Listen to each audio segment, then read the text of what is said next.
Chapter 970, Hatred. Li Qia's provocation of the Crimson Knight Kingdom affected the entire blood race due to their great solidarity.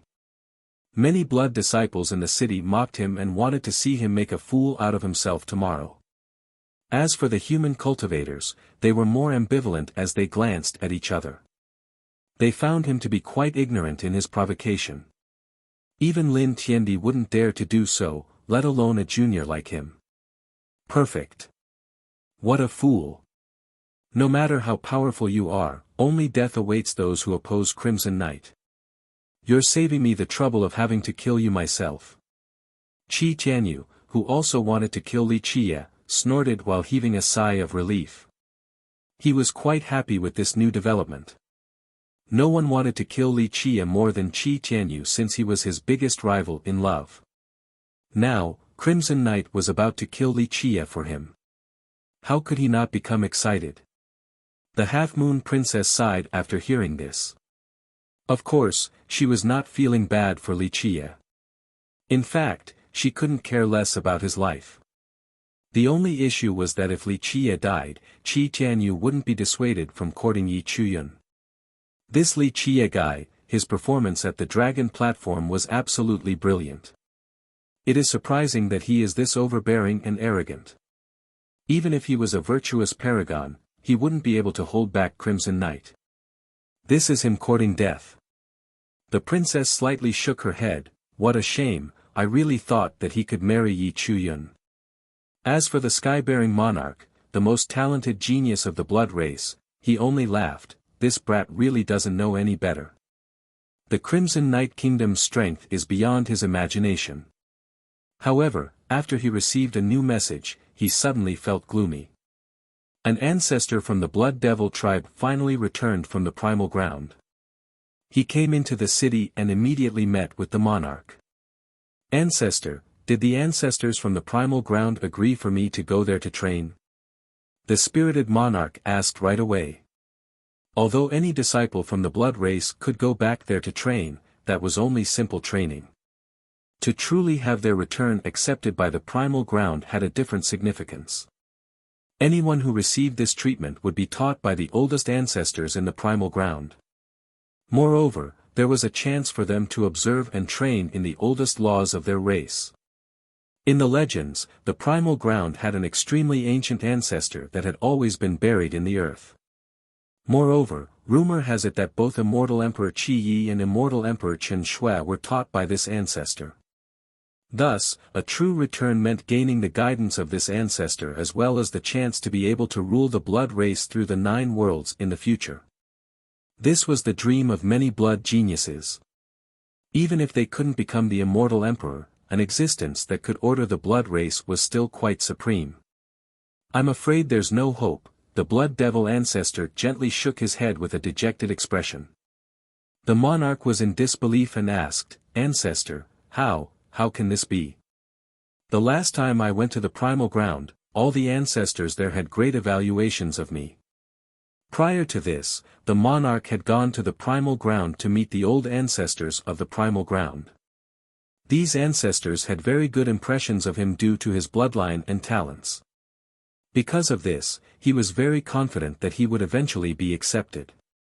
This was also why other people thought that he could rule the blood race in the future, just like immortal Emperor Qi Ye's group.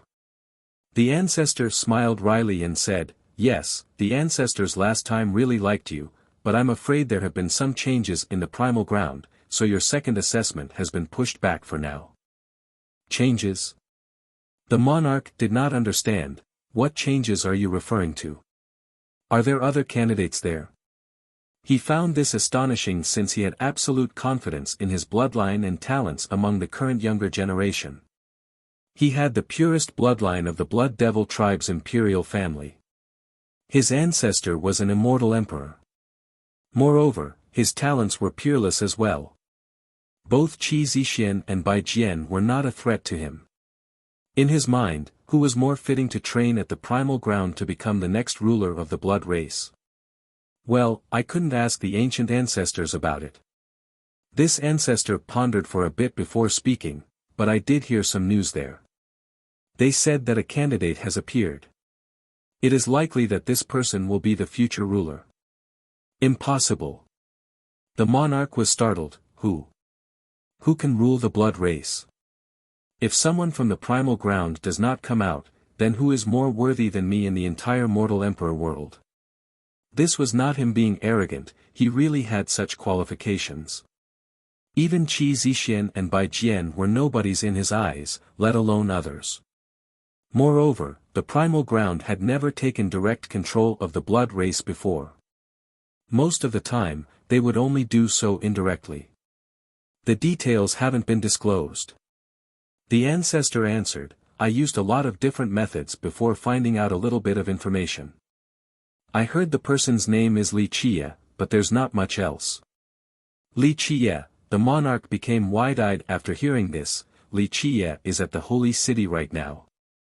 I don't know the brat. The ancestor shook his head. I only heard that not only did this brat go to the primal ground, he might have entered the blood pool as well. What? Enter the blood pool? The monarch was completely shaken after hearing this. As the descendant of the blood devil tribe, he naturally knew the significance behind entering the blood pool. It was the same as a carp jumping over the dragon gate. Even if one couldn't become the future ruler, they would still be highly valued by the primal ground.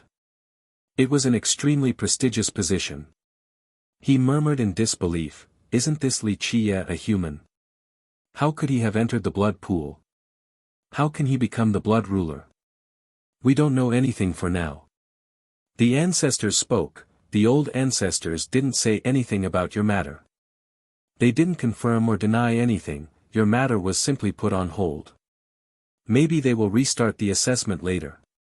In just a short period of time, the monarch became quiet as his expression darkened. He was fully confident in being able to return to the primal ground to train and even made this news public. But now, this Li Qie came out of nowhere and ruined all his plans as well as his beautiful dreams. Li Qie. The monarch revealed a frighteningly murderous glare. He had no feud with Li Qie prior to this. In fact, he didn't even care for him. Even when Li Qie was acting arrogantly against the Crimson Night Kingdom, the monarch only laughed and watched on the sideline as if it was no big deal. After all, it was only an ignorant brat. However, now was a different story. Even though he hadn't seen Li Qie, he viewed him as a mortal enemy. At this time, he only wished for Li Qie to die, especially to the hands of the Crimson Night Kingdom. With that, the primal ground would test him again and he would be able to realize his ambitions. For the experts of the blood race, who didn't want to return to the primal ground to rule the blood race in the 9 worlds. This was a crowning glory. Apart from becoming immortal emperor, there wasn't a more eminent position. The monarch coldly uttered, Li Qie must die. Li Qie, who he had never met before, was now standing in his way, so he had to die. In the holy city, many people were not optimistic about Li Qie's chances while others mocked him. However, there was one exception. It was Bai Jian, the descendant of the Grand Palm ancient court. After hearing Li Qie's aggressive provocation towards the Crimson Night Kingdom, he murmured to himself, it really is him. After so many years, he is still this arrogant and overbearing. At this moment, he had guessed who Li Qie was. Unlike the others, he had taken an adventure to the Grand Middle Territory and Eastern 100 cities when he was younger. Although he had never seen Li Qie, he had heard of his prestige. Later on, rumors of Li Qie being dead began to spread, and thus his reputation declined. Even the people from those 2 realms began to gradually forget about him. But this time, Bai Jian was able to guess Li Qie's identity after seeing him in the southern region. He smiled and said, the madman of the past is still so domineering no matter where he goes. It will be fun this time. I wonder if the Crimson Night Kingdom will be able to handle it or not. Hopefully, they won't be annihilated like the Tiger's Howl School back then. Chapter 971, Thunder Tower. On the next day, the sun slowly rose. No matter the time, the holy city remained unchanging. It was still ancient and solemn as well as full of mysteries. Many people were waiting eagerly for what was to come. All eyes were on Qi Zixian and Li Qiye since they wanted to see how this storm would end. Of course, the majority of them thought that Li Qiye was courting death for provoking the Crimson Night Kingdom. They only wanted to see how he would die, that's all.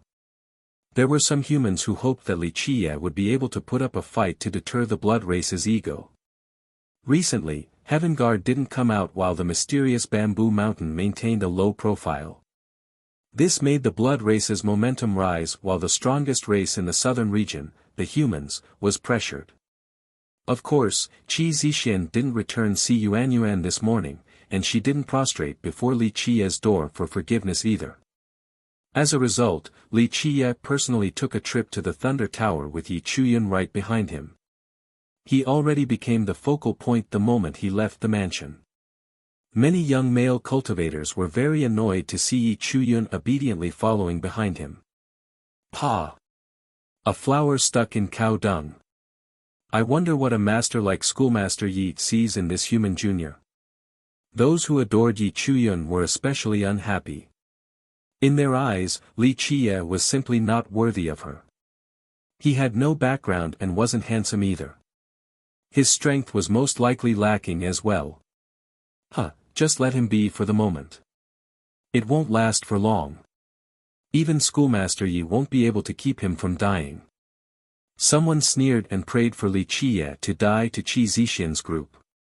The Crimson Night Kingdom's branch was built in the best location inside the city. The Thunder Tower was at the center of this area and made the lineage seem like a small castle. This tower soared high into the sky. It was one of the tallest structures in the city. It could be seen from afar and was made from unknown materials. It was suffused with an ancient color. One could faintly see streaks of lightning flash on top of the tower. It came and went as if the tower was the center of the storm. Legends state that the tower used to be the dwelling of a thunder god. Another said that it connected a thunder vein from underground to the sky.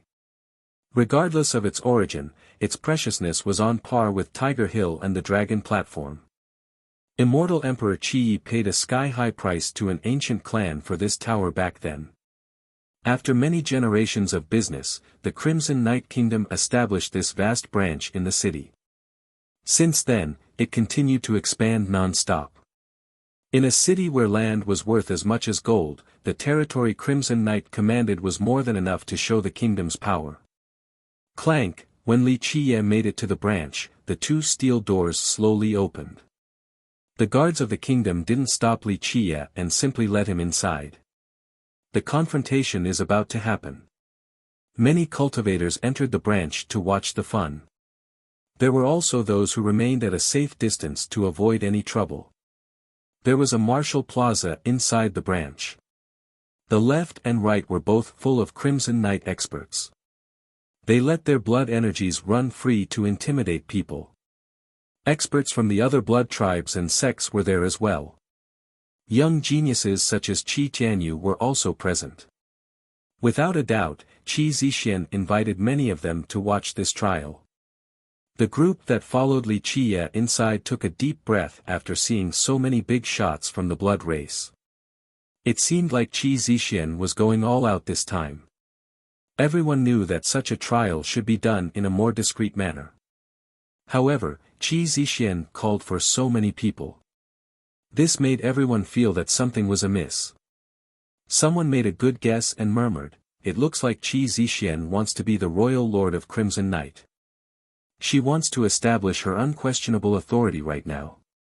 Li Qiye looked around and finally saw Si Yuanyuan. She was on the side and locked with shackles like a criminal.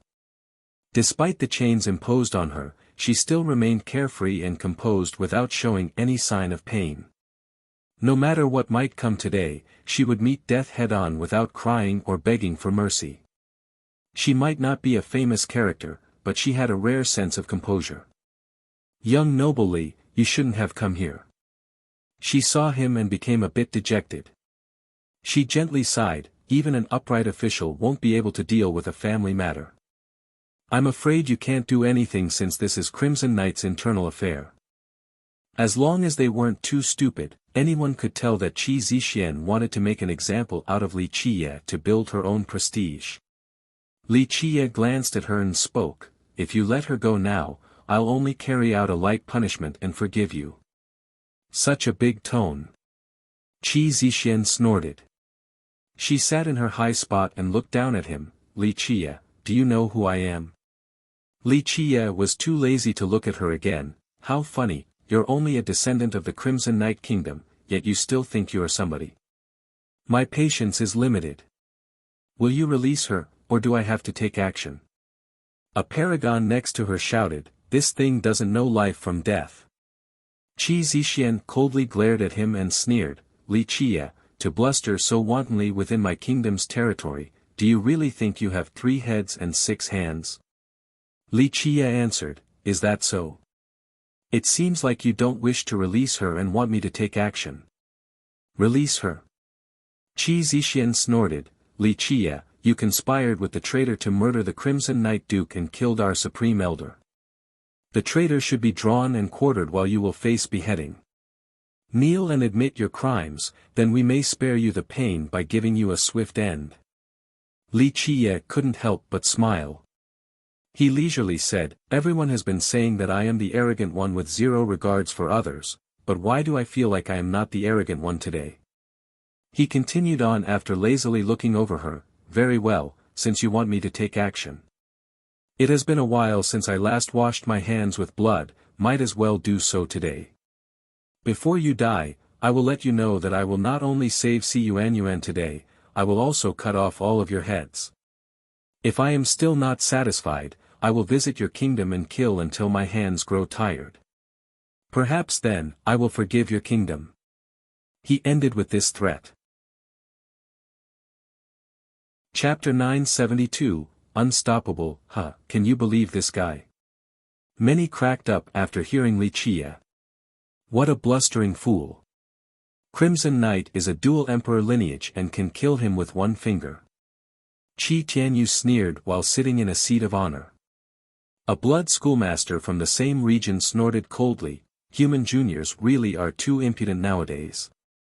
Do they think the barren earth is still their territory? Humph, just a human ant, yet he still dares to provoke our blood race's prestige. Your Highness, in my opinion, we don't need to kill this insect so quickly.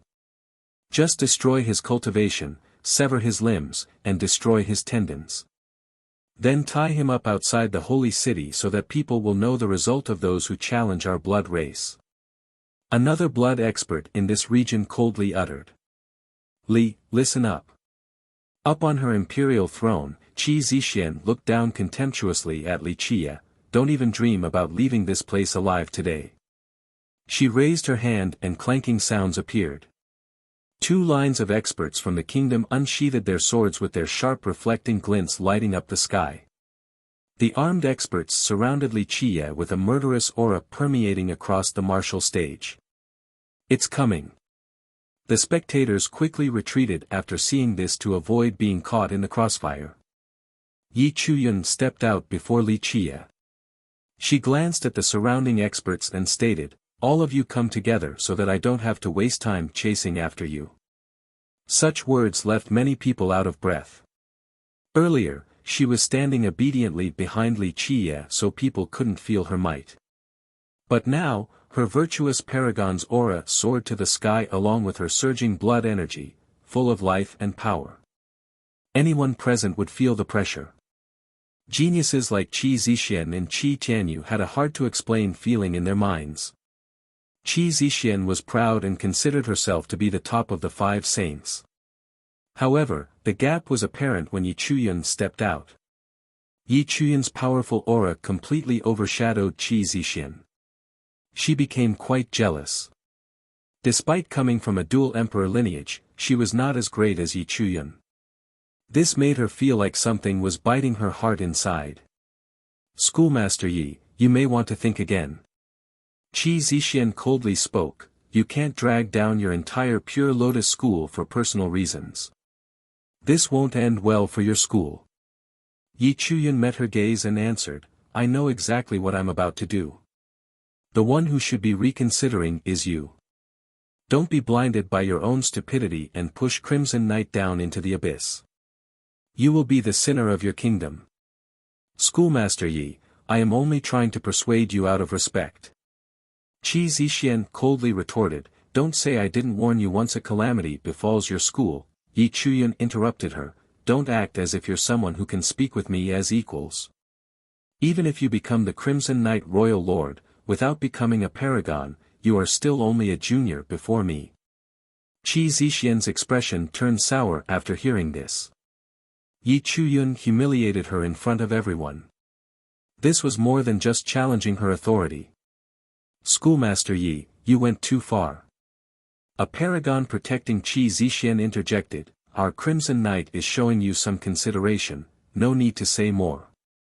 Yi Chuyun cut him short, either do as Brother Li said and release her and admit your mistakes, or fight to the end and perish. The choice is yours. It seems like you are completely confident in him. All 6 paragons glared at her aggressively. In their eyes, no one was allowed to question their kingdom's authority. Then all 6 ancestors may come together. Our fight ended abruptly last time and I didn't get a chance to see your Supreme Emperor laws. Yi Chuyun decisively challenged the 6 paragons. Such words suffocated the crowd. They were too domineering. That's the first virtuous paragon of the younger generation, worthy of being the genius of our human race. A human expert's blood began to boil after hearing this challenge. The 6 paragons glanced at each other quickly. They revealed a chilling murderous glint in their eyes. Without a doubt, they wanted to kill Yi Chuyun. Although her position was problematic, the Crimson Knight Kingdom was not afraid of the Pure Lotus School. Li Qiye smiled and said, Chuyun, I'll handle this small matter before people really think I like to hide behind the backs of women. Yi Chuyun only glanced at the experts before backing off behind him. Li Qiye took the stage and directly spoke to Qi Zixian, I had no intention of murdering inside the holy city, but since that is your wish, I'll go big. With just you alone. Qi Zixian snorted with disdain, if Yi Chuyun doesn't join in, I can crush a nobody like you with one hand. In a split second, before anyone could react, Qi Zixian abruptly stopped speaking. This scene seemed to last forever. They saw a hand raise up high, gripping Qi Zixian by the neck, making her seem like a helpless duck. She couldn't move at all while her eyes were turning white. Bang! Time finally began to flow again. The experts who were blocking Li Qiye earlier were all sent flying in the air while spurting blood everywhere. They were no longer breathing the moment they hit the ground. This entire process, from the dispatch of experts to the choking of Qi Zixian, all happened in the blink of an eye. Many couldn't see what happened. Only virtuous paragons were able to keep up, however, her 6 protectors couldn't react in time to help her. It was unimaginably fast. Li Qiye leisurely said, yes, crushing with one hand. Unfortunately, the victim is you and not me. Junior, what are you doing? One of the paragons shouted, if you touch a single hair of hers, our kingdom will let you taste a fate worse than death. The 6 were afraid of breaking the vase by chasing the rat. They wanted to help but were afraid of Li Qiye reacting by strangling her. Don't worry, I won't touch a single hair of hers, I have zero interest in that. Li Qiye didn't bother looking at the 6 paragons, I only want to add a bit more force to crush her neck. While struggling to breathe, Qi Zixian thunderously shouted, if you kill me, Si Yuanyuan will die. Sure enough, the shackles on Si Yuanyuan's body tightened after her threat, causing Si Yuanyuan to groan. Although she didn't scream out loud, her expression made it clear that she was in tremendous pain. Threatening me? Li Qiye's eyes narrowed as he tightened his grip. Qi Zixian's eyes became bloodshot while her limbs twitched. Buzz! As her life was hanging by a thread, the Thunder Tower suddenly quaked. Before anyone knew what was going on, Qi Zixian fell down to the ground with a loud plop. Qi Zixian coughed harshly while feeling her own neck. She struggled to get up. At the same time, the 6 paragons quickly surrounded Qi Zixian to prevent Li Qie from catching her again. "Young friend, this is not a place where you can do as you please." An old voice came from the Thunder Tower after Qi Zixian barely managed to survive. "The Thunder Tower Lord," someone exclaimed after hearing this old voice. Everyone here gasped, especially the experts from the blood race including royal lords and sect masters. Someone murmured, "This finally got the Tower Lord's attention." "Humph, this brat is done for now." Qi Tianyu celebrated. He was trembling after seeing Li Qie gripping Qi Zixian's neck in an instant. He thought that the brat was too scary, he didn't notice that Li Qie was just hiding his strength before. He felt despair after seeing Li Qie's terrifying speed, but now, the Tower Lord had appeared. This changed the entire situation and made people realize that Li Qie's death was swiftly approaching. Chapter 973, Thunder Tower Lord. The Tower Lord was rumored to be one of the most powerful ancestors of Crimson Knight. He had guarded the tower for many years. Nobody actually knew how long he had been here for. The only thing people knew was that very few could see him. Even Qi Zixian, their descendant, couldn't easily gain an audience with him.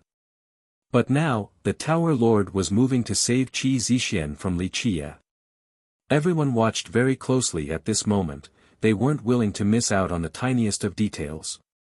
"The human brat is dead for sure." A blood expert cruelly guffawed. He was excitedly waiting for Li Qie to die to the Tower Lord. Only Li Qie remained nonchalant on the martial stage. He slowly sat down on the imperial throne and smiled, "The Lord of the Thunder Tower, I'm afraid you aren't qualified to have this title. The masses gave me this title." The Tower Lord answered, "Young friend, I see that you are a rare genius. This time, just admit your mistakes to our kingdom and we'll let all of this go. How about it?" Everyone was surprised to hear this. They all assumed that the Tower Lord would kill Li Qie. Who would have thought that the Tower Lord would forgive him so easily? Li Qie leisurely answered while relaxing on the throne, "A bit interesting. Crimson Knight finally produced a discerning person. Although you are not qualified to be the Thunder Tower Lord, the kingdom was right to let you guard the tower due to the virtue of your vision." Such arrogant words astounded the spectators. But of course, the Tower Lord's perception far exceeded ordinary experts. After seeing Li Qie's speed, he immediately knew that Li Qie was training the soaring immortal physique. In the 9 worlds, anyone who could cultivate an immortal physique would be an unfathomable character. "Young friend, the Crimson Knight Kingdom sincerely wishes to let this go. Just admit your mistakes and let our disciple return, then everything will end." The Tower Lord spoke. "No," Qi Zixian interjected with a serious tone, "Ancestor, this guy and the Horde conspired to kill our disciples. They cannot be forgiven. Without killing them, we can't calm the anger in our disciples' hearts. Ancestor, this disciple was asked by Ancestor Storm God to try them in order to obtain justice for the Supreme Elder and the Crimson Knight Duke. Please lend me a hand to take him down." Qi Zixian finally regained her aggressive momentum. Once the Tower Lord came out, even the 6 paragons didn't dare to utter a single word. Although they were of the ancestor level as well, there was a huge disparity between them and the Tower Lord. They were only juniors of juniors compared to him. Among them, only Qi Zixian dared to act so fearlessly because her backer, the Storm God, was not afraid of the Thunder Tower Lord. The Tower Lord did not respond, causing her to look stiff. She had no choice but to follow through in this precarious situation. If she couldn't kill Li Qie and Si Yuanyuan, then all of her efforts would have been for naught. To tell the truth, there is no saving the kingdom when they pick a descendant like you, someone who is foolish to a subhuman level. It is simply incredible that you even managed to reach your position. Li Qie looked at her and smiled. Qi Zixian solemnly spoke, "Little animal, surrender now or I'll kill this wretch." With that, a sword with a cold aura was placed on Si Yuanyuan's neck. The Tower Lord quickly arrived in front of the palanquin and prostrated on the ground. I didn't know Ancestor was coming here in person. This junior didn't welcome you in time, please forgive me. Even the Tower Lord was kneeling on the ground. This scene shocked everyone. A looming threat permeated the crowd's mind at this moment. All the blood disciples here, including Qi Tianyu, felt their legs give in. They all kneeled on the ground and didn't dare to do anything foolish. Rise. The voice inside the palanquin came out. The Tower Lord finally stood up along with the blood disciples present. Although no one knew who was inside the palanquin, they didn't dare to ask. Even an existence like the Tower Lord had to kneel down, so how could anyone else dare to speak? Young noble Li, how about letting it go? The voice asked. Everyone held their breaths at this moment and looked over at Li Qie. They were shocked and scared. Just who was this Li Qie? Why was this mysterious figure acting so polite towards him? Let it go. Li Qie remained seated on the imperial throne and said, only blood can settle this. If she commits suicides, then I can spare the Crimson Night Kingdom. With that, he stared at Qi Zixian. Qi Zixian's expression quickly shifted and she had to take several steps back. She finally felt fear. Young noble Li, would you please spare our kingdom's disciple? The Tower Lord quickly pleaded, we are willing to make amends. No matter what, Qi Zixian was still their main descendant. Her death here would be a huge loss to their prestige. You are mistaken. Li Qie shook his head, those who dare to maneuver against my people must pay with blood. Simple amends won't do. He stared at her and said, will you do it yourself, or will I have to help you? If you do so, I will forgive the people around you. Qi Zixian was filled with dismay. She was the descendant of the kingdom, a high and above existence. But now, she was merely an insect in Li Qie's eyes. I am the future ruler of Crimson Night. My ancestral grandmother is the storm god. She took several steps back while screaming. She put up a strong appearance despite trembling inside. Chapter 974, Climbing the Thunder Tower. The crowd eagerly waited to see how Li Qie would deal with Qi Zixian. No matter what, they were still quite afraid when she brought up the storm god. Who wouldn't be afraid of immortal Emperor Qin Shui's daughter? I've had enough of hearing about her. Li Qie shook his head, I don't care for this storm god or whatever. Besides, no one can threaten me. Not this vixen storm god, and not her father either. You, Qi Zixian still tried to maintain a strong front despite her fear. If you kill me, my grandmother won't forgive you. You're truly disappointing me with your struggle. You didn't even think about those close to you before death. Li Qie slowly stood up from the imperial throne. Young noble Li, the Tower Lord wanted to plead for her. Li Qie waved his hand dismissively and said, there's no need to plead for her. I'll be frank, I won't give you any face. I wouldn't give face to the old geezer in the palanquin either, let alone you. The crowd was stunned after hearing these extremely arrogant words. Who were the Thunder Tower Lord and the mysterious existence? But Li Qie still dared to speak without a care for them. He looked at Qi Zixian who was acting tough despite being scared. The 6 paragons still protected her. They would never allow for him to hurt her. Li, if you have no objections, your feud with Crimson Night ends here. Qi Zixian shouted, we won't pursue your killing of our disciples anymore. You finally understood, but it is too late.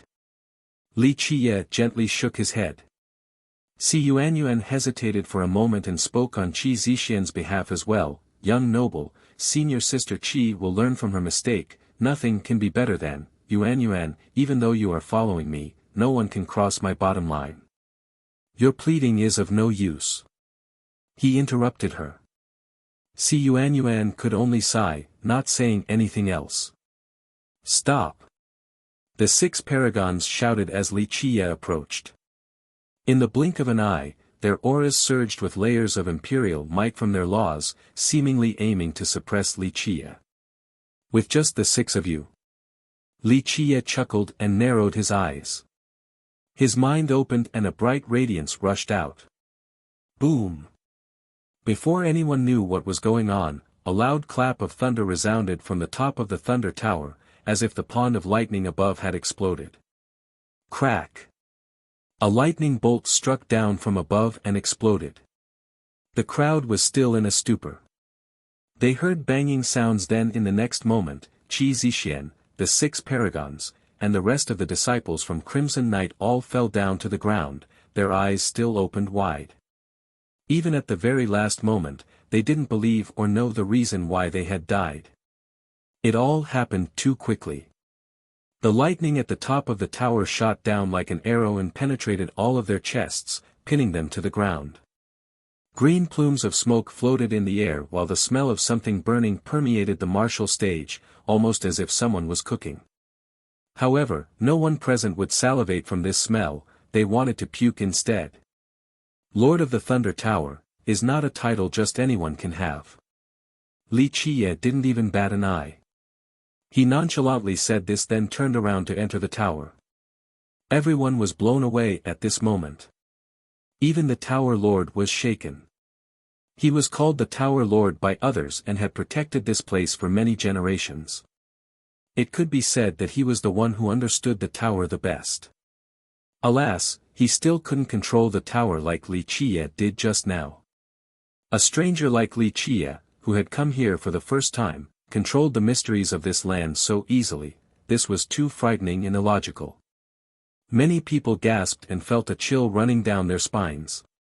One of them murmured, "Lin Tiandi is supreme and he took one night to unravel the mysteries of the thunder." Li Qie, how long was he here for? He didn't even climb the tower yet he can already control the lightning. Gentlemen, it's time to leave. The Tower Lord calmed down and raised his voice. At this time, both the spectators and experts from the blood race invited by Qi Zixian quietly left without comment. Qi Tianyu was pale and had an ugly expression. He also left with the group. In fact, he was not the only one.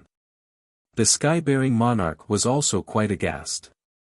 Even though he was invited as well, he chose to watch from a distance. This result left him completely speechless. Li Qie is exactly like the legends. Bai Jian was watching from far away as well. He commented, "Only death awaits those who oppose him. He is someone who meets God, buries God, meets devil, buries devil." This degree of mastery of the sunset glow scripture. Even if she can't become an existence like immortal Emperor Qi, her future is still quite promising. This type of candidate should be sent to the primal ground for training. Without a doubt, the master of the palanquin had taken a liking to see Yuan. Li Qie opened his eyes and dismissively said, "Unfortunately, you are one step too late. She is one of my people now." Then she is still considered someone from the primal ground. The master didn't become angry and held Yuan in high regard. Li Qie didn't respond. He stared at the Tower Lord and said, "It seems like immortal Emperor Qi Yi and immortal Emperor Qin Shui have tampered with this tower a bit. I really don't know about that." The Tower Lord smiled. He was very curious about Li Qie and why the old ancestor from the primal ground was so courteous to him. There are some things that cannot be changed, not even by immortal emperors. Li Qie smiled and gently shook his head without caring. At first, the Thunder Tower was not like this. It had a huge connection with this area. Later on, the ancient Ming built this tower on top of the already established foundation. After their destruction, Li Qie spent countless efforts to let future generations of immortal emperors recreate this tower. It carried a great significance for the holy city. To a certain extent, as long as the tower remained standing, the city would be indestructible. The human race could go on due to this as well. When immortal Emperor Qi bought this tower, he had to pay a sky-high price even for an emperor. Nevertheless, he was still willing to pay it. Chapter 975, Blood Bull God-Fiend Wuxia chuckled while looking at the old palanquin. He straightened his posture and said, "So it appears that you have personally come. Your primal ground is indeed acting in good faith." The existence inside replied, "You know who I am." Its voice was feeble, yet carried an awe-inspiring prestige.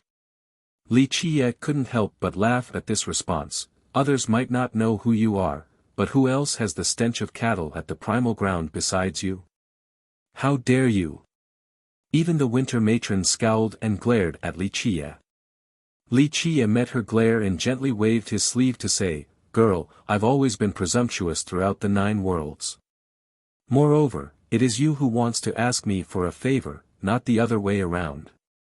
He paused for a bit and smiled, "I am actually a very amiable person. Otherwise, regardless of whether I feel like being presumptuous or not, none of you would be able to stand in front of me." Such words made the Tower Lord sweat a bit. He simply couldn't imagine how Wuxia was still talking in such an overbearing manner despite knowing who was in the palanquin. Anyone else would be stricken with fear and fall to their knees after knowing who it was. Young noble Li, confidence is a virtue. However, too much ego can lead to ruin. The master inside spoke flatly. "You are mistaken there." Wuxia gently shook his head, "I have never been egotistical. Blood Bull God-Fiend, do you really think that I have been overstepping my bounds?" The Tower Lord jumped from shock again. No one had ever dared to call out the title of the existence in the palanquin like this, but Wuxia didn't give a damn. Such arrogance couldn't be described with words. Even Yi Chuyun's heart skipped a beat. Si Yuanyuan, on the other hand, didn't know who the Blood Bull God-Fiend was. Yi Chuyun, as the schoolmaster of the Pure Lotus School, had heard the legends before. The Blood Bull God-Fiend was the oldest existence in the blood race and was rumored to be a real God-Fiend, not a false, self-titled god. Not to mention the younger generation in the blood race, not many experts knew of his existence even within the tribe. Only real masters like the Thunder Tower Lord knew of him. He was said to have complete control and supreme authority within the blood race. As for how powerful he was, even the Thunder Tower Lord wouldn't be able to answer this question clearly. This was because the God-Fiend had taught immortal Emperor Chen Shui before. Domineering enough. The God-Fiend inside did not become angry. He slowly retorted, "But you should know that you are not invincible even though you have obtained the legacy within the blood pond."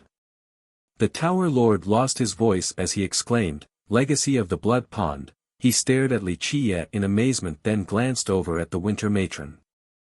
After seeing their expressions, he realized that this was the truth. He took a deep breath to calm down. If Wuxia had obtained that legacy, didn't it mean that he had become the blood forefather? A human becoming the blood forefather of the blood race was simply unfathomable. The Tower Lord did not understand why the blood pond would pick a human to become the new forefather. Wuxia smiled and shook his head in response, "You're greatly underestimating me. Within the bounds of the Thunder Tower, I am the true ruler. Even without your legacy, I can still slay both gods and fiends. Do you want to try, Blood Bull God-Fiend?" The Winter Matron coldly stated, "Do you think you are an immortal emperor?" He countered, "Even if I'm not one, an immortal emperor would still have to take the long way around me inside the holy city." The Tower Lord became slack-jawed. The more Wuxia talked, the more outrageous he became. To even look down on immortal emperors, could there be anyone more insane than him in this world? Although the Tower Lord didn't view Wuxia with any disdain, he still felt that these words were too arrogant. To be frank, it was just boasting. "I haven't heard such words in a long time." The God-Fiend only murmured to himself. "Since your bullhead is here in person, it clearly shows that you came in goodwill." Wuxia was very satisfied with the God-Fiend's attitude. He gently nodded, "Very well, we can talk alone." The God-Fiend contemplated for a moment before ordering, "Carry me in." With that, The men carried out an old coffin from the palanquin. It was completely blood-red, as if the coffin was sealing immortal blood. A bloody gloss cloaked the coffin and created many strange images. There were flying phoenixes and humming dragons. Stars were also falling from the sky.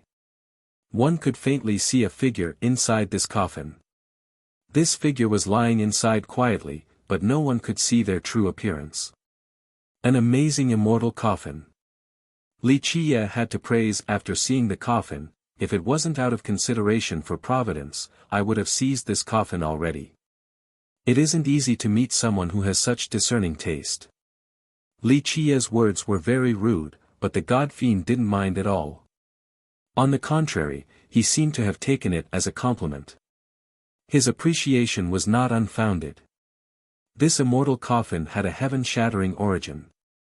It was the reason why he was able to sleep here from one generation to another. This coffin weakened the erosion of time to its lowest level. The god fiend commanded, "All of you, leave." The Tower Lord naturally wouldn't dare to say no and immediately left along with the palanquin bearers. Even immortal Emperor Chen Shui was only a junior before the god fiend, let alone him. The winter matron only glared at Li Qiye one last time before leaving as well. Li Qiye gently waved his sleeve. Both Si Yuanyuan and Yi Chuyun went out right afterward. A private conversation between the two of them meant that this was not a trivial matter. It involved secrets that others weren't allowed to know. If you are willing, I can let you rule the blood race and have its full support. I trust that you will definitely become a brilliant immortal emperor. The god fiend spoke when it was only the two of them left. Li Qiye shook his head. "No, you misunderstood my intentions. Even without the blood race, I will still become the most brilliant immortal emperor across all the eons. I want to talk to you alone, but not about the matter of the blood forefather." Li Qiye paused for a bit before continuing. "Of course, if you or the blood race deem it necessary, I can still become your blood forefather. It would still be convenient and easy, but I do not wish to command the blood race."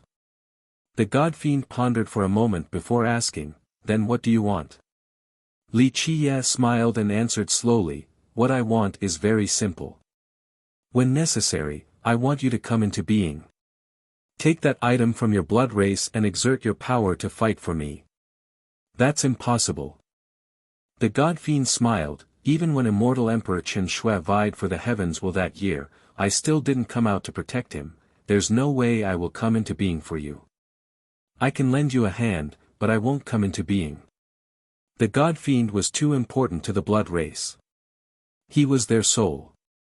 Outside of the legendary progenitor, no one had a greater importance to the blood race than him.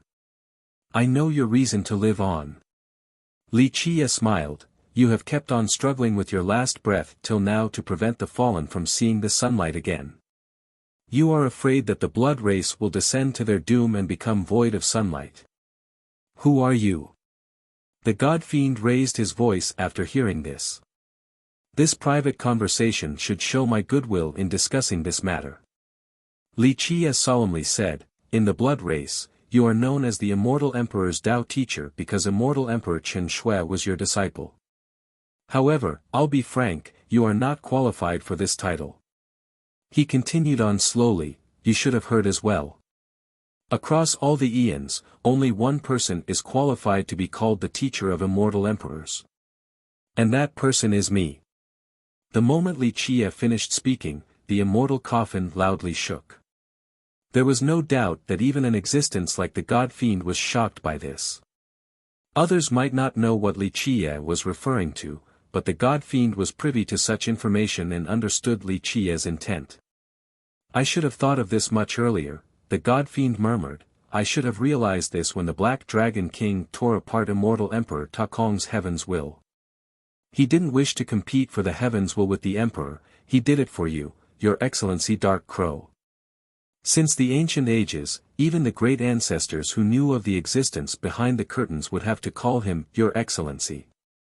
On the other hand, those who would dare to call Li Qiye Damned Crow were all eternal existences."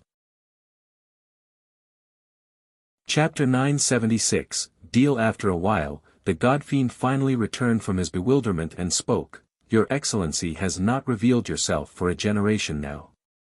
It is an honor to see you today." Although the God Fiend was the soul of the blood race, an extremely incredible existence, he was only a junior before the real teacher of immortal emperors, the Dark Crow. Even older emperors were only Li Qi's juniors, let alone him. "I don't appear every single generation." Li Qie shook his head and said, "Sometimes, I disappear for several." The God Fiend let out an emotional sigh and said, "I didn't think that I would be able to meet your Excellency in this situation. I have long heard of your thunderous fame before. I especially didn't think that our legacy would be obtained by you." Li Qie said, "Although your legacy is indeed incredible, it is not to the level where I must have it. Fate is what brought me to your blood race's legacy." The God Fiend had no response to this because he had heard of many legends regarding the Dark Crow. If the Dark Crow truly wanted something, very few items could elude him. Li Qie stared at the coffin and spoke, "Of course, since I have taken your legacy, I can do a few things for your race when necessary." However, Li Qie paused for a bit, "We won't talk about trivial matters like ruling the blood race. I have no interest in this, it is only a waste of my time." The God Fiend didn't deny this opinion. Ruling the blood race was the dream of many blood geniuses. It was a supreme glory that would make their ancestors proud. However, the God Fiend knew that the Dark Crow had even ruled the 9 worlds. For an existence like him, ruling the blood race was no big deal. Such overbearing words were said, but they seemed so natural when it came from Li Qie. The God Fiend asked, "What will your Excellency bring to my blood race if I am willing to come out to fight for you?" This time, the God Fiend's words had no semblance of doubt or posturing. His tone was full of compliance. He knew very well of his own strength. He was strong enough to be described as heaven-defying. However, this was not enough to act foolishly before the Dark Crow. For millions of years, many heaven-defying existences had pledged loyalty to the Dark Crow. Even immortal emperors were willing to work for him. "We won't talk about some stuff like glory or dominating the world, these are meaningless and I don't have time or the mood to lead your blood race to such things." Li Qie answered, "If you take out that item and come into being for me to fight with all your might, I can give you something that no one else can. I'm all ears." Despite living for so many years, the God Fiend's heart still jumped just now. Very few things could leave him with such eager anticipation. "Blood forefather." Li Qie slowly said, "I can give you a true blood forefather." The God Fiend's heart was stirred. "Your Excellency is saying," Li Qie clarified, "your progenitor. The thing, or rather, the existence that all of you have been waiting for." "No way." The God Fiend lost his voice, something that was very unbecoming of a character of his level. He was quite shaken by this. "That is impossible because our progenitor is dead. That is why we have the Sky Dome and the Blood Pond as well as our legacy." "Perhaps, but perhaps not." Li Qie smiled, "Many things have remained a mystery until now, things that are quite difficult to trace. One of them is the origin of your blood race. Was your progenitor a drop of immortal blood turning into a spirit or an evil existence, or a mythical devil? Out of all the theories, the primal ground supported the one about the immortal blood. However, as the soul of his race, the God Fiend knew that there was another branch of their blood race. If, say, I give you a true blood progenitor to finalize your blood origin, how would you feel about that?" Li Qie leisurely continued, "With a progenitor and a real origin, will you still be afraid of the fallen under the abyss? I still don't quite understand a few things. Please enlighten me." The God Fiend spoke after careful contemplation. Li Qie smiled and said, "Very well, ask." The God Fiend inquired, "Your Excellency is a character that has been around for eras and ruled this world. Others might be unaware, but I know full well that it would be difficult to find an existence capable of threatening you in the 9 worlds. With your abilities, why do you need some old bones like me to fight for you?" Li Qie said, You are right about that. I'm not afraid of anyone in the 9 worlds or even what is outside of them. However, he paused for a bit, I still need people to fight for me in addition to guarding certain territories. I don't need you to fight in the 9 worlds, but in that place, I need a lot of people to explore and create bases for me. Your Excellency is talking about that place. The God Fiend was intrigued since he knew of this legend as well. A legend that weaklings wouldn't know. Li Qie said, you have taught immortal Emperor Chen Shui before, so after he obtained the heaven's will, he should have told you some things that only emperors know about. Your Excellency is talking about the place where the heavens will returns to. The God Fiend spoke with emotions. Yes, that place. The place that only immortal emperors know about. Li Qie responded. The God Fiend mused for a second before adding, Your Excellency, as far as I know, only one person in each generation can go to that place. And they have to be an immortal emperor. That was the past. Li Qie revealed a mysterious smile, this generation is different, everything has changed. Moreover, you should know that there is nothing I can't do. If I say it is possible, then it can be done. Can I really go to that place? The God Fiend hesitated for a moment. His Tao heart that had been calm for so many years suddenly grew hot with anticipation and excitement. Yes, I don't need to trick you and ruin my own reputation, right? Li Qie said. The God Fiend took a deep breath and finally solemnly spoke, as long as your Excellency needs me, I am willing to take the vanguard and be of service. I am willing to go to the very end for glory. Very wise. Li Qie said, this is killing 2 birds with 1 stone for you. Not only is it beneficial for your blood race, you will also be able to see a different world, a world of deities and emperors. May I ask when your Excellency will prove our origin? The God Fiend asked with a solemn tone, where is this progenitor your Excellency is referring to? I can't tell you right now. Li Qie gently shook his head, but if you go to that place, I will give your race a progenitor. The God Fiend's expression changed as he asked, you mean our progenitor really came from that place? Maybe, maybe not. Li Qie smiled, a few things are not as simple as they appear on the surface. Like I said earlier, solving this type of mystery is not an easy task. I should have guessed that this was the case. The God Fiend murmured. If this was the case, then their progenitor didn't come from the 9 worlds, but rather that place where others couldn't go to. That legendary location, the destination of the heaven's will. Li Qie continued, I can assure you that as long as you come out and fight for me, I won't only take you to that location, I will also help you find your blood progenitor. Of course, I won't force you. I will only give you and your race an opportunity. I'm not interested or in need of anything else. I am willing. The God Fiend agreed, your words are the truth. With your assurance, there is no need to question anything. When will your Excellency depart? The time is not yet ripe. I will let you know when the time is right. Li Qie said. Chapter 977, Changing Time. After settling everything with the God Fiend, he finally called for the Tower Lords group who were waiting outside.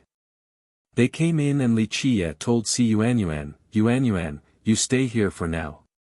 This place is quite beneficial. Try to the best of your abilities to learn something here. I can stay here. Si Yuanyuan was stunned after hearing this. The Thunder Tower was a very important location to the Crimson Night Kingdom. Not just anyone could stay in here to meditate. She had to look over at the Thunder Tower Lord because the tower was under his jurisdiction. If a disciple of Crimson Night wanted to meditate here, they would require his permission. Yuanyuan is a disciple of Crimson Night, so she is eligible to learn here. The Tower Lord agreed right away. Even the God Fiend held her in high regard, so the kingdom couldn't possibly continue to waste her in this irrational manner. For him, even if the backlash from the imperial family and fury of the storm god were greater, he would still have to keep Si Yuanyuan here. Qi Zixian was now dead, so the kingdom needed a new inheritor. If Si Yuanyuan could take this position, there was a big chance that she could return to the primal ground in the future. This made her a candidate with limitless potential. Now this is a sensible person. Li Qie gently nodded. As long as your Crimson Knight Kingdom understands the rules, the Thunder Tower will still be your property and Yuanyuan will still be a disciple of the kingdom. With that, his eyes became serious before continuing. However, the old geezers there better sharpen their eyes. Since I am leaving Yuanyuan here, don't blame me for being merciless if anything happens. Yes, certainly. The Tower Lord smiled wryly. Young noble Li can rest assured. I can guarantee that nothing will happen to Yuanyuan. Si Yuanyuan was in a daze while standing by the side. Not even in her dreams would she have imagined such a reversal. She had prepared for the worst, either being executed or exiled from her home, the barren earth. This result was completely outside of her expectations. If your kingdom doesn't train such a good successor, it will surely decline. Even the Blood Bowl God Fiend commented. The Tower Lord immediately felt a huge pressure after hearing the God Fiend. He was a renowned character in the Crimson Knight Kingdom. Alas, since he had to always guard the tower, the imperial family's matters were out of his reach. More importantly, the Storm God had complete control. Even the few extremely powerful ancestors like him were somewhat helpless. If you have the chance to see Feng Piaoluo, tell her that this isn't the generation when her father ruled the 9 worlds. Don't wallow in the illusion that she can still do what she wants. The God Fiend spoke. There are a few people whom she can never afford to offend. This was true even back during her father's generation. Once she does, there will be no one in this world that can protect her. Feng Piaoluo was the storm god, the daughter of immortal Emperor Qin Shui. Coincidentally, the God Fiend was also her father's Tao teacher. Because of this relationship, the storm god could do as she pleased like a tiger with wings. Rainfall and storms came and went at her beckons. In the blood race and even throughout the entire barren earth, countless lineages and experts were slightly fearful of her. This disciple will send the message. Since the God Fiend had spoken, the Tower Lord took a deep breath and bowed towards him. It wasn't as if the Storm God was the strongest ancestor at Crimson Knight. However, her status as an emperor's daughter and her ties to the primal ground caused these ancestors to make concessions at times. However, it became a different story now since the Blood Bowl God Fiend had given his input on the situation. Yi Chuyan was shaken as well since she was privy to more information thanks to her status as a ruler. His words meant that the Storm God wouldn't be able to monopolize the kingdom's future decisions. Furthermore, the future successor of the kingdom was most likely no longer under her control. The God Fiend eventually spoke, "Let us go." The virtuous paragons lifted the immortal coffin into the palanquin and were getting ready to leave. Li Qie looked at the winter matron who was leaving as well and smiled, "Little girl, don't forget. I am your blood forefather, so you 4 sisters will have to carry my palanquin one day." Such words enraged the matron. She glared at him before leaving. Li Qie, Si Yuanyuan, and Yi Chuyun returned to their abode. At this time, all of his actions attracted a lot of attention. Many people were speculating his identity. Although the blood race didn't recognize the Blood Bowl God Fiend, even the Thunder Tower Lord had to kneel. This was more than enough to show that the person inside the palanquin had a heaven-defying background. Plus, they could be from the blood primal ground. Even without knowing his exact identity, some big shots from these lineages could still guess that a great character had arrived from the primal ground.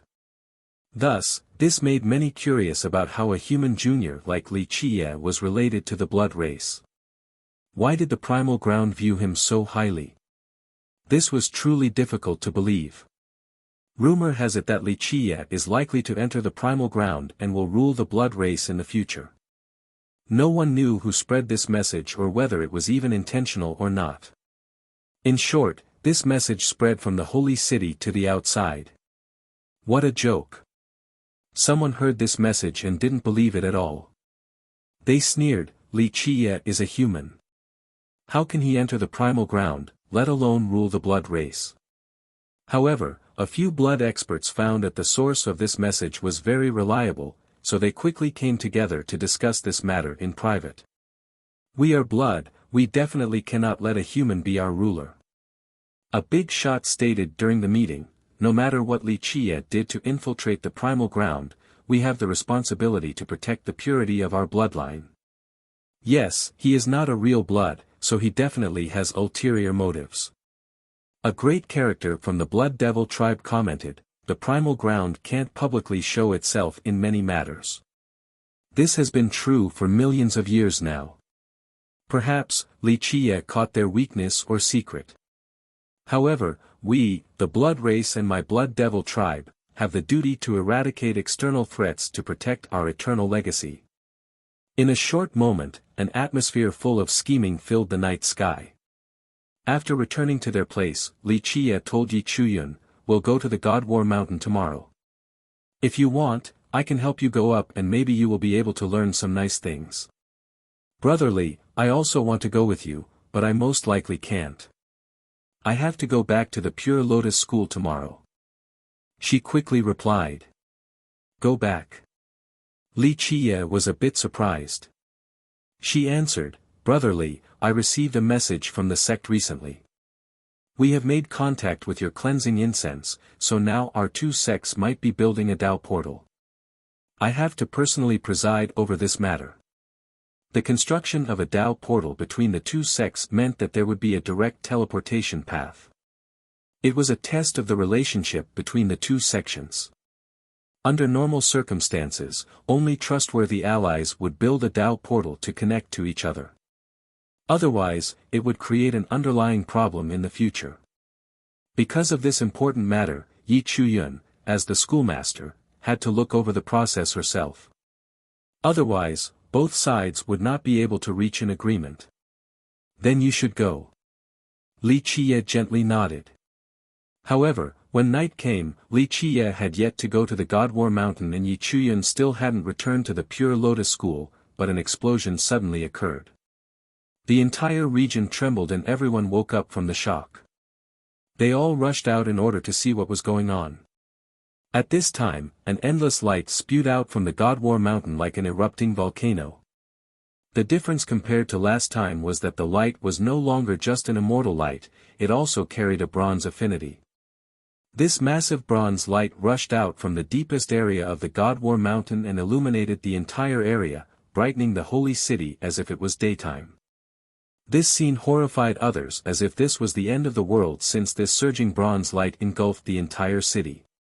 Once enough bronze light was present, strange images began to appear in the sky. These images carved themselves into the night sky with blinding flashes, making it so others couldn't really see them clearly. There was an image of a kingdom and a city. In the midst of the commotion, there seemed to be living beings walking around across the streets and corners. It was a very crowded area. However, with a more careful observation, people could see that the busy pedestrians were not humans or members of the blood race or even existences from any other race.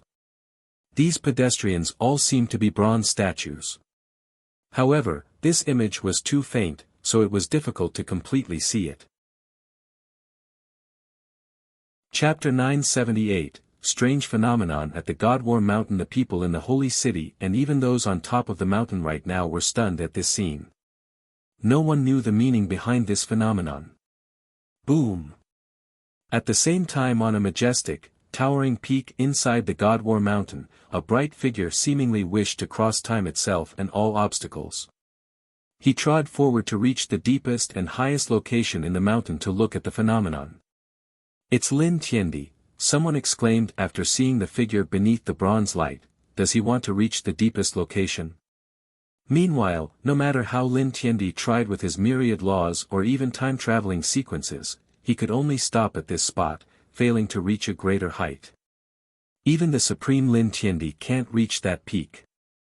Another murmured after seeing this. One more added, he is already quite amazing. Even if he can't be listed among the top 5 of all ages, this is more than enough for him to be considered a supreme genius. Only supreme geniuses can reach this level. This phenomenon went on for a long time as if it was replaying the past. These visual images seemed to have occurred in distant years. Both Li Qie and Yi Chuyun, who were sleeping, were alarmed by this commotion as well. They rushed out at the same time and looked at this phenomenon over the God War Mountain. "What's that?" Yi Chuyun quietly asked Li Qie standing beside her. He looked at the image for a long time before slowly answering, "There are a few things in there that ordinary people cannot grasp." "What kind of things?" She couldn't help her curiosity. His gaze remained fixed on the visual phenomena in the sky as if there was something within attracting his attention. After a long time, he finally responded, "A few items that are ancient beyond imagination." Yi Chuyun looked back at the mountain. The truth was that she didn't know much about it, let alone the rest of the world. No one had heard of someone being able to reach the deepest crevice or the highest peak in the God War Mountain. "Brotherly, how much do you know about the God War Mountain?" She knew that he specifically came for the mountain this time. "How should I put this?" Li Qie smiled, "If I say that there is no one in this world who understands it more than I do, you may not believe me." "I believe you." Yi Chuyun nodded seriously and responded without any hesitation. Her trust in him was absolute. He continued to stare at the mountain before speaking after a long intermission, "I believe in something as well. The God War Mountain might not be called an ominous ground, but it is the most dangerous place in this world." She inquired, "Why is that?" "I haven't heard about any dangers there." Li Qie gently shook his head, "Not just anyone can reach the dangerous areas. Moreover, the danger of the mountain is different from the general sense of danger." Yi Chuyun didn't quite understand what he was trying to say. However, if he didn't want to reveal everything, she wouldn't keep on asking. "Lin Tiandi can't do it. He isn't capable of reaching the prime peak." Yi Chuyun looked at the mountain and noticed Lin Tiandi's repeated attempts at climbing. "The prime peak isn't a place that he can climb to." Li Qie said, "It is already incredible that he has made it through 1,000,000 peak to reach that point. His understanding of profound truths is quite high. Unfortunately, he doesn't need such a thing."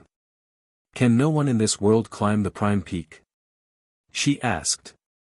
There were many legends about the prime peak of the God War Mountain, but a successful attempt was unheard of.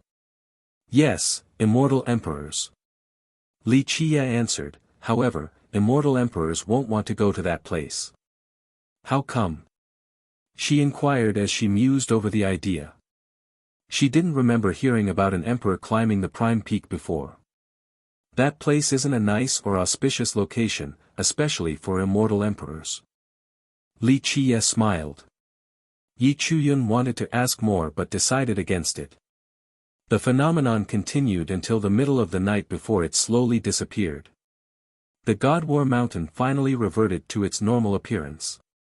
A large number of cultivators of many races rushed for the mountain. An immortal item is surely coming out of the mountain in this generation. Both young and old ran hysterically to the mountain. A youth freely laughed and said, "No one other than me will obtain the immortal scripture. I will definitely be able to soar to the heavens and ascend to godhood." "Quiet down. I heard that there is more than just eternal existences from the previous generation coming. If an immortal scripture actually does come out, I'm afraid even god monarchs will come." A friend whispered him a reminder. There's nothing to be afraid of. Don't forget that this is the God War Mountain." The youth responded leisurely, "No matter who they might be, eternal existences or god kings, everyone is equal inside the God War Mountain. Nobility is not preordained by the heavens. Maybe I will even take a god monarch down." He secretly visited several ancient and mysterious clans in the city. These clans maintained a very low profile even within the holy city. Some didn't even want others to know about their existence. Outsiders simply didn't know about them at all. After the visits, he finally left the city for the God War Mountain. Of course, he was not the only one. More cultivators poured towards the mountain from the other areas as well through the night. At this moment, Li Qie was famous. Each of his actions was noted even in the darkness, especially by those who were paying attention. Li Qie is also going to the God War Mountain. Someone privately discussed this matter. Under the cloak of darkness, a pair of eyes had been watching Li Qie's every move. He noticed that Li Qie was heading for the mountain and became excited, prompting him to command someone next to him. He was the descendant of the Blood Devil tribe, the sky-bearing monarch. He instantly came up with a plan the moment he saw Li Qie on the road. Thus, he sent people to invite Bai Jian and Qi Tianyu. The 5 saints of the blood race were close friends. Moreover, since he was the leader, Bai Jian and Qi Tianyu should have no reason to decline. However, Bai Jian actually refused the invitation. He told his confidant, "Tell the sky-bearing monarch's messenger that I am in closed cultivation. When I come out, I will go apologize to him." Bai Jian's confidant sent the monarch's messenger away. He came back and asked with some confusion, "Young master, your relationship with the monarch is quite good. You are usually happy to answer his beckons, so why are you refusing this time? Afyu, this is a turbulent period." Bai Jian gently shook his head. "The sky-bearing monarch has great ambitions. Him inviting me at this key moment is probably not a good thing." With that, he glanced outside the window. "Fierce has arrived at the barren earth. This is not a good omen at all. I shouldn't be involving myself in these muddy waters. From today on, I will go train and won't ask about anything. If anyone comes, just send them away from me." His confidant acknowledged the command and would carry it out. The monarch was dissatisfied at Bai Jian's absence. As the Blood Devil descendant, he was quite influential within the blood race. He wanted to join forces with Bai Jian, so how could he be happy when Bai Jian didn't show up? He coldly grunted in response. Nevertheless, Qi Tianyu arrived. "Brother Tianyu is indeed my brother. You came to see me at a time like this." The monarch personally came out to greet him. Qi Tianyu smiled, "Brother Skybearing has helped me many times in the past, so how could I not come after you called?" Chapter 979, Nobility is not preordained by the heavens. Inside the room, both the monarch and Qi Tianyu walked side by side before seating themselves. The monarch looked at Qi Tianyu and smiled. "It seems like Brother Tianyu has something on your mind." Qi Tianyu smiled in response after looking up, "Please don't laugh at me. I am only being bothered by a trivial matter, it's not worth mentioning. If I'm not mistaken, you are troubled with love." The monarch said, "Is it Schoolmaster Yi?" Qi Tianyu coughed after being exposed by the monarch, "Just a secular affair, please don't tease me." "No." The monarch solemnly shook his head, "Love between a man and a woman is part of the human experience. Plus, the Pure Blood School and Pure Lotus School have always been close. Brother Tianyu and Schoolmaster Yi can be described as childhood sweethearts. It is only natural that you have feelings for her." Qi Tianyu turned quiet after hearing this. Although they were not really childhood sweethearts, it was true that their schools had a great relationship. Prior to this, he was confident that as long as he tried, he would be able to win over the beauty. He didn't expect for a stranger like Li Qie to come out of nowhere. With Li Qie popping up in his mind, he couldn't help but grit his teeth in anger. The guy didn't only steal the lover of his dreams, he even killed his junior brother, the Swift Sword Marquis, as well. He wanted to mince Li Qie to pieces, but he didn't dare to act recklessly after Li Qie's showing at the Thunder Tower. The monarch smiled and said, "If Tianyu wants to win the beauty's heart, it is not impossible. Brother, don't tease me about this matter. If this is the purpose of this meeting, then I will have to take my leave." Qi Tianyu quickly shook his head. The monarch shook his head and spoke in a serious manner, "Brother Tianyu, why do you think I am joking? Am I such a senseless person? We are brothers, so I only want to lend you a hand." Qi Tianyu was glad to hear this and quickly inquired, "What advice do you have?" The monarch said, "Winning the beauty isn't difficult. The first thing brother needs to do is to kill Li Chia, to eliminate your rival. Then, as long as you keep trying, you'll win her over eventually. Kill Li Chia. Qi Tianyu smiled wryly, brother, this is easier said than done. He was a proud person and had previously looked down on Li Chia. However, after Li Chia's performance at the tower, he understood the discrepancy between them. Not necessarily. The monarch said, I heard Li Chia is going to the God War Mountain. Brother, keep in mind that once you are at this mountain, nobility is not preordained by the heavens. Everyone will be equal, so brother won't lose to Li Chia. Such words did move Qi Tianyu. He naturally wanted to kill Li Chia, perhaps even more than anyone else. I'm afraid it still won't be easy. Even with the suppression of the mountain, his speed, Qi Tianyu's eyes narrowed at this point. Li Chia was way too fast, so fast that he couldn't really see him back then. The monarch smiled, we are brothers, so your problem is my problem. I can help you in this regard. Qi Tianyu happily asked, really? Their relationship had always been good, and the monarch had helped him before. The monarch replied, if brother Tianyu is determined, I will lend you my tribe's imperial weapon for a bit. Even though Li Chia is extraordinary, it will no longer be up to him once he enters the God War Mountain. Even if he is very powerful, with an imperial weapon, brother Tianyu, won't it be easy to kill him? Qi Tianyu's heart became red hot after hearing this, he couldn't contain his excitement. The monarch went on, moreover, brother can rest assured, I will tell our tribe's disciples to help you as well so that you can become famous. Despite his boiling blood, Qi Tianyu had to say, I'm afraid it won't be okay for brother to assist me so much. Lending your tribe's imperial weapon to an outsider is not a trivial matter. We are brothers, so it is nothing.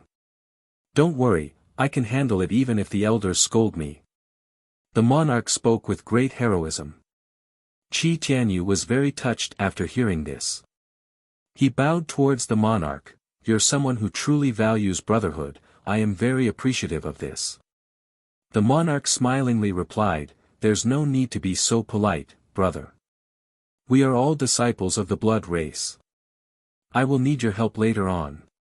Qi Tianyu hurriedly said, don't worry, brother. When you take control of the blood race in the future, I will be the first to show support. The two of them looked at each other and laughed. After the monarch saw Tianyu off, a blood devil ancestor spoke, I'm afraid this plan might go awry. In my opinion, the primal ground greatly values Li Chia. He might even take charge in the future. Even if he doesn't become the ruler, he would still be an esteemed guest there. If you can kill Li Chia with this maneuver, then it will be good. But if you can't, then it will be quite precarious. Either way, we will be offending the primal ground. The ancestor analyzed the situation for the monarch. Ancestor, who can be certain of this? We still don't know Li Chia's position in the primal ground. The monarch deepened his tone, but one thing is certain, without Li Chia, I can enter the primal ground. Plus, I am a blood. If I can kill this human, won't that show that I have the power to replace him? That I am stronger and more capable than him? This will only show the might of our blood race, and our clan disciples will love me for it. The ancestor pondered, then said, you are playing with fire. If you fail, you will burn. The monarch smiled, ancestor, there is no smooth sailing in cultivation. If one is afraid of a wolf and a tiger, then they might as well be an insignificant human. I shall seek prosperity in peril, if I can kill Li Chia, then I shall be successful. This is true. The ancestor gently sighed. I need your help to take out an imperial weapon, ancestor. Also, help me get that crossbow as well. With the god-slaying crossbow, I will be able to deliver a fatal blow the moment Li Chia becomes distracted, to give him a death without a burial. With that, he revealed a frightening bloodlust. Fine, I hope that you will be able to lead the blood race one day. The ancestor spoke gravely. Nobility is not preordained by the heavens, this is a widespread phrase in the mortal world, but one would often hear this the moment they arrived at the God War Mountain. This was especially true for the lively and ambitious youths. They loved repeating this phrase in this place. There was a reason for the phrase's pervasive presence. The mountain was a very special location. No matter how powerful one might be, they would be suppressed the moment they set foot inside. There seemed to be the hand of a god pressing down on one's body, instantly lowering their cultivation all the way down to the physique accumulation realm.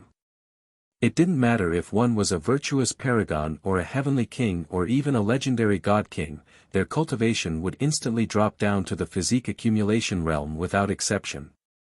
Legend states that only immortal emperors could escape the suppression in this place.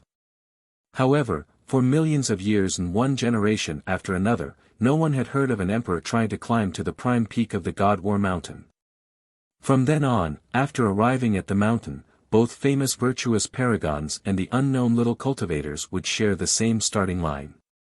Because they were all at the same realm, this place's defining phrase became very popular. Here, even a weak cultivator could have the chance to assassinate a god king. Of course, killing a god king was not such an easy matter, it was just that it was no longer an impossibility. For many years now, many brilliant geniuses had killed god kings on this mountain. Of course, this made it so that god kings wouldn't easily step inside this area. Not to mention the distant past, several years ago, a god king was killed here. At that time, rumor has it that the Space Trample Mountain's Jikon Woody came to the barren earth and offended the Blood Devil tribe. Both sides immediately fought after this quarrel. Jikon Woody was just like his name. Even against the mighty tribe, he continued on fighting while retreating. A large number of experts were killed by him, and this forced many ancestors to come into being. Eventually, a god king from the tribe personally took action and chased him all the way to the God War Mountain. After stepping inside, this god king finally met the bane of his existence. During this battle, Jikon Woody tore him apart. This battle brought Jikon Woody extreme fame as he threatened the entire mortal emperor world. Many people said that he would become an invincible emperor just like his ancestor, immortal Emperor Ta Kong. Meanwhile, the Blood Devil tribe viewed this battle as a great humiliation. Both the young and old of the tribe were reluctant to talk about this battle. There's an author's note in this chapter that I thought was cute. I'll briefly summarize it here. Recently, many readers asked when I will mass release. The truth is that I sincerely cannot do so right now. Some said that I have a reserve. This is true, I do have some chapters, around 10,000 words. I have recently been in a slump. Plus, there are many tasks to do at home. If I mass release and use up all of my backup chapters, then there might not be any new chapters. Because of this, the chance for a mass release is very low. My son has just got into kindergarten as well, so I want to spend a bit more time with him. Yesterday, when I got out of bed and wanted to write more, he told me to go play with him. I said no due to work because I had to make money, but then he said something that left me quite touched. He said, "Papa, don't write, play with me. I don't need toys, so there's no need to spend money." After hearing this, I felt that I have spent too little time with him. Chapter 980, Entering the God War Mountain. Nobility is not preordained by the heavens. This phrase was truly not just for show at the God War Mountain. On the mountain was a youth carrying a bloody saber. His body was engulfed in a blood energy as his long hair fluttered with the wind just like a waterfall of blood. He came with a group of Blood Devil disciples and arrogantly laughed, "Will god kings from the human race dare to come here?" The Saber Emperor School's Feng Jicheng. Many cultivators here were startled to see this young man. He was the main descendant of the Saber Emperor School, one of the 35 great lineages of the Blood Devil tribe. Its power was among the top 5.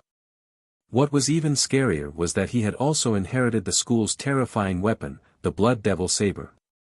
Thus, he was known to be quite vicious. Humans and Bloods didn't always get along in the barren earth. The sky-bearing monarch, as one of the leaders of the Blood Devil tribe, was friendly compared to Feng Zhicheng. Since the Blood Devil tribe was the most powerful branch of the blood race, Feng Zhicheng considered humans to be invaders. Normally, he would argue with human experts right away, and the result would be fights to the death. If a human god king comes here, I will definitely kill them. Feng Zhicheng laughed proudly while emitting a cold aura. The Blood Devil tribe viewed Jikong Wudi's dispatch of their god king as a great shame that they were unwilling to speak of. But today, Feng Zhicheng was quite aggressive to the point of provoking the humans. Despite his deliberate showing of disdain, the human experts here didn't want to say anything because nothing good would come out of debating with this brute. Feng Zhicheng laughed proudly and went deeper into the God War Mountain with a large group of Blood Devil disciples. At this time, wondrous lights emerged from the mountain alongside faint immortal hymns. Runes appeared on the hills with some intertwining universal laws as well.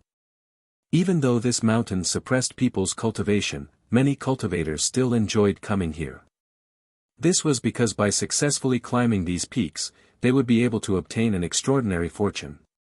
Each peak hid a different opportunity. Some had an ancient sage that gave Tao sermons. Others had natural immortal voices preaching the Tao while others told different legends.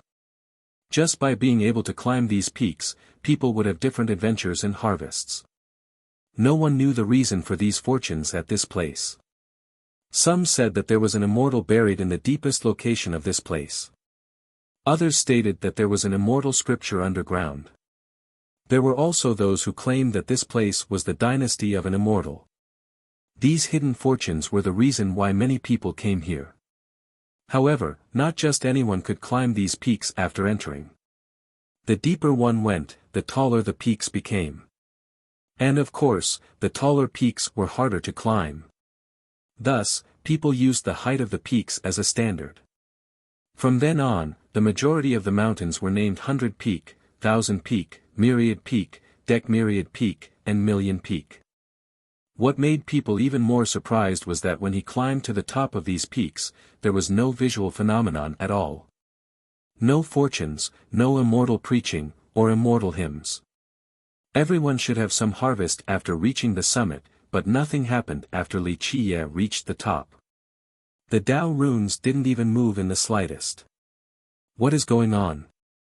Those who were watching felt that his lack of harvest or fortune was unbelievable. Haha, he must be cursed, even the fortunes of the God War Mountain won't recognize him. A blood expert sneered. That's right. I heard the cursed ones aren't tolerated by the high heavens. Not to mention this peak, even if he crawls to all the 100 peaks, he still won't be able to obtain any fortune. A young blood laughed gloatingly. Many people felt an indescribable joy in their hearts after seeing Li Qiye's failure, especially those of the blood race. Those with a little skill and determination wouldn't bother climbing 100 peaks due to the lowest grade fortunes, so very few cultivators climbed this level. Of course, there were also people willing to do so. After reaching the summit of some peaks, Li Qiye found that there were cultivators present already. They all obtained something for their trouble. On a different one, there was a group sitting in front of a boulder and were observing the Tao runes on it. Some were quietly listening to the faint Tao noises underground. When they saw Li Qiye burying an item in the mud, they became quite curious. A human asked, "Young noble, what are you burying?" Li Qiye only smiled and said, "Everyone says that plant a seed in spring and harvest the fruits in autumn. So, I am planting a seed containing the grand Tao. Maybe when autumn comes, I will be able to pick up many immortal scriptures." Such words left the group looking at each other. Such a belief was too ridiculous and quite frankly impossible. Only a fool would believe such a thing. Although they didn't believe him, after he left, someone immediately dug up the location that he had just buried the item. However, there was nothing there at all. No way, I clearly saw him burying something down here, how could it have disappeared? A cultivator dug a very deep pit, but he still couldn't find the item Li Qiye put in there. Maybe that guy is just trying to trick us. He knew that we would dig it up, so he cast an illusion. A friend shook his head and smiled. This kid is sick. It's one thing that he didn't get any fortunes after going to so many hundred peaks, yet he still has the mood to tease other people. What a freak. The digger said with frustration. Chapter 981, Meeting Yichuan again. Li Chia, of course, didn't have so much free time to tease other people. The truth was that he truly buried items there, but these items were instantly dragged down to the deepest location of the mountain. This wasn't something that others could see. Moreover, these items were extremely frightening. After the last battle with the ancient Ming, he gave these items to the mysterious clans inside the city for safekeeping. This time, he visited them and took back all those items. For millions of years, people thought that a war between deities had taken place in this location. Of course, in a certain sense, that past battle was also a battle between gods. It ultimately resulted in a battle to kill an immortal emperor. In present times, few people knew that this place wasn't always called the God War Mountain. In the past, it was a divine land. After the ancient Ming took over the 9 worlds, the Dark Dragon dynasty built a supreme ancestral ground at this place. After the death of an immortal emperor, this land was transformed into its present state, the current God War Mountain. Countless ancient battlefields had shattered here. Towering mountains and peaks were rebuilt from the accumulation of flesh and blood. The world also didn't know that the thing suppressing everyone in here was not an immortal or any item, it was the most terrorizing formation in this world, the immortal emperor slaughtering formation. After the battle, Li Chia left the formation to reign over this place. Outside of the immortal emperor blood still flowing here, the more important reason was that this land was too mystical. Furthermore, the ancient Ming had fortified this land for many years and truly affected the terrain. Thus, Li Chia left the formation here as insurance to destroy everything the ancient Ming left behind with the erosion of time. The sight of the phenomena told Li Chia that the time was finally ripe after these millions of years. This day had finally come, the day of his harvest. Despite their great efforts, that highly coveted item was too profound, and in the end, the ancient Ming's efforts came to naught.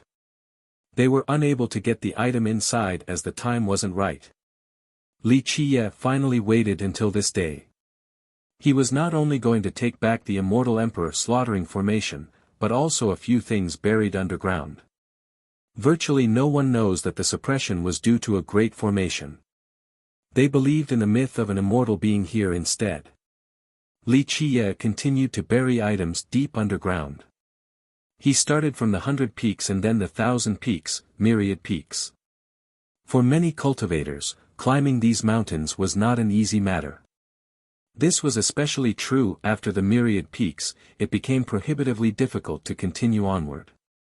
The suppression became stronger the closer one was to the center of the God War Mountain. It was a great test to anyone's Tao heart, determination, perception, and skill. However, this was not difficult for Li Chia. He was the creator of God War Mountain. For him, not to mention the million peaks, even climbing the prime peak was easy. At one of the special 1,000 peaks Li Chia was burying items in, a respectful figure immediately bowed the moment he saw Li Chia. Young noble Li Chia looked up and smiled leisurely. Royal Lord E, we meet again. This is truly a type of fate. So it turned out that this old man who bowed respectfully towards Li Chia was the Suwang country's Royal Lord Yi Chuan. At this time, a group of disciples were standing behind him. Abeo, who didn't like Li Chia, was among them. Yi Chuan quickly told his disciples, "Come, greet young noble Li." Back at the void-trapped desert, some of them had looked down on Li Chia. But now, they knew that Li Chia was their great lord's esteemed guest. What shocked them even more was when they heard some of his stories. He even dared to kill the descendant of the Crimson Night Kingdom. This was too much to take in for little cultivators like them. In their eyes, Qi Zixian was a goddess from legends, someone completely out of reach. However, Li Chia casually killed someone of her level so easily. How could they not be astonished? Thus, after seeing his arrival, a Bao's group didn't dare to slight him in the least. They were stricken with both fear and awe as they bowed towards him. "Rise." Li Qiye gently waved his sleeve and smiled. "Oh. That little lady isn't coming." He was referring to Yi Chuan's disciple, Ali. He had a good impression of her due to her broad-mindedness. "She's here." Yi Chuan was happy to see Li Qiye bringing up his disciple right away. He pointed at 1,000 peak ahead and said, "She climbed up that peak and is comprehending the fortune up there." Li Qiye looked at this peak for a bit. It was around 5 to 6,000 zhang high. It was relatively tall among the 1,000 peaks. To be able to climb a 6,000 peak at that age, she either has a strong Tao heart or a mind free of distractions. Li Qiye gently nodded. However, there is still a big gap compared to real cultivators if she can only climb up 1,000 peak. His words made the majority of disciples behind Yi Chuan lower their heads in shame. Even the proud Abeo was very embarrassed. One couldn't be considered a real cultivator by just climbing a 6,000 peak. Meanwhile, they could barely climb a 3,000 peak. This was not much different from mere mortals. "May I ask how you define a cultivator?" Yi Chuan noticed this rare opportunity and immediately asked Li Qiye. He was seizing the chance for his disciples. Cultivation is not about innate talents. It relies on one's Tao heart, determination, and perception. Li Qiye only smiled since he knew what Yi Chuan was thinking, so he casually taught them. Most cultivators wouldn't care for this basic theory. Li Qiye didn't want to pass down a real Tao system either. This was only casual speech. As for how much they could understand from it, this depended on their own efforts and fortune. "Wow, I feel like I've missed something." While Li Qiye sat on the ground to teach Yi Chuan's disciples, a crisp and pleasant voice rang out. Yi Chuan's youngest disciple, Ali, finally came back from the summit. She was both excited and scared to see Li Qiye sitting together with her brothers. Yi Chuan hurriedly said, "Ali, come greet young noble Li." She looked at him with surprise in her big and round pair of eyes before she happily smiled. "Young noble Li is also here? Don't tell me you want to compete with Lin Tiandi by seeing if you can reach the prime peak." Yi Chuan was startled after hearing his disciple. Both Li Qiye and Lin Tiandi were peerless characters, not people that a small kingdom like them could provoke. "This girl, what nonsense is this? Just greet young noble Li first." Yi Chuan gently scolded her so that his disciple wouldn't speak more outrageous lines. Li Qiye gently waved and stopped Yi Chuan. He then glanced at the million peaks in the distance and smiled. "I am only competing with myself, there's no need to compare with others." "How awesome."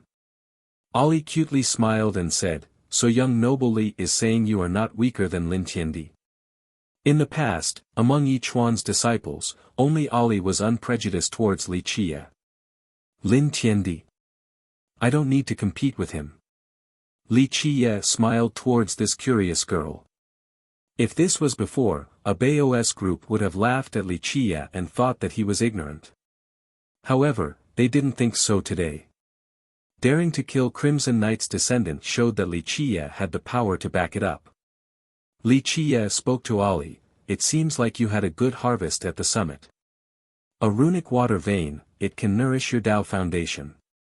How do you know that?" She was jolted from hearing him reveal her harvest. She had only managed to comprehend the Tao runes on the mountain and didn't even have the time to tell her master, but Li Qiye was able to tell with a single glance. "I only calculated with my fingers." Li Qiye chuckled. How could this elude his eyes? It was only a small exaggeration to say that he was the creator of the God War Mountain. Ali was both puzzled and scared. She wanted to ask, but Yi Chuan shook his head towards her and motioned for her not to.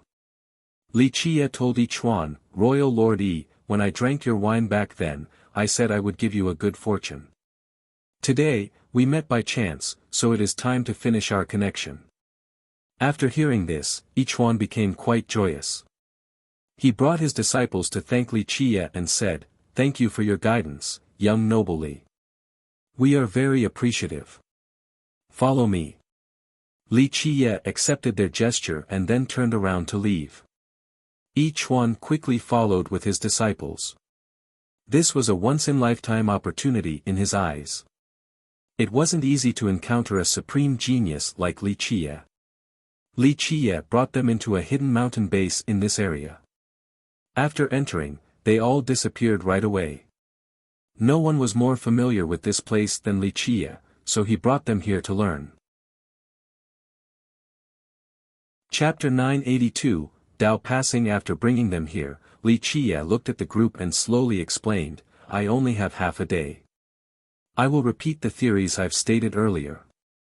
With that, he pointed at 3 people in the group. They were Yi Chuan's best disciples. Abeo was one of them. I see that the 3 of you have trained in a combination technique and have decent teamwork. I will pass down an old Trinity formation to you 3. I will only repeat it twice, whether you can learn it is up to you. Li Qiye said. Yi Chuan's disciples quickly held their breaths and focused. They were afraid of missing out on such a good opportunity. Li Qiye then repeated the few Dao basics. Even though this was only elementary information, it was completely different when explained by Li Qiye. Everything became so brilliant and easy to understand. Abeo's group had read these basic Dao guidelines before and felt that they were too simple and boring. However, this tedious information became completely different when told by Li Qiye. They never thought that such basic information hid such profundities. Even Yi Chuan, the ruler of a country, was immersed in the teachings. At this time, both the master and the disciples who looked down on Li Qiye were completely convinced and greatly admired him. After the Dao preaching, he gave Abeo's group the Trinity formation. This ordinary formation was not too profound, but after being modified by Li Qiye, it became incredibly abstruse. This made the 3 quite ecstatic, as if they had just found a great treasure. They felt incredibly grateful towards Li Qiye. Yi Chuan was happy as well. He inadvertently created a good relationship with Li Qiye, but he didn't expect for this good of an outcome. After passing down the formation, Li Qiye told Ali, you obtained a runic water vein. This vein is a bit special. Since our meeting is a type of fate, I will help you improve it. With that, he pointed at her forehead. In the blink of an eye, bright waves rippled in the sky. Ali closed her eyes and didn't stop Li Qiye from judging her Dao foundation. Zzz, with Li Qiye's finger movement, the runes with a wavy texture suddenly intertwined like needles. In a short time, they combined to turn into a universal law in the form of a divine chain. Zzz, eventually, this divine chain imprinted itself into her sea of memories and took root there like a healthy tree. It seemed to be turning into a heavenly merit law. This is, Ali felt the item in her mind. She was both happy and scared before asking curiously, what is this merit law? Carefully study it. One day, you will understand what kind of merit law it is. Li Qiye didn't answer her question completely, only smiling instead. He then shifted his gaze towards Yi Chuan's group, you all can stay here for now to meditate. Try to climb the higher peaks afterward, there won't be any more chances in the future. In the God War Mountain, your talents do not matter. It is all about your Dao heart and determination. He pointed at his heart after finishing this. He taught them a few techniques to climb the mountains before turning around to leave. Yi Chuan asked with concern as Li Qiye turned around, young noble wants to climb up the prime peak. Yes, but there's no rush for now. Li Qiye smiled, when I climb up the prime peak, you all should leave. The God War Mountain won't be like this from then on. Thank you for your guidance. Yi Chuan bowed again. He pondered for a moment before speaking with some hesitation, young noble should still be a bit careful on your trip. I heard the blood race wants to monopolize all the myriad peaks and up, they're not allowing humans to come close. I'll be careful. Li Qiye smiled. Will we meet again? Ali curiously asked while looking at Li Qia's back. If it is meant to be. To meet or not to meet, let it be up to fate. Li Qia smiled before disappearing at the entrance.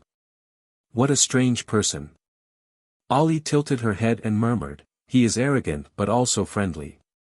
After drinking 1 cup of wine from us, he gave us so many good things. Because he is a master, a real master.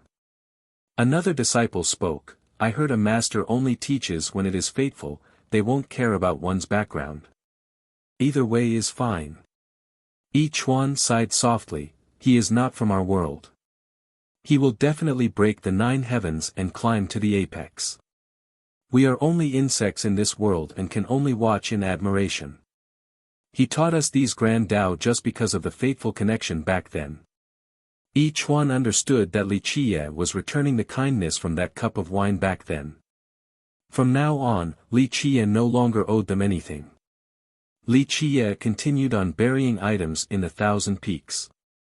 Each item he buried was different as well. Alas, no matter how many peaks he climbed, there was no reaction at all. He didn't meet any fortunes unlike the others.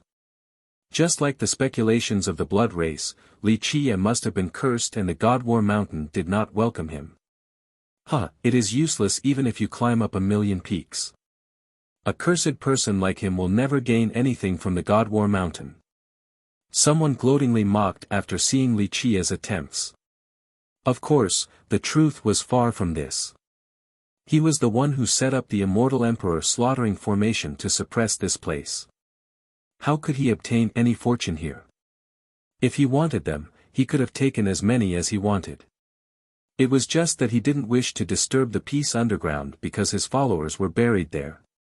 In addition to Li Qia who was attracting a lot of attention, there was another who commanded the same level of spotlight, Lin Tiandi.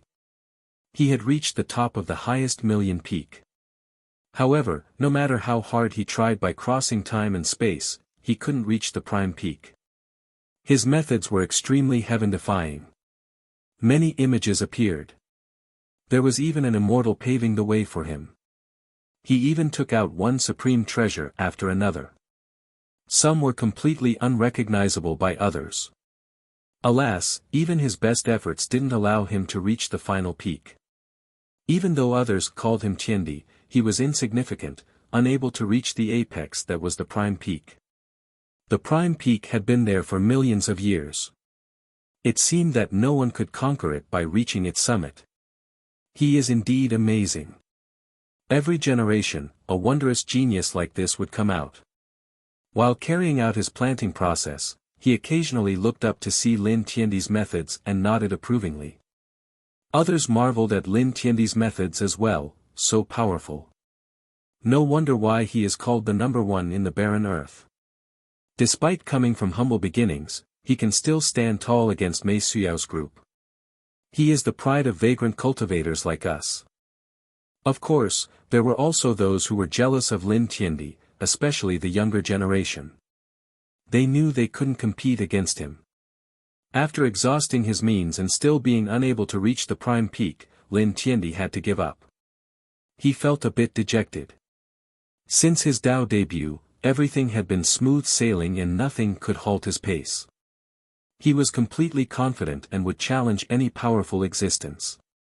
However, he finally suffered a setback before the prime peak. Although he couldn't come up with a reason for failure, he still had to stop right here. Of course, Lin Tiandi was still Lin Tiandi.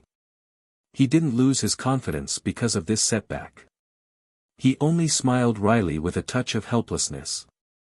Wait until I'm more powerful, I will come back to conquer you. Eventually, he looked at the prime peak and murmured before leaving. Some were happy and some were sad to see his failure.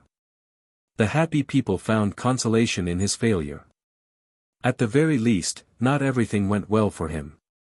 No matter how brilliant he might be, he was still met with failure this day.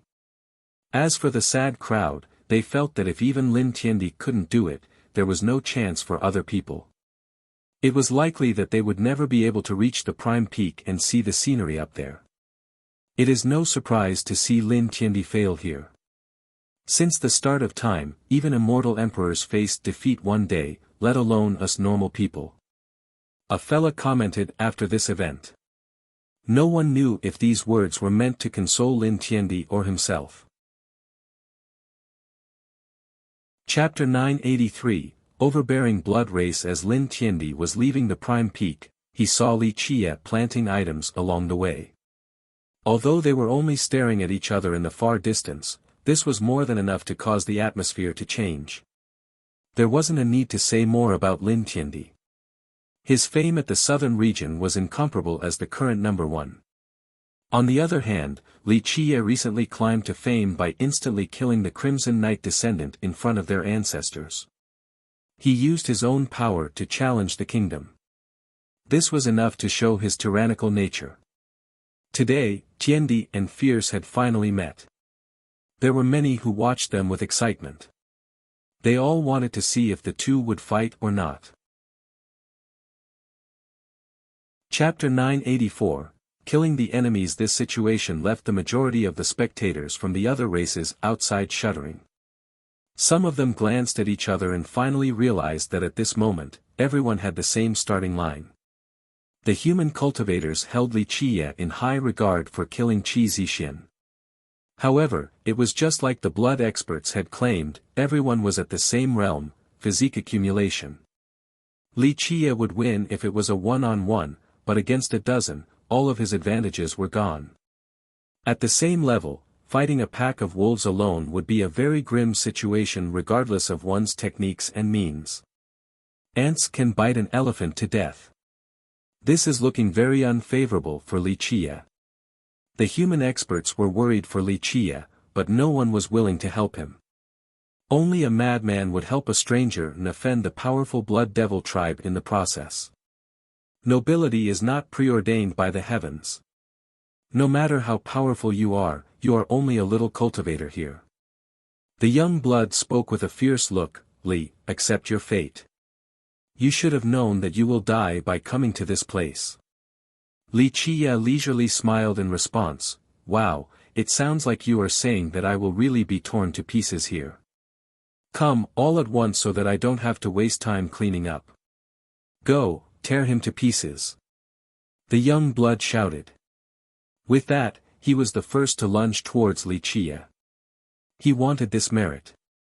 If he could kill Li Qie, he would become renowned in the world while raising the prestige of the blood race. Tear this little human animal apart. The other blood experts were not willing to fall behind.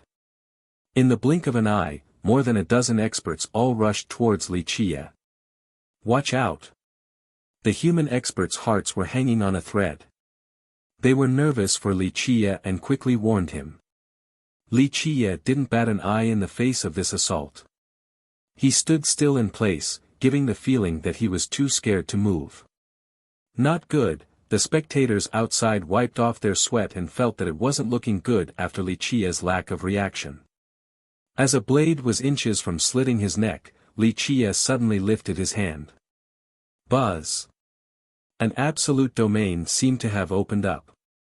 In this split second, time seemed to have stopped and space was frozen. All the murderous experts became motionless. But it didn't end there. While time was halted, one could hear sounds of metal being smashed and shattered. Both the experts and their weapons were decimated in the blink of an eye. Silence quickly ensued as everyone became stunned. No one saw how Li Qie did it. They only saw him raise his hand, then a dozen blood experts were slaughtered. Too weak, I thought you all could have struggled a bit more. Li Qie slightly shook his head while looking at the bloody carnage with a regretful demeanor. He was just testing his stagnation domain. Although there were Heavenly King level experts among the dozen, they couldn't even handle one blow inside the domain. Moreover, they were suppressed to the physique accumulation realm, so they were instantly rendered into a bloody pulp. The spectators nearby were astonished by this scene. This was truly too shocking since they couldn't even see how Li Qie slaughtered these experts. Li Qie didn't seem to care, as if this was an ordinary occurrence to him. He looked at the spectators and smiled. In this place, I am higher than even deities. I welcome anyone who wants to challenge me. With that, he climbed up the myriad peak. The crowd turned quiet and just watched Li Qia's departure. When he smiled and revealed his white teeth with that nonchalant expression, it made many of them quiver. That brat is too scary. It looks like the mountain isn't even suppressing him. An older cultivator calmed down and seemed to have noticed something. The group began to compose themselves at this time. A cultivator became startled and exclaimed, "The Saber Emperor School's Feng Zhicheng and other geniuses from the Blood Devil tribe are all meditating at that peak, yet he is actually climbing up. What about Feng Zhicheng?" A human expert spoke with contempt. "Li Qie even dared to kill Qi Zixian, you think he cares about this Feng Zhicheng? Humph, in my eyes, he is still nothing even with the Blood Devil saber. Yeah, Qi Zixian is one of the 5 saints while Feng Zhicheng isn't qualified to join this group. Even if the Saber Emperor School is a big sect, it still can't compare to the Crimson Night Kingdom." Another human spoke, someone as fierce as Li Qie simply doesn't care for the blood race. Some human cultivators were supporting Li Qie both openly and covertly. In their eyes, Li Qie's ability to strike the blood race allowed the humans to feel proud. Li Qie climbed to the summit and found that there were people meditating in this place. Strange images were showing themselves. Without a doubt, they had obtained a fortune at this place. His presence immediately alarmed them. They turned around and sharply glared at him. This group consisted of young geniuses from the Blood Devil tribe. Although they were weaker than the 5 saints, they were quite famous in the blood race and even the barren earth.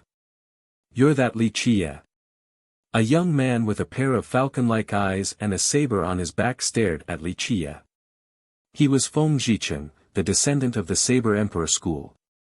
Li Qie lazily stared at them and said, "Yes, I'm that Li Qie. You killed Ahong's group."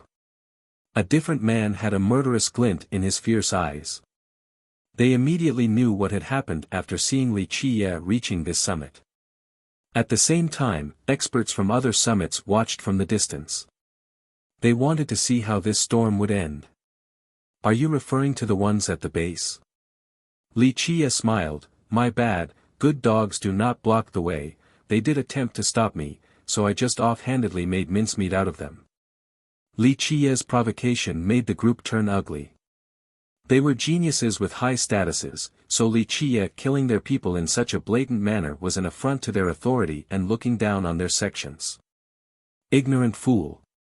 Feng Zhicheng unsheathed the Blood Devil saber and pointed the tip at Li Qie, "Human ant, kneel and accept your death." The saber in his hand was crimson like flowing blood. It was especially demonic as if this was not a blade but a wave of devil blood.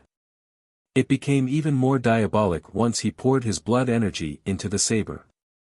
The blade emitted an evil aura as if it was the hand of a devil, capable of extinguishing the life of any creature instantly. Li Qie slowly responded in a nonchalant manner, "Someone of your level can't even block a single move of mine. Don't waste time. All of you come together so that I can dispose of you all with one move." Chapter 985, Too Weak Clang. The saber rang. In the blink of an eye, everyone thought that it had slashed Li Qie. However, after this sound came about, the sea of blood disappeared and the evil affinity moldered. Li Qie remained there in the same spot as if he didn't even lift a single finger. At this time, people finally had a clear view of them. Li Qie's hand was pushing down on the blade in a carefree manner. The Blood Devil saber beneath his palm was completely immobilized, as if his palm weighed the same as countless divine mountains. Once stopped, even a godfiend wouldn't be able to escape, let alone a mere saber. Feng Zhicheng's complexion was flushed because he couldn't pull back his saber from Li Qie's leisurely grasp. It felt as if his saber and Li Qie had fused together. He mustered all of his strength, yet he still failed to move the blade even a tiny bit. "Like I said, someone of your level wouldn't even be able to withstand one blow." Li Qie smiled and shook his head. Under the hell suppression godly physique, Feng Zhicheng's puny cultivation couldn't reach the apex. Although the Blood Devil saber was a supreme evil blade, it was still suppressed by Li Qia's hand. "Junior, do not be so presumptuous, die." The other geniuses here saw Feng Zhicheng in trouble and all shouted at the same time. They summoned their treasures and attacked Li Qia with their most powerful moves. Things should have been like this from the beginning. Li Qia smiled and didn't bother looking at the oncoming barrage. He simply lifted his finger and unleashed a strike. Bang! Bang! Bang! Before the crowd could realize what was going on, many bodies fell down. These attacking blood geniuses lost their lives to just one finger strike. It was too swift. No one saw Li Qia's technique that killed all the Blood Devil geniuses instantly. There was a frightening, bloody hole in each of their foreheads. There was no doubt that his finger penetrated their skulls. They died with their eyes agape without even realizing how they died. Soaring immortal physique, the ultimate in speed. The swiftness of this finger attack surpassed the void. These geniuses were nothing in the face of this attack. So brutal. Even virtuous paragons from the previous generation shuddered after seeing this from the other peaks. Li Qia's speed could even threaten themselves. No techniques or Tao laws, just pure speed alone. Don't tell me he cultivates the soaring immortal physique. One of them was astonished and had this thought. Feng Zhicheng was currently shocked. He quickly ran and even gave up on his saber. In the blink of an eye, he created a gap between him and Li Qia. However, he had to stop after feeling a chill on his neck. A very sharp saber was hanging before it. This sensation was too familiar. He didn't need to look to know that it was his own Blood Devil saber threatening his life. It happened in an instant, so no one could see it. The other cultivators felt suffocated after witnessing this scene. Feng Zhicheng came to a standstill and didn't dare to move. He even stopped breathing. The saber had followed him for decades, so he knew just how sharp and terrifying it was. If he moved even a little bit right now, his head would be rolling on the floor. What a pity. What a nice blade, a shame that it wants to cut off its master's head. Li Qia gently shook his head and smiled with the saber in his grasp. Feng Zhicheng's expression was extremely ugly. Until now, he was the only one who decapitated people with the devil blade. He never expected that one day, his own blade would be hovering around his neck. The blade that had always followed him was now the cruel instrument on the verge of slaying him. If I just apply a little force, your dog head would fall to the ground. Li Qia leisurely smiled. Li, halt your impudence. A cold voice resounded as someone climbed up the peak. Qi Tianyu is here. An attentive watcher quickly stated after seeing the fella. Many people held their breaths after seeing this newcomer. Everyone knew that the Blood Devil tribe had always been united. Provoking one was the same as provoking them all.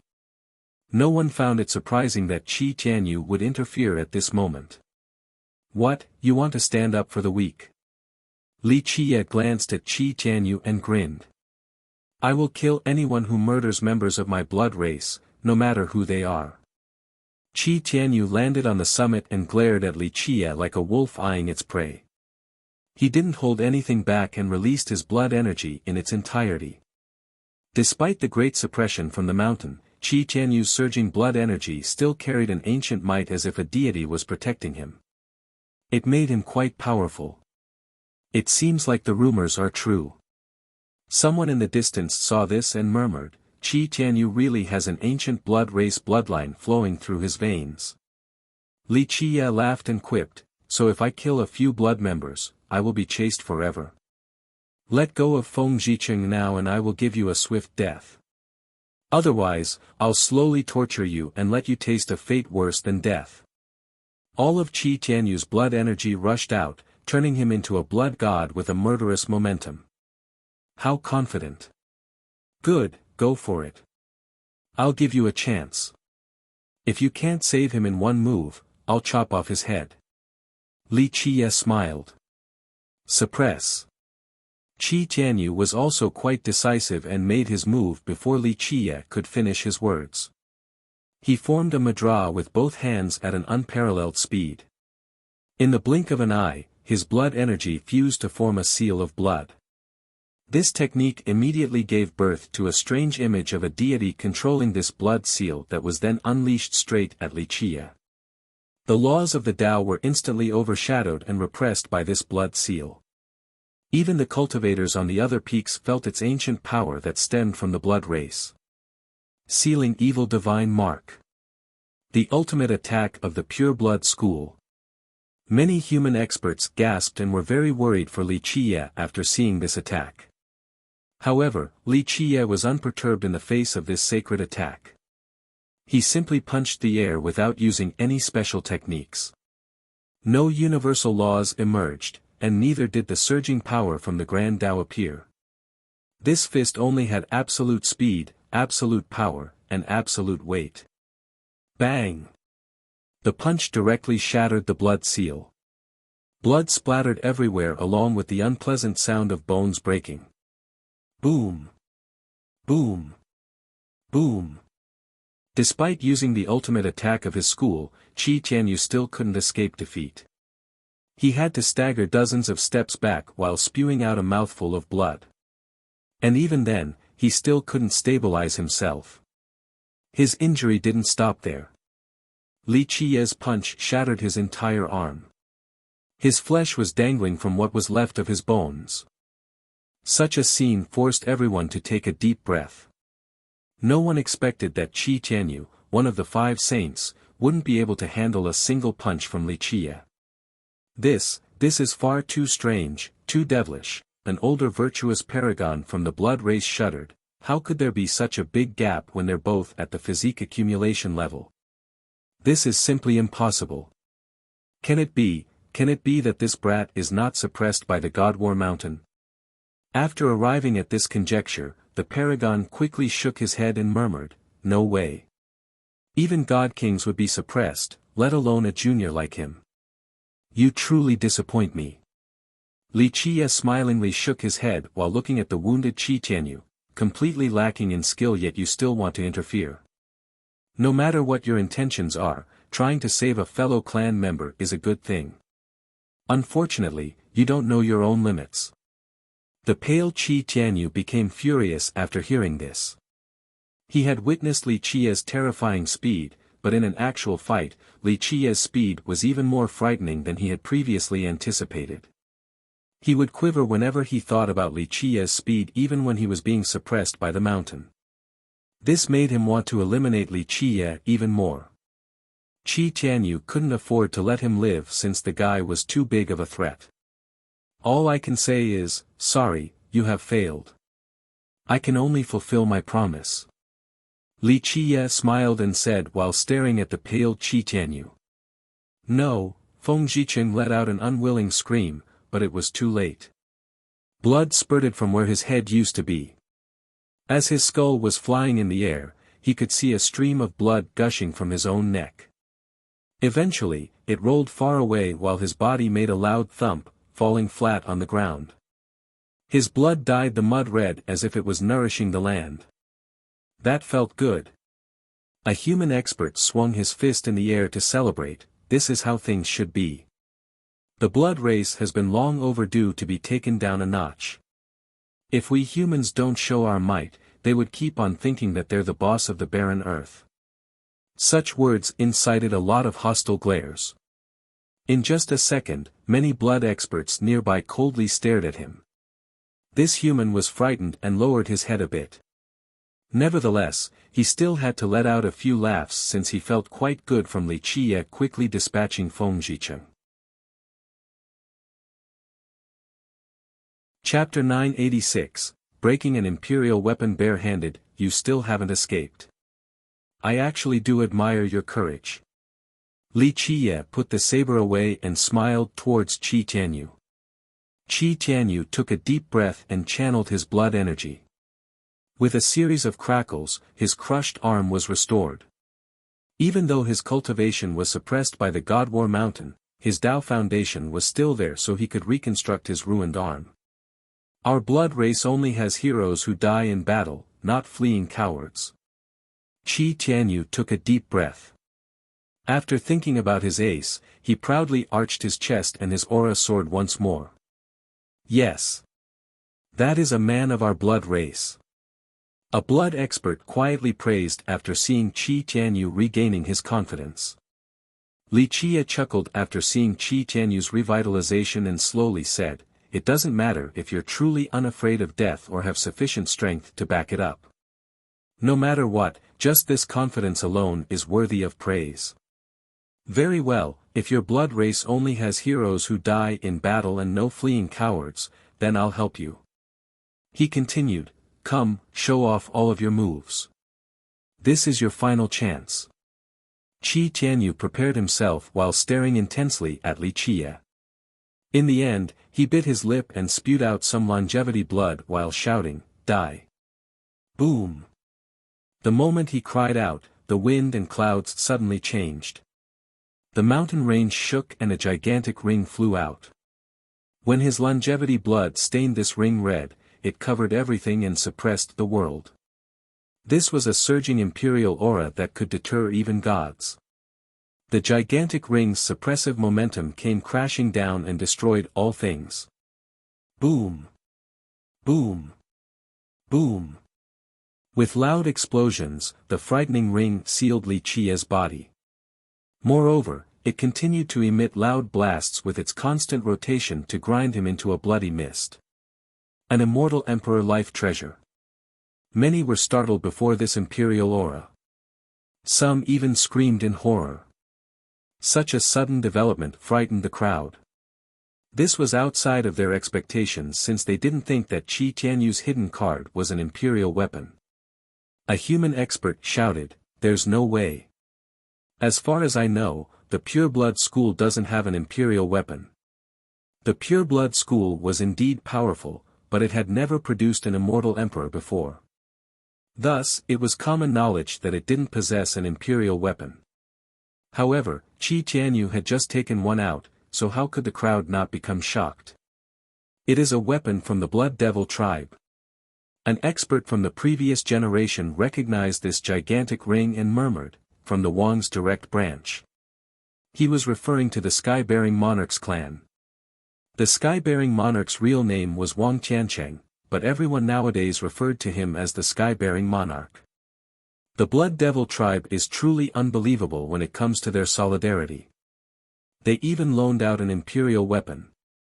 Both humans and members of the other races became quite envious. Everyone knew that imperial weapons were priceless treasures. They were the defining treasures of their respective sects, meant to be used for their own protection. Even a sect's disciples wouldn't normally get an opportunity to use them. But now, the Wang clan from the Blood Devil tribe actually let Qi Tianyu borrow their imperial weapon. This was a great showing of camaraderie and solidarity. Thus, it was understandable that the experts from the other races became quite envious of the whole thing. This was doubly true for the humans. They could be considered the top race in the barren earth, but they had always been fragmented with their own individual goals. "It's over, Li Qie is dead for sure." A blood expert snorted after seeing the imperial weapon. A young blood was even more jubilant. He laughed with contempt, "What is this about being the fierce of the human race? Humph, a junior with such a shallow foundation still dares to challenge our blood race? He doesn't know his own strength. We have been standing strong in the 9 words for millions of years with unfathomable power. How can an ignorant junior like him challenge us?" Although some human experts were annoyed by this claim, they remained silent as they had no other choice. It seemed like Li Qie's defeat was a foregone conclusion the moment the imperial weapon came out. The cultivation of everyone in the area was suppressed to the physique accumulation realm. In this circumstance, if one could control an imperial weapon, then victory would certainly be within their grasp. Boom! The imperial aura continued to spread like an ocean engulfing Li Qie. He appeared incredibly small in contrast to this vast and mighty aura. Bang! A deafening blast resounded.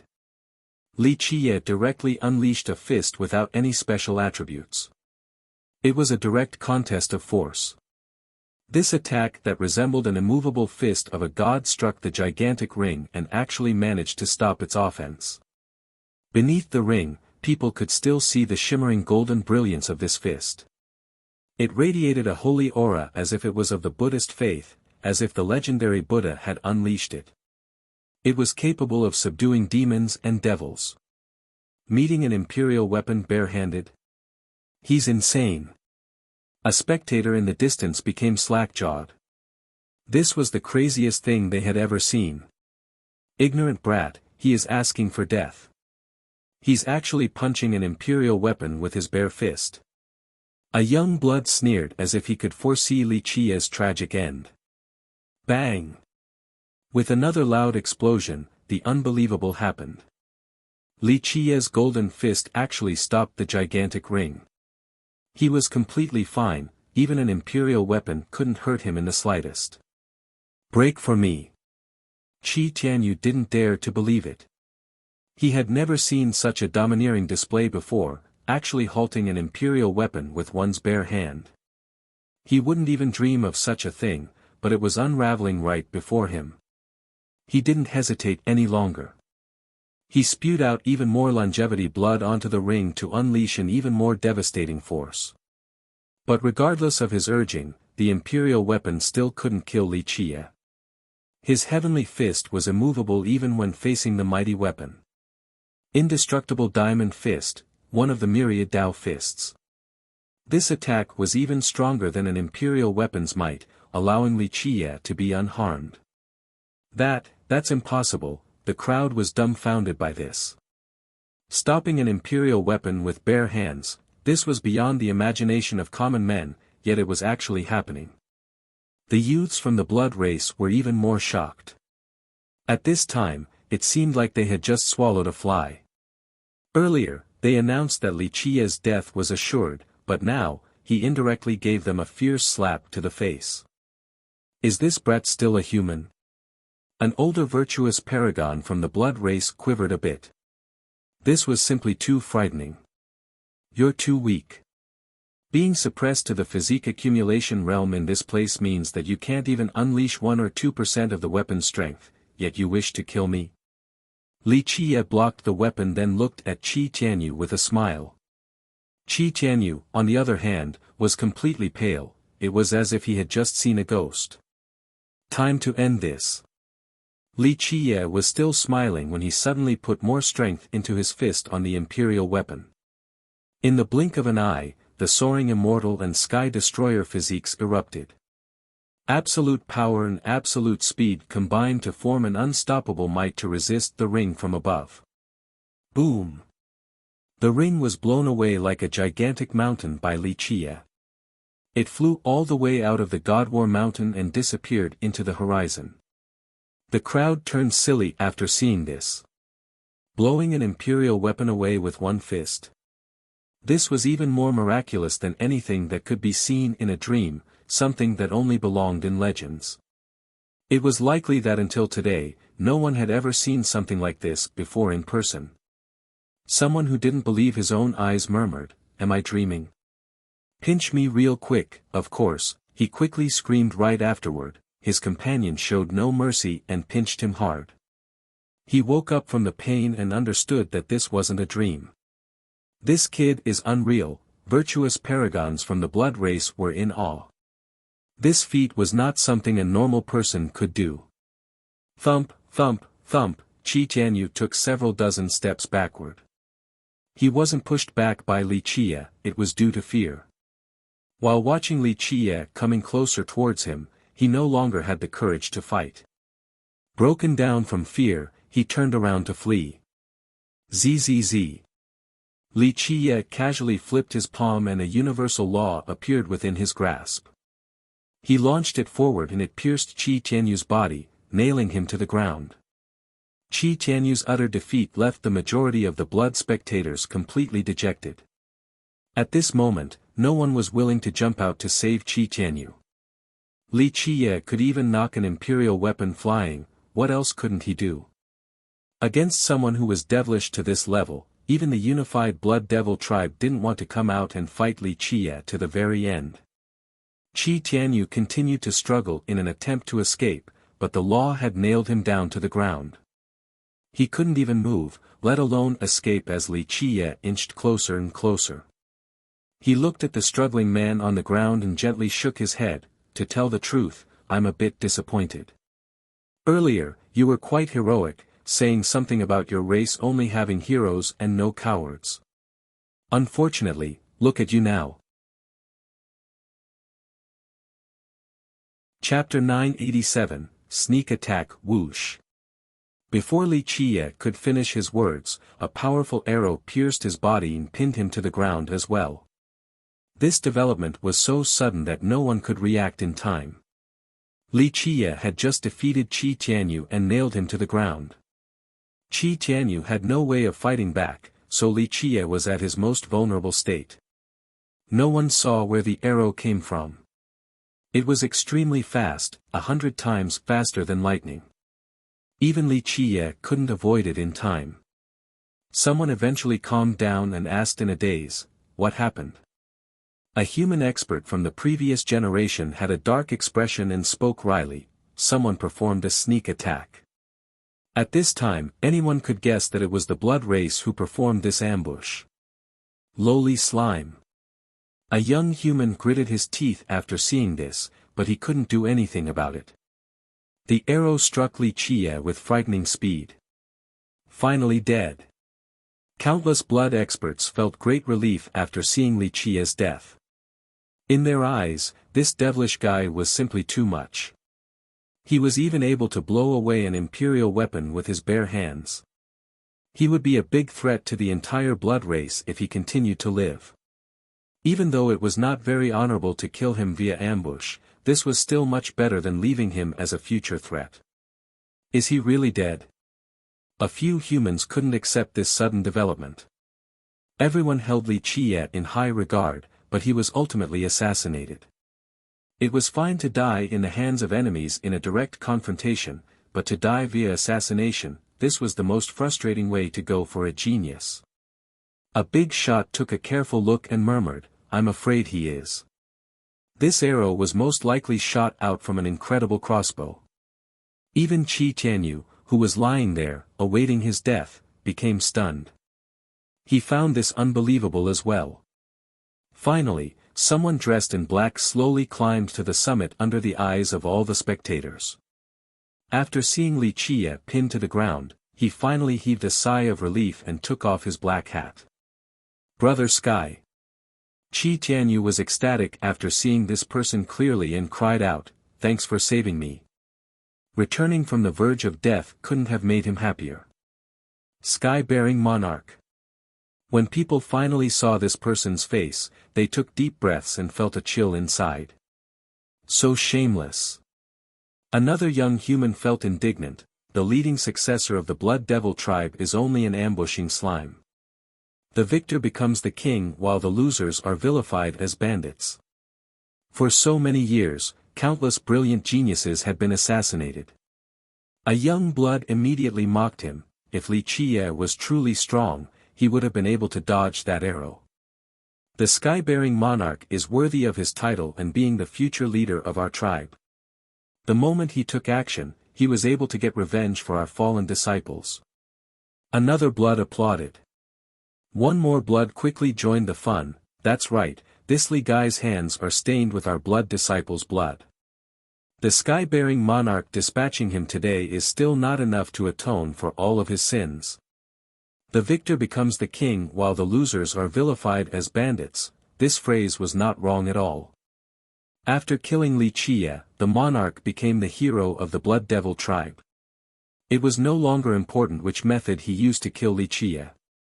Although many human cultivators were unwilling to accept this, there was nothing they could do. They glanced at each other and felt a cold chill. The blood race was too unified, especially the Blood Devil tribe. They always stood on the same side to fend off outsiders no matter the circumstances. The monarch stared at Li Qie's corpse and boldly uttered, I will kill anyone who murders members of my blood race no matter what. His voice echoed across the entire God War Mountain. In fact, he felt very relieved at this moment. Finally, he was able to kill Li Chia. If he didn't, the guy would have always been a thorn in his side. Many blood disciples chanted in unison, "We will kill anyone who murders members of our blood race no matter what." Some were even shouting the sky-bearing monarch's title in jubilation. His feat today immediately propelled his position in the tribe like a ship on water. Many people now supported him, and this would pave the way for him to eventually lead the entire tribe. The monarch sonorously declared, "Today, I will take Li Chia's head and hang it outside of the holy city so that people will know the fate of those who kill our race's disciples." His declaration was heard by a lot of people. Many blood disciples cheered in response. Earlier, the blood race felt very repressed due to Li Chia's actions, but now, they could hold their heads high again. The monarch smiled after seeing the positive response from the blood disciples. This event was enough for him to become famous in this world. His position in the blood race would soon be unparalleled. The monarch came closer to Li Chia's body to chop off his head so that he could hang it outside the city. Only by doing so would his fame spread even more. This way, others would know that it was him who killed Li Chia. Pluff! Blood spurted everywhere. When everyone thought that the monarch had chopped off Li Chia's head, they were completely stunned by the actual unbelievable development. The monarch took several steps back. His chest cavity now had a terrifying bloody hole. His heart was ripped out from his body. What is going on? Many people jumped from seeing this with widened eyes. At this time, they saw Li Chia, who should have been dead, stand up. There was a heart still beating in his hand, the monarch's heart. The crowd gasped from seeing this. Who would have thought that the supposedly dead Li Chia would actually manage to claw out the monarch's heart? Yes, well done. The human cultivators became relieved after seeing this. Some of them even cheered in response. No, this can't be. The monarch could no longer stand straight. He stared at Li Chia in disbelief while mumbling, "No, no one has ever survived the god-slaying crossbow." Li Chia tightened his grip and the heart in his hand turned into a bloody mush. He smiled and slowly pulled out the arrow from his body. Not a bad arrow. Unfortunately, it is still far from being able to kill me. Having said that, he looked at the monarch and said, "I have been waiting for this for quite some time." He casually threw the arrow. Whoosh! The monarch couldn't dodge it and was pinned to the ground by the arrow. The truth was that Li Chia knew people were watching him even before he entered the God War Mountain. He was only playing dead to lead the snakes out of their nest. He wanted to see how many people from the blood race actually came for him. The leader of the Blood Devil tribe is only a wretch. He's not worth mentioning before our human race's fierce. A human cultivator excitedly shouted after seeing the reversal. The majority of the blood disciples had ugly demeanors. They couldn't help but become speechless. They were very excited about the monarch's success earlier, but now, it was just another slap to their faces. Even a sneak attack couldn't kill Li Chia. "All of you, come out now or else I'll slowly flay his flesh. I want to see the people in this world hear the pitiful screams of the Blood Devil tribe's future leader." Li Chia held a saber in his hand and gently slapped the monarch's face with it while leisurely smiling. His voice was not loud, but many people could hear it easily. Not long after, a group eventually reached the summit. Although their cultivations were suppressed on this mountain, they still emitted an aura that would cause others to tremble. The spectators were startled after seeing this. Someone murmured after seeing this group dressed in black, "The Blood Devil tribe came prepared, they didn't try to kill Li Chia on the spur of the moment." Li Chia looked at them and leisurely said, "Since you are here, take off your masks and be direct. Your tribe shouldn't be acting like rats that don't even dare to show your faces." Someone snorted among the dozens of black-clad men. Eventually, they all took off their masks and revealed their faces. Every single one of them was a famous character unafraid of showing their true identities. An ancestor from the Wang clan, second ancestor of the Blood Devil tribe, many people were astonished to see the faces of these old men. They were all famous ancestors of the Blood Devil tribe. Some of them had been reclusive for a long time, yet they actually came out today. 2 eternal existences, 8 legendary masters, 27 ancestors, someone quietly counted the people in this group. After finishing the tally, even the virtuous paragons here shuddered. The Blood Devil tribe actually sent out this many ancestors to the God War Mountain. They were only short of God Monarchs, but this was still a mobilization of epic proportions. Even a fool would understand that it was a grand scheme. The tribe had wanted to take Li Qi's life long ago.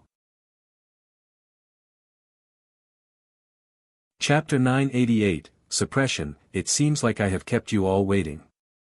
Li Qie glanced at the dozens of gray-haired ancestors and smirked with a relaxed attitude. These ancestors all harshly stared at him. Without a doubt, they all came from the Blood Devil tribe, with the majority being from the Wang clan. It's better to get rid of the enmity rather than keeping it alive. The leader among the ancestors stared at Li Qie and gravely spoke, "If Daoist Li is willing to let them go, we'll pretend as if nothing had happened." Li Qie stared at Qi Tianyu and the sky-bearing monarch, who were pinned to the ground, and grinned again. The monarch was both angry and afraid at this moment. Not even in his wildest dreams would he expect his plan to fail like this. He thought that his assassination would be a definite success. Who knew that Li Qie would still be alive and well, completely unscathed, even after being pierced by the god-slaying crossbow? The monarch simply couldn't grasp this reality. The crossbow was the Wang clan's supreme weapon. He understood its power full well, making this even more difficult to accept. Qi Tianyu, on the other hand, was lying there quietly without struggling. He seemed to have accepted his fate. He thought that struggling would be futile, so he chose to give up. Li Qie was amused by this scene and spoke, "You are speaking as if you are doing me a huge favor, as if your Blood Devil tribe acting as if nothing happened is the biggest showing of benevolence in this world." Another ancestor spoke in an awe-inspiring manner, "You can think of it like that." He sneered, "You should be thankful that our tribe won't pursue your crime for murdering our disciples. Otherwise, there will be no peace for you in the barren earth. Even if you run to the edge of the world, our billions of disciples will still tear you into pieces." The majority of the cultivators on the other peaks were holding their breaths. Anyone would feel apprehensive when facing so many ancestors from the Blood Devil tribe. No peace in the barren earth? Li Qie smiled and looked at the ancestors. "Do you know that I have a really bad habit? If others prostrate before me to beg for forgiveness, I will feel soft and forgive them. However, for those who provoke me, there's no need to think twice. I love to antagonize others the most. If you claim that I will never find solace in the barren earth, then very well, I want to see what your tribe is capable of to declare such a threat." Li Qie grinned. With that, he gently flicked his wrist and the Blood Devil saber looming next to the monarch's neck flickered. No. The monarch knew what was going to happen in this moment. His frightened soul yelped, but it was all too late. The moment the sound came out of his mouth, his head was already flung up high with blood spraying out. His eyes were still opened as his head rolled far away on the ground. He died an indignant death, for his great ambitions and aspirations were unfulfilled. "No," the ancestor in charge shouted as well. He wanted to tell Li Qie to stop, but it was too late. Everything happened too quickly. Li Qie took action right after declaring his intention without a care for the many ancestors present. This scene shocked many people. Some gasped and felt a chill down their spines. Li Qie still killed the monarch under the pressure of dozens of Blood Devil ancestors. He didn't even bat an eye. From this, one could easily imagine just how vicious he was. Someone couldn't help but murmur, "So fierce, this is the fiercest."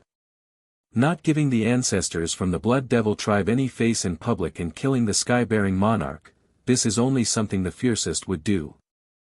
At this moment, even if they had to waste longevity blood, they still had to kill Wuxia. Otherwise, there would be no place for their blood devil tribe at the barren earth. The countless hands instantly broke into pieces under the might of two imperial weapons. Even Wuxia's wondrous technique couldn't withstand their might. The imperial seal directly suppressed Wuxia at this moment.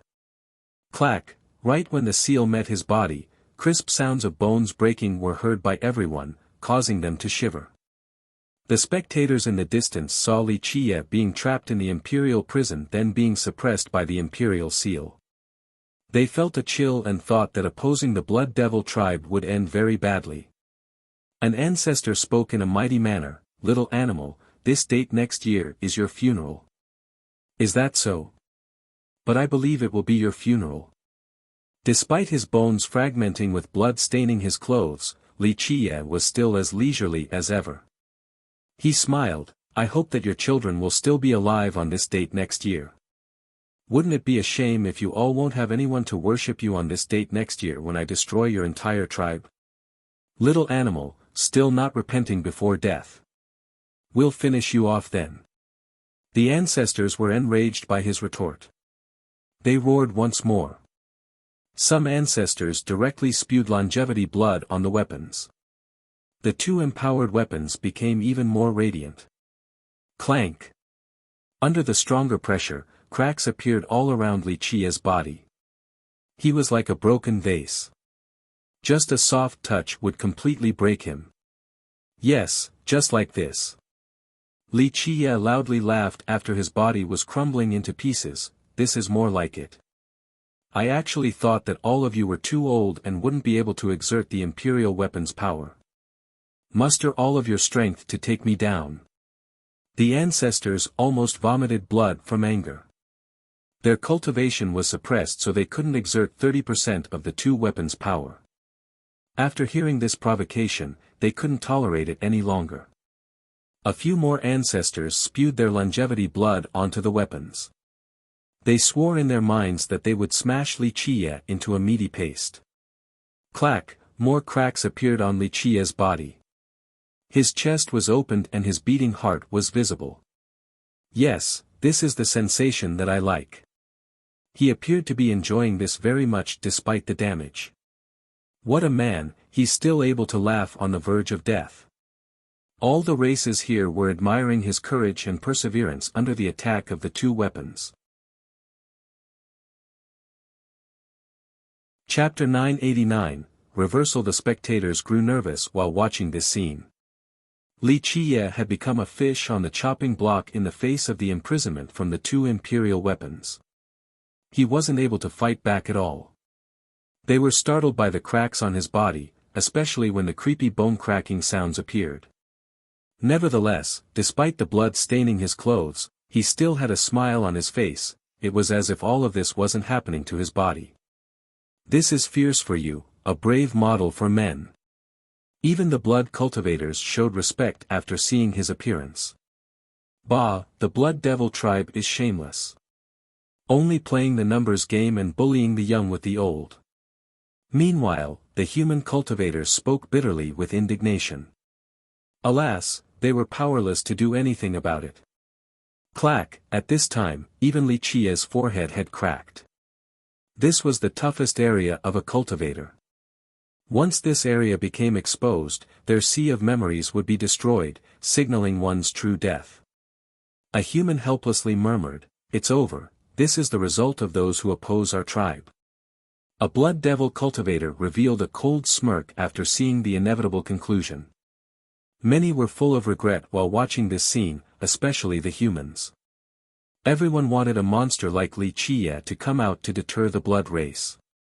However, before he could accomplish anything big, he had to die an early death here.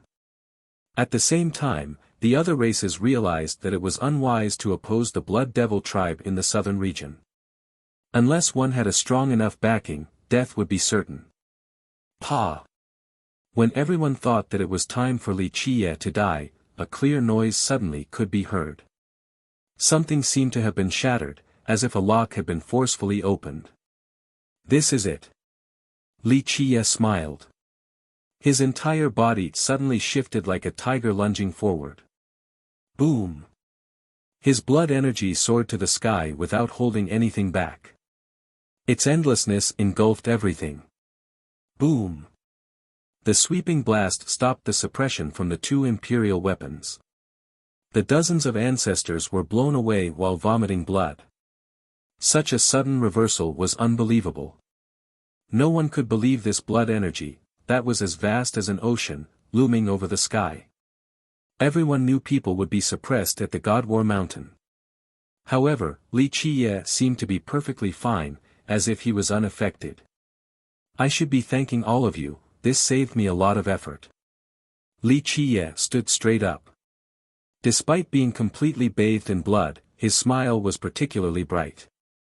The seal on his Dao foundation left behind by Zhan Xian had been completely unlocked. He no longer needed to train to remove this seal. Run! The shocked ancestors were horrified. They knew that it wasn't looking good, so all of them turned to run. Since you're already here, just stay. Li Qiye smiled. With that, his blood energy quaked. Boom! The two imperial weapons were blown flying to the outside. No! The ancestors were astonished and screamed. The two weapons were flying towards them, but they couldn't prevent the collision. Poof! Poof! Poof! The two weapons instantly struck the dozens of ancestors and the destructive impact turned them into blood. They didn't even have the chance to scream. The weapons had their own sentience. After killing these ancestors, they flew out of the God War Mountain without hesitation. Nice! Many human cultivators couldn't help but burst out in celebration from excitement after Li Qiye's reversal. As for the Blood Devil cultivators, they were alarmed to say the least. Some even left right away as they no longer dared to stay at the God War Mountain. The place became silent in just a second. The majority of the people here were still in a daze while the blood race had very unsightly expressions. Is this a second Lin Tiandi? Someone wondered. No, stopping imperial weapons with bare hands, this is even more heaven-defying than Lin Tiandi. Feels good to be back. Li Qiye grinned. His death energy emerged at this time and his wounds instantly closed as if time was reversed. Li Qiye purposely let the ancestors trap him in order to borrow their power to unlock his sealed Dao foundation. After his previous training, the seal showed signs of weakening. And now, with the help of external forces, it expedited the process and completed the recovery. He smiled and withdrew his vast blood energy, then stared at Qi Tianyu, who was pinned to the ground. Now how should I deal with you? Qi Tianyu took a deep breath.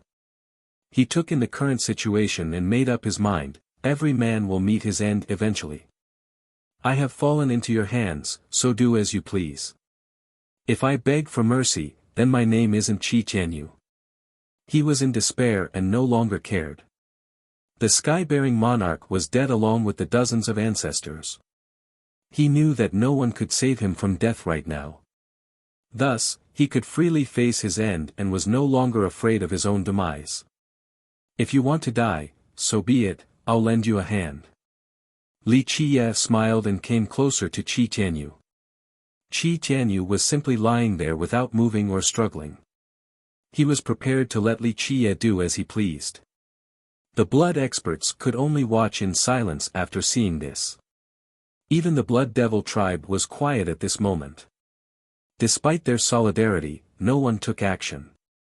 They knew that the group that could put up a real fight was dead. Anyone who would try to save Qi Tianyu would only be wasting their effort in addition to adding one more to the death counter. No. A scream came out. Another person climbed to the summit and stood before Qi Tianyu, refusing to let Li Qiye any closer. Everyone eventually saw who the person was.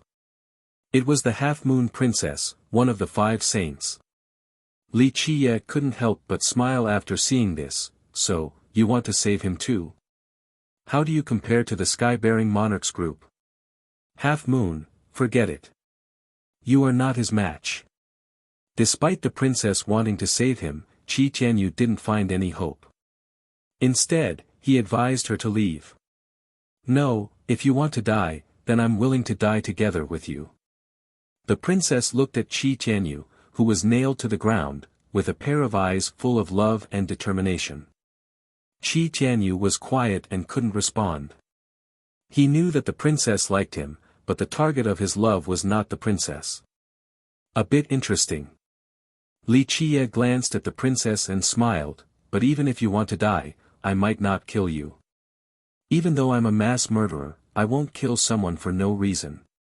Trade my life for his. The princess stared at Li Qie and spoke, let him go and I'll stay. You can do as you please then.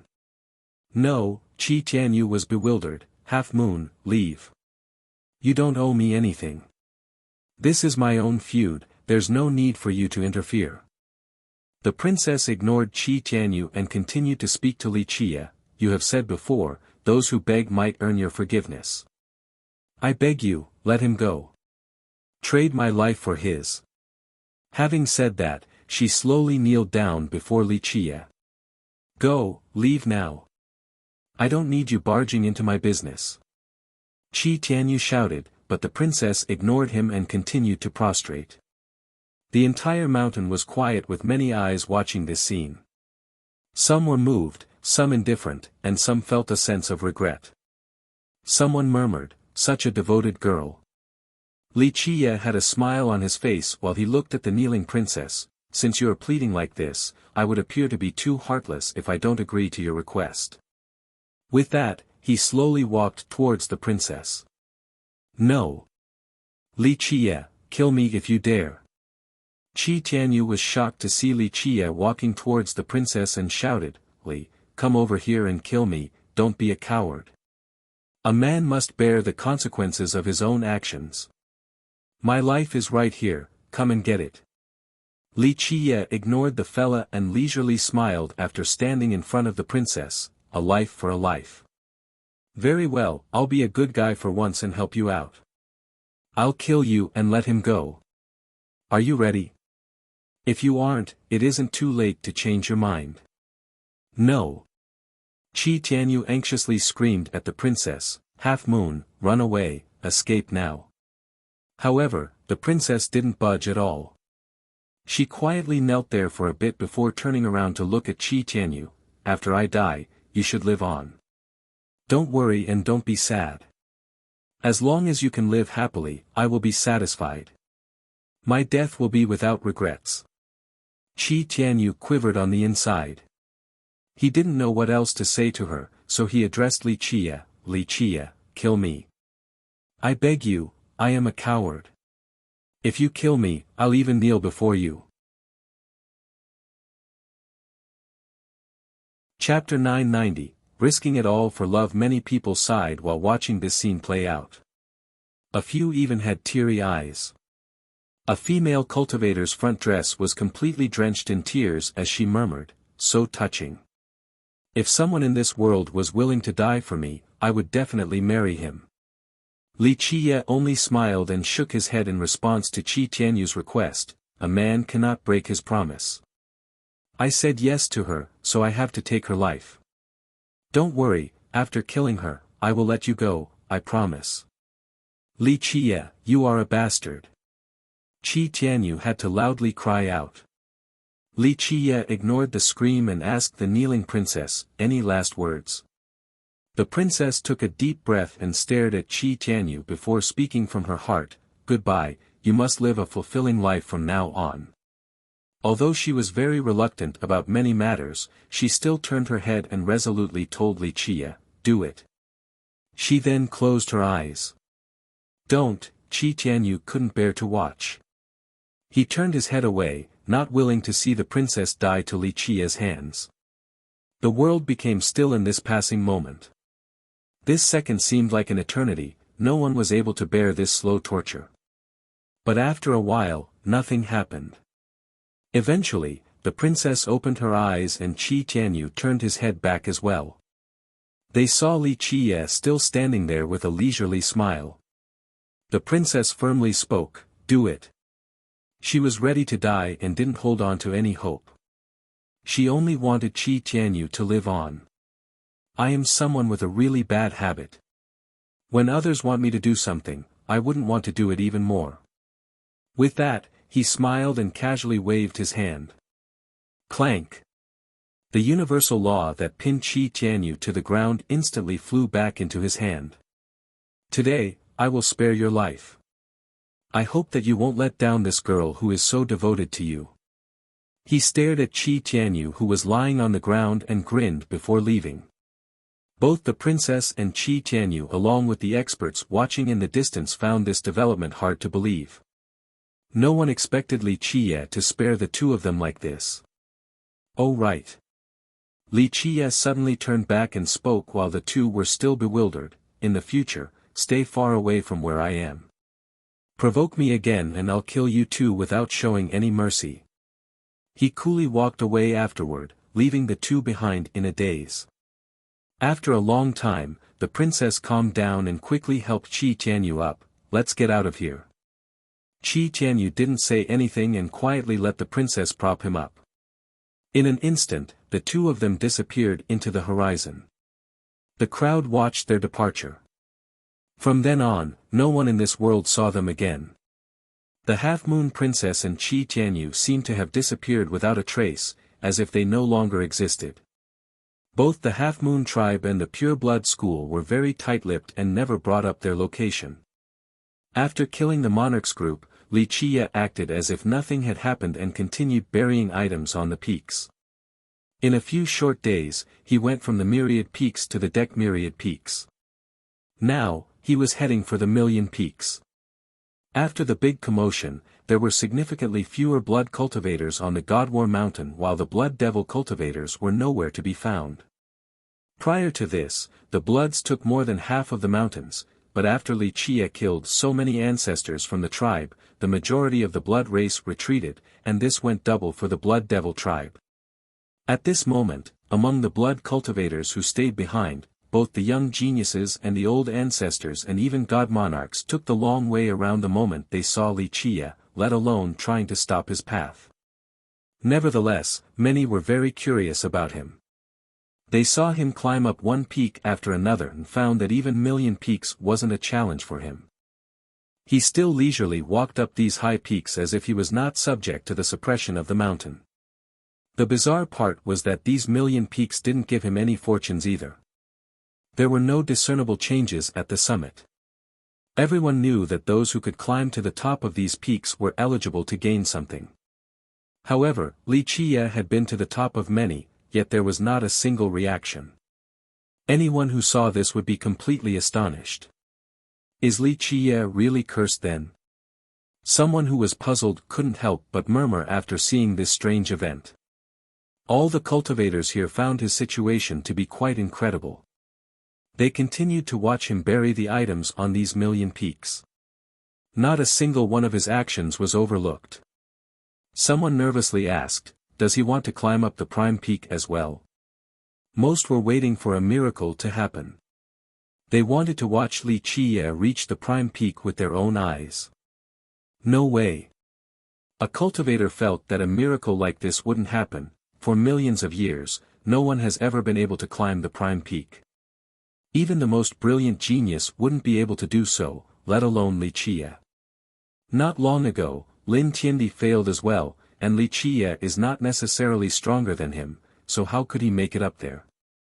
At this time, Li Qiye finally took the first step towards the prime peak. People started palpitating after seeing this first step and became quite tense. No way, the next scene shocked everyone. Some couldn't help but scream from shock. They saw the impossible. Li Qiye had entered the prime peak. Moreover, he was able to walk towards the summit as well. This can't be real, someone gasped and didn't dare to believe their own eyes. Am I dreaming?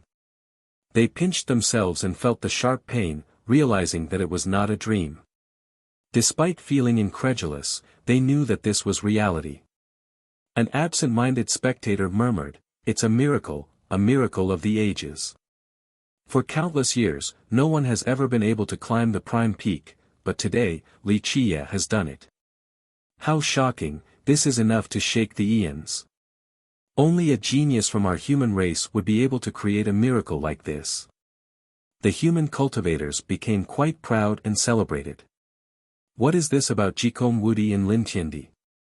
They are nothing compared to the fiercest of our human race. The young humans were especially proud of this. Under the watchful gaze of the crowd, Li Qiye continued his ascent. The spectators held their breaths and focused on watching his every move. However, right when he reached the halfway point of the mountain, his figure suddenly disappeared. He vanished as if he had evaporated from this world. What's going on? The attentive crowd was stunned. Many began to rub their eyes. Some opened their heavenly gaze to find traces of him. However, despite their efforts, no one could find him. It seemed that he was no longer in this world. What happened? Someone was completely jolted. His successful climb was a miracle across all the eons. Many people were eager to watch him reach the summit. They wanted to know the legendary items at the top of this unclimbable peak. But now, he disappeared into thin air before he could reach the top, leaving many people unable to react in time. There was no precedent to this, so the crowd was completely lost. Someone murmured, perhaps the prime peak is different from the others. There are dangers here beyond our imagination. This type of sudden disappearance had never happened before at the other peaks on the God War Mountain. Thus, without a reference point, the crowd couldn't come up with an answer. Even immortal emperors wouldn't dare to climb the prime peak. Li Qiye is only a junior, he is truly daydreaming if he thinks he can climb to the top of the prime peak. A blood expert saw his disappearance and sneered. He was happily gloating. In fact, many blood cultivators felt a sense of relief. Their blood race was feeling pressured when someone as fierce as Li Qiye was in the barren earth. Chapter 991, Mysterious Underground World. Li Qiye disappeared in the blink of an eye and no one knew where he went. He was the only one privy to his current location. A split moment after disappearing, he emerged at a hidden location. There was nothing here except a stone gate in front of him. This was the deepest location of the God War Mountain. After the final battle, very few people were able to make it here. This place hid a frightening secret, something coveted by even immortal emperors. During the ancient Ming era, many of their emperors tried to obtain the items located underground here. Li Qiye took a deep breath while staring at the stone gate. He slowly pushed it open. Many stone steps waited for him beyond the door to take him to the deepest area underground. No one knew how many steps there were in total. The stairway continued to spiral downward. Li Qiye walked for a very long time before reaching the end. Here, a bottomless abyss was waiting for him. Looking out from the last step of the stairs, one could only see a vast darkness. When one stood here quietly, they could hear loud roars accompanied by the auras of primal beasts coming from the abyss. Even the most powerful cultivator would feel chills and quiver in the face of their auras. Li Qiye took one step forward into the abyss. Clanking sounds instantly appeared. Intertwining laws appeared below his foot, forming something that resembled a long arrow. These laws were very simple yet ancient with a faint sheen. Nevertheless, this light still had a soul-crushing power. Even the strongest would be startled by this faint light. Their legs would shake and they would no longer be able to stand straight. It seemed that the arrow below could annihilate gods and devils or even an immortal emperor. Li Qiye continued forward on his path. After each step, the mysterious laws beneath his feet continued to coil together to support him. Ra. During his journey, a shadow that carried a frightening evil aura came out of nowhere and rushed forward. It seemed to be a devil set loose from hell. It raised its fangs and claws to come cutting towards Li Qiye, aiming to tear him into pieces. Even a virtuous paragon would tremble before this devil's aura, yet Li Qiye didn't bother looking at it. Pluff. Before this thing that came out from below could come close, the universal law arrow beneath Li Qia's feet instantly shot it to death. When the arrow penetrated the devil's huge body, it disappeared like mist without leaving any flesh or blood behind. Roar! He didn't make it much further before another huge shadow rushed out. It had a ferocious visage that would instill fear into any spectator. Just an evil sentiment of the dead, yet you still dare to act so audaciously in front of my immortal emperor slaughtering formation? Truly does not know life from death. More shadows rushed out to kill Li Qia, but all were put down by the arrow beneath his feet. From start to finish, he didn't give these shadows a second glance. In his eyes, he was the ruler of this area. No matter how powerful these evil sentiments trapped in the abyss might be, they couldn't reach the apex before Li Qia at this moment. Eventually, he reached the end. Rotating waves of that buzzed caused this space to tremble.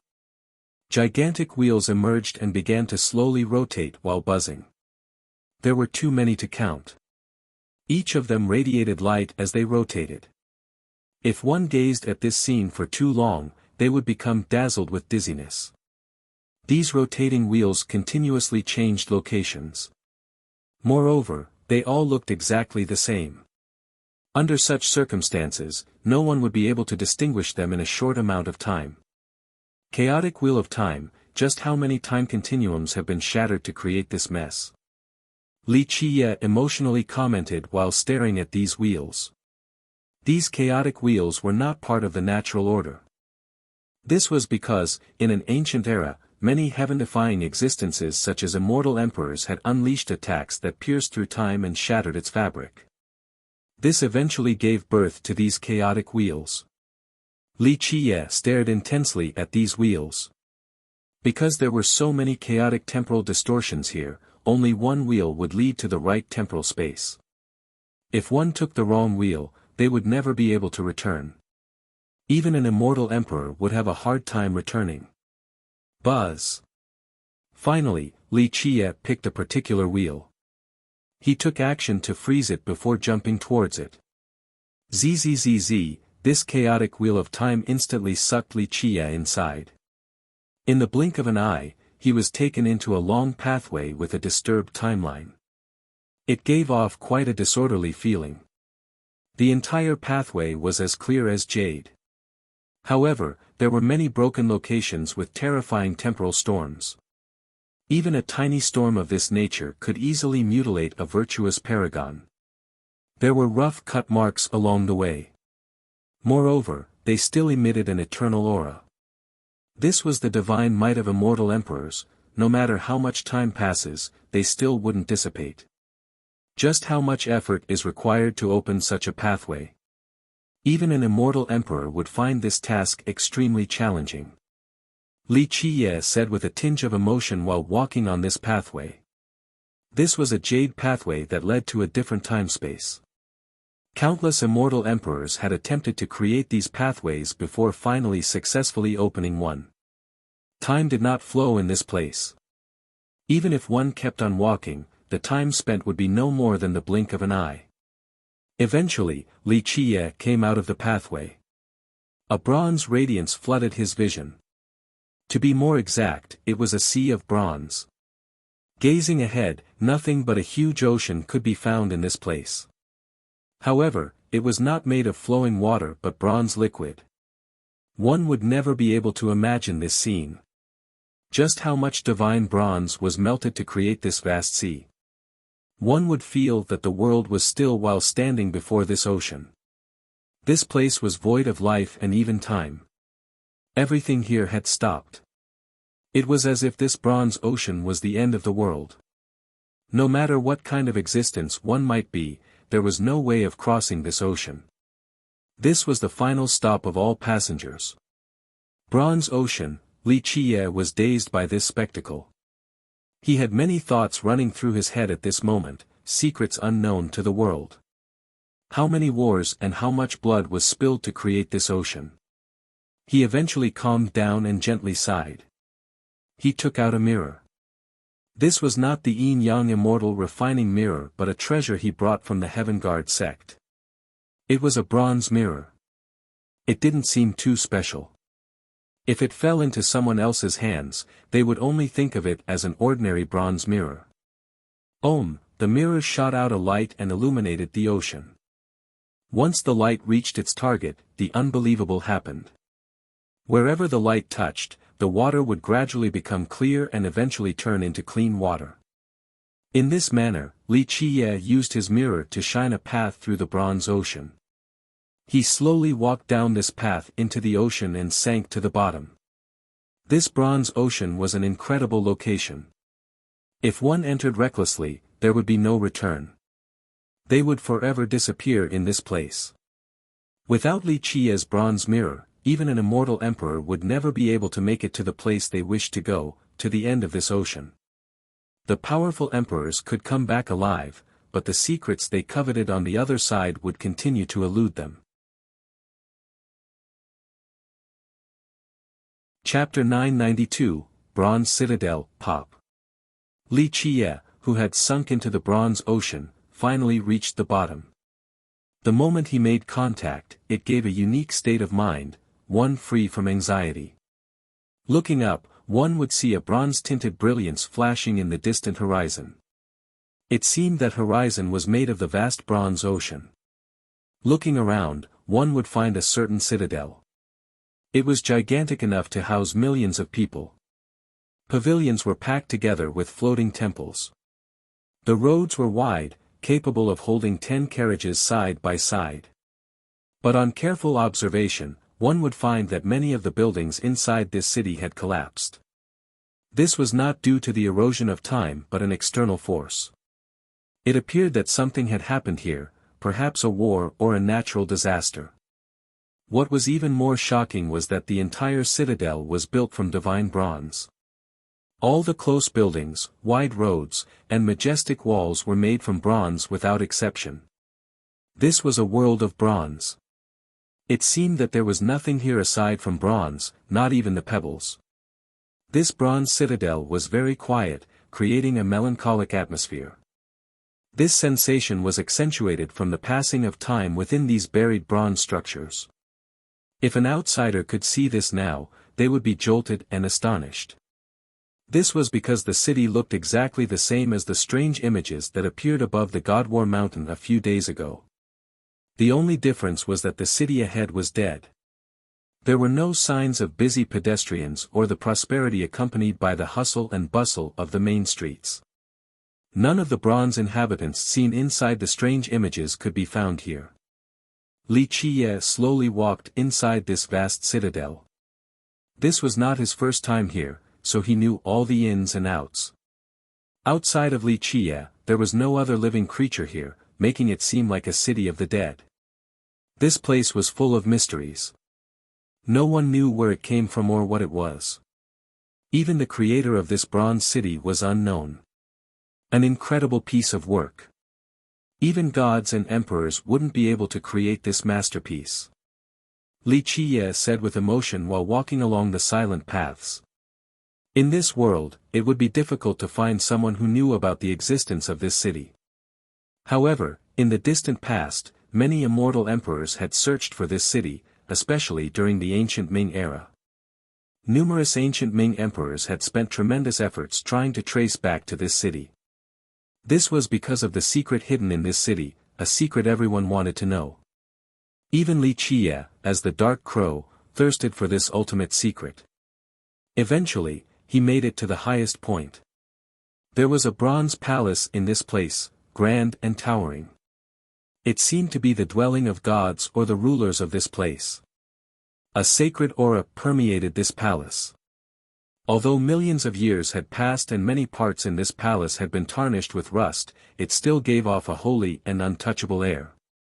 Clank, Li Qiye slowly pushed the heavy bronze gate open to enter.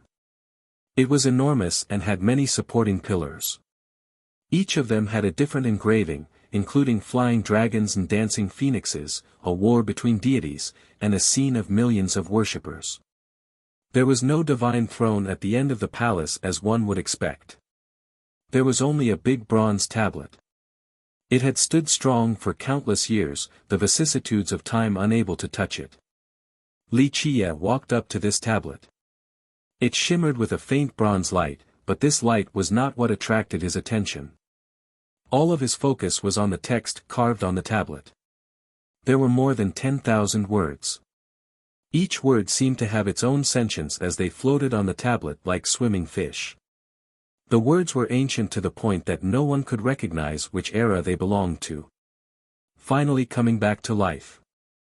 Li Qie murmured while staring at these ancient words, "This day is long overdue."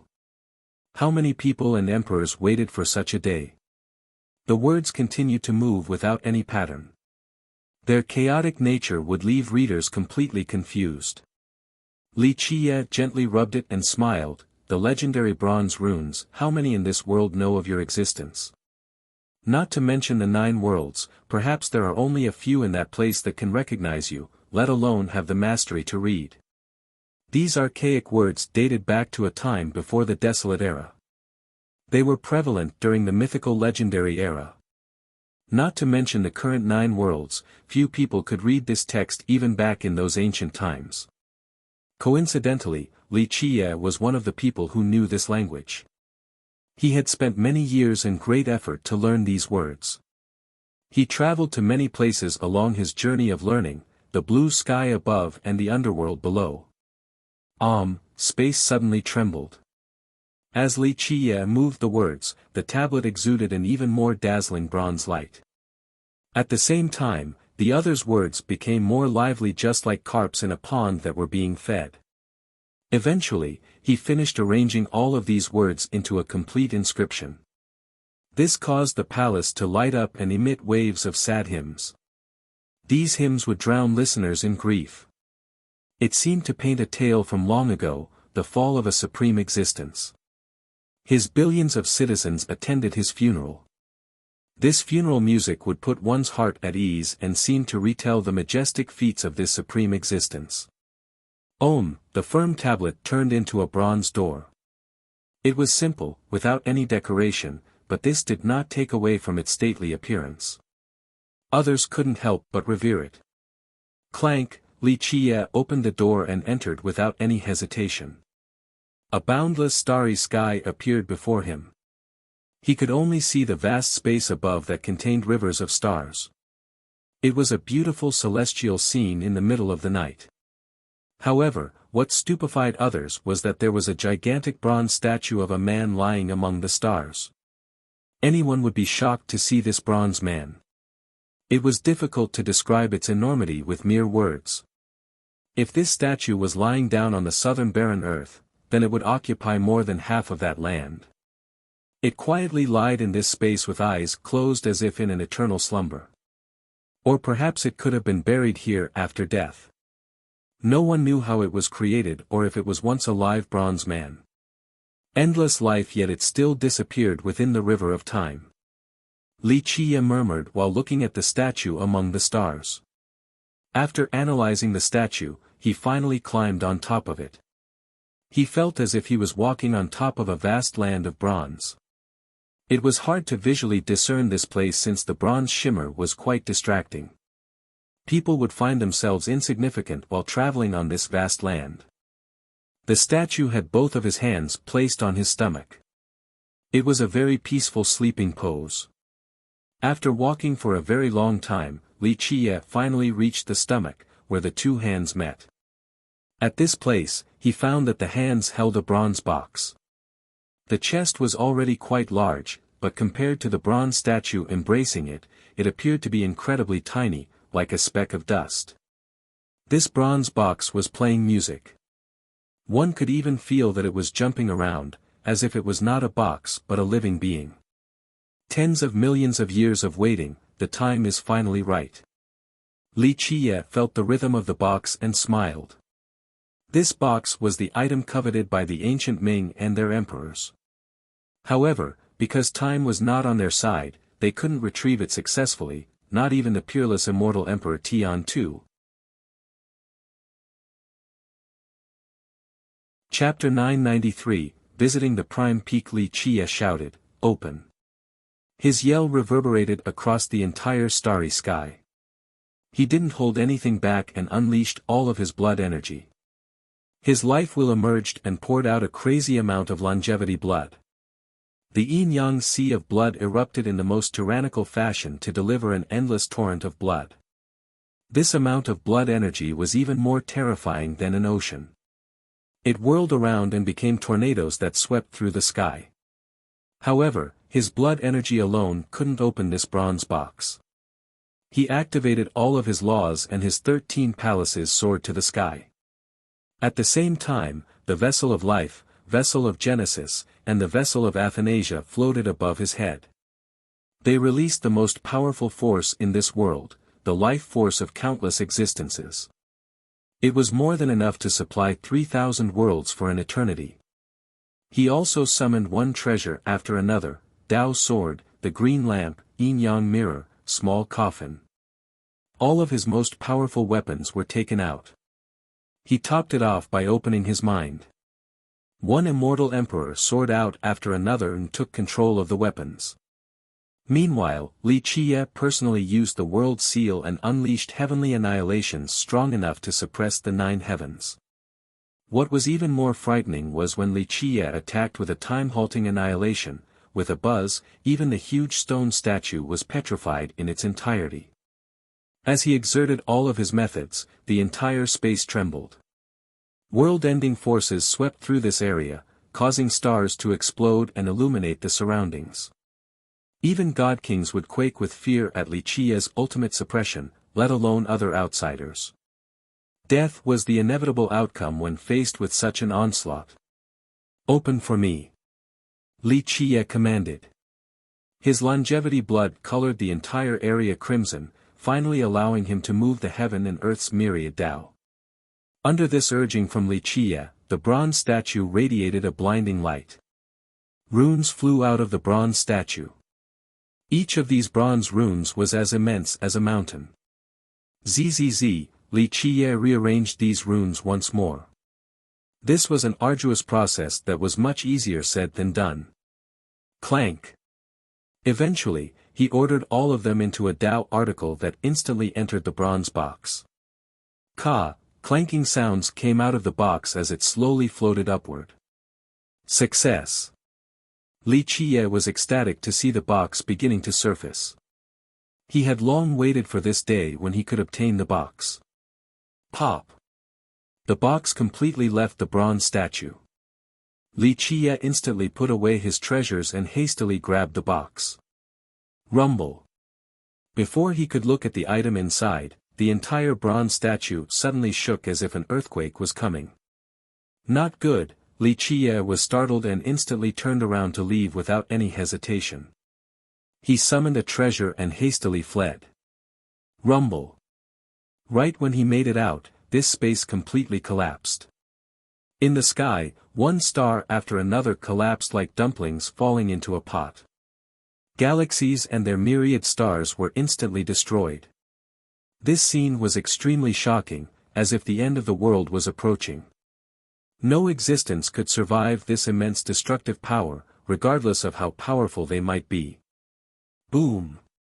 Right when the entire area was about to collapse, the huge bronze statue suddenly shattered the void and disappeared. Who knew where its destination was? Outside of the God War Mountain, many people were full of regret and pity for Li Qiye, especially the distraught humans. Li Qiye was the fierce of the human race, the genius with a chance of surpassing Lin Tiandi and Jikong Wudi. However, he died an early death. This was a huge loss to the human race. The blood race naturally did not share the same sentiment after his disappearance. It was instead a cause for celebration. This was one less problem for them in the future. Even if they flew up all the way to the 9 heavens and opened a heavenly gaze capable of illuminating myriad realms, they still wouldn't be able to see the summit. This was because time and space were sealed there, not allowing anyone to spy on it. The soil at the top was as red as blood. A terrifying sealing power assaulted him in a blatant manner that would cause anyone to quiver. Even immortal emperors would sense a threat coming from underground. It could be said that the more powerful one was, the stronger the suppression would be in this place. The frightening part was that this power seemed designed specifically for invincible existences like immortal emperors. If an emperor stood in this place, they would be attacked by the most horrific force in this world, an extremely terrifying curse. This curse, to an emperor, was the most severe and ultimate type of offense. Immortal Emperor slaughtering formation, after so many years, it was still hidden in this place deep underground. It aimed to destroy all things that belonged to the ancient Ming in this location. Back then, Immortal Emperor Long Ming and the strongest forces of the Dark Dragon Dynasty were killed here. After that final battle, the formation had always presided over this location. It wanted to slowly grind out everything the ancient Ming left here so that they would never be able to recover from the remnants. After millions of years passed, everything had dissipated. This generation was the time for Li Qiye to take back the Immortal Emperor slaughtering formation because he still had use for it elsewhere. Chapter 994, Immortal Emperor slaughtering formation. ZZZ, Li Qiye opened his mind. The most mysterious and frightening universal law in this world came together. Clank! An arrow made from intertwining laws appeared in his hand. Pop! He threw the arrow down into the red soil without any hesitation. Buzz! The arrow was the center and the mystical Tao runes were like rippling waves engulfing the entire God War mountain. Bum! An overwhelming wave of sound emerged. When these mysterious Tao runes covered the God War mountain, endless light rushed out of many of the peaks. Just what is going on? The majority of the experts were shocked by the blinding light in the sky. At this point, war banners soared in the divine lights with rumbling war drums. A majestic army trampled across the world with an all-engulfing heroic aura. It was a force capable of destroying gods and devils as well as myriad worlds. The sudden visual phenomenon in the sky caused everyone to tremble. They dropped straight to the ground with weakened knees. Those who were watching carefully would find that the peaks that were emitting these lights were all places that Li Qiye had buried items at before. The images in the divine lights disappeared very quickly. After a pop, the endless light instantly exploded and illuminated the world with a dazzling fireworks show. The majority of the spectators here didn't know the significance behind this, but the ancient clans in the holy city were completely immersed in this scene. These reclusive clans understood the meaning behind it. The supreme glory of the eons. How many people in this world right now know that in that place, even an immortal emperor was crucified to death? An ancestor in one of the mysterious clans was excited and passionately murmured, "Without His Excellency's protection, there would be no light in the 9 worlds." All of the races back then were only the ancient Ming slaves.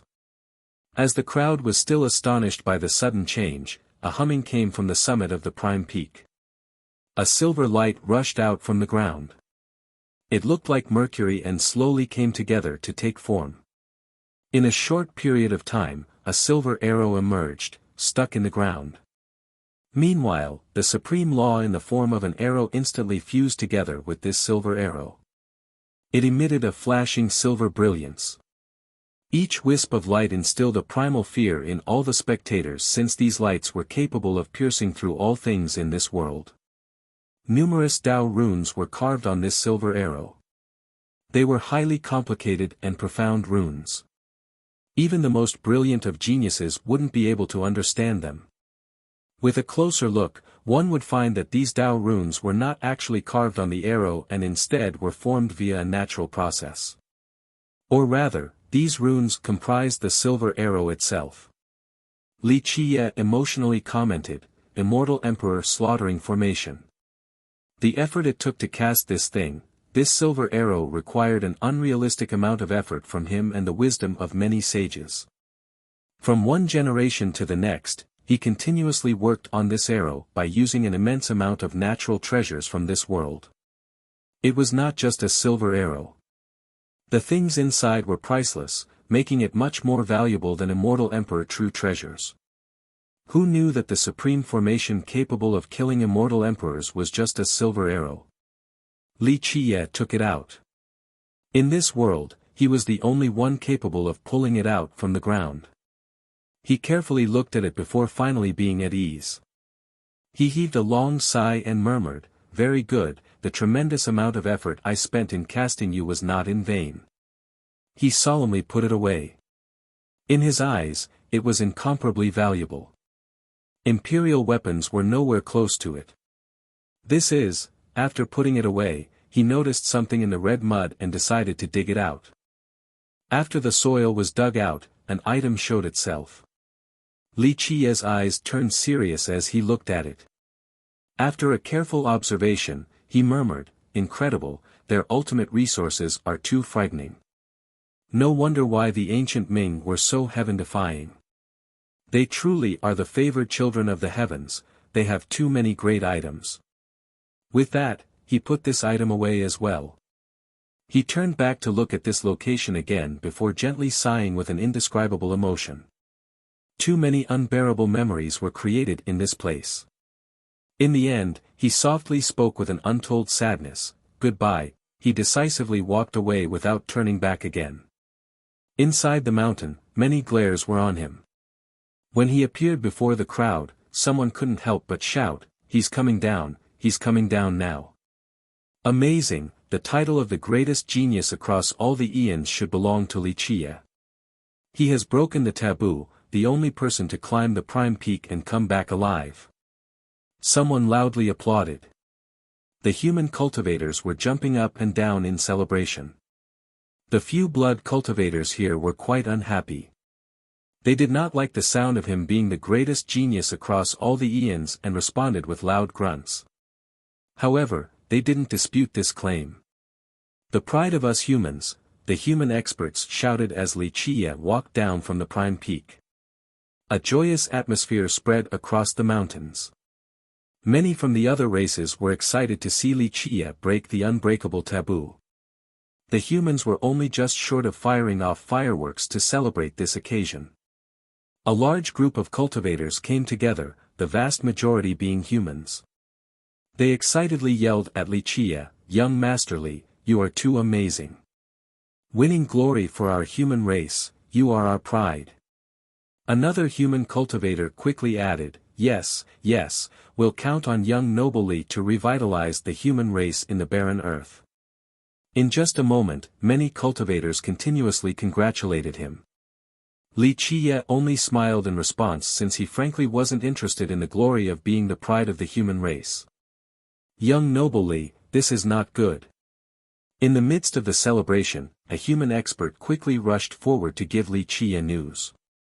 "I just arrived at the holy city, but the situation isn't looking optimistic," he said. "The storm god has arrived. She captured the disciples from the Suhuang country and entered the Thunder Tower. She declared that if you don't surrender in 3 days, she will kill anyone who is related to you." Storm God. Many people were shocked to hear this name. The initially lively atmosphere cooled down all of a sudden. It was as if everyone was splashed with a pot of cold water over their heads. Li Qiye's eyes turned cold. He didn't say anything but turned around towards the holy city. "This is not good, a bloody battle is about to start." Many people quickly followed him. Of course, the majority of them only wanted to watch the fun. The storm god is finally here. A blood expert saw Li Qiye's departure and sneered coldly, "Killing Qi Zixian and opposing Crimson Knight will not end well for him. Who in the barren earth wouldn't give the storm god some respect? Even a god king would have to back down, let alone a junior." The atmosphere of the holy city was incredibly solemn. The news of the storm god's arrival quickly spread, and the cultivators in the city didn't dare to make a single sound. Many of them even left the city to avoid being caught in the storm. The storm god was an embellished title in the eyes of many people. It was more accurate to call her a tyrant. Some even secretly called her a witch. She had control over the Crimson Knight Kingdom, so everyone was quite fearful of her. This was not only due to her authority, what was more important was that her father was immortal Emperor Chen Shui. Even though it had been quite some time since the emperor was in this world, many ancestors and ancient lineages in the barren earth and even the entire mortal emperor world had received his favor and kindness before. This was especially true for the blood race. Many ancient existences that stayed away from the mundane world were once his generals. As the emperor's daughter, Feng Piaoluo had an unordinary influence when she wanted to rally supporters. Not even god-kings could compare to her in this regard. According to the legends, when the emperor was still in this world, he entrusted his generals to take care of the storm god in the future. Although many of his generals were buried underground and slumbering, their descendants and sects still supported her. Who was to blame for her being the emperor's daughter, an imperial princess that was still alive to this day?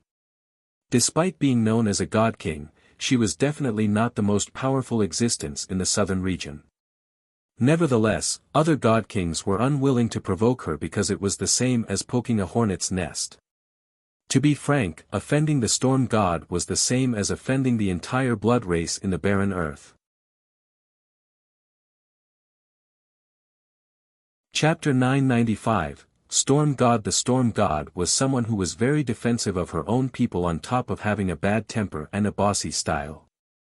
Many people stayed far away from her, including even some of the ancestors of Crimson Night itself. Those who dealt with her all had a negative impression of her. Some of these ancestors referred to her privately as a witch as well. But ultimately, she was still the emperor's daughter. Even those who were annoyed with her couldn't do anything about it. After entering the holy city, the first thing the storm god did was capture Si Yuanyuan. However, the Thunder Tower Lord did not agree.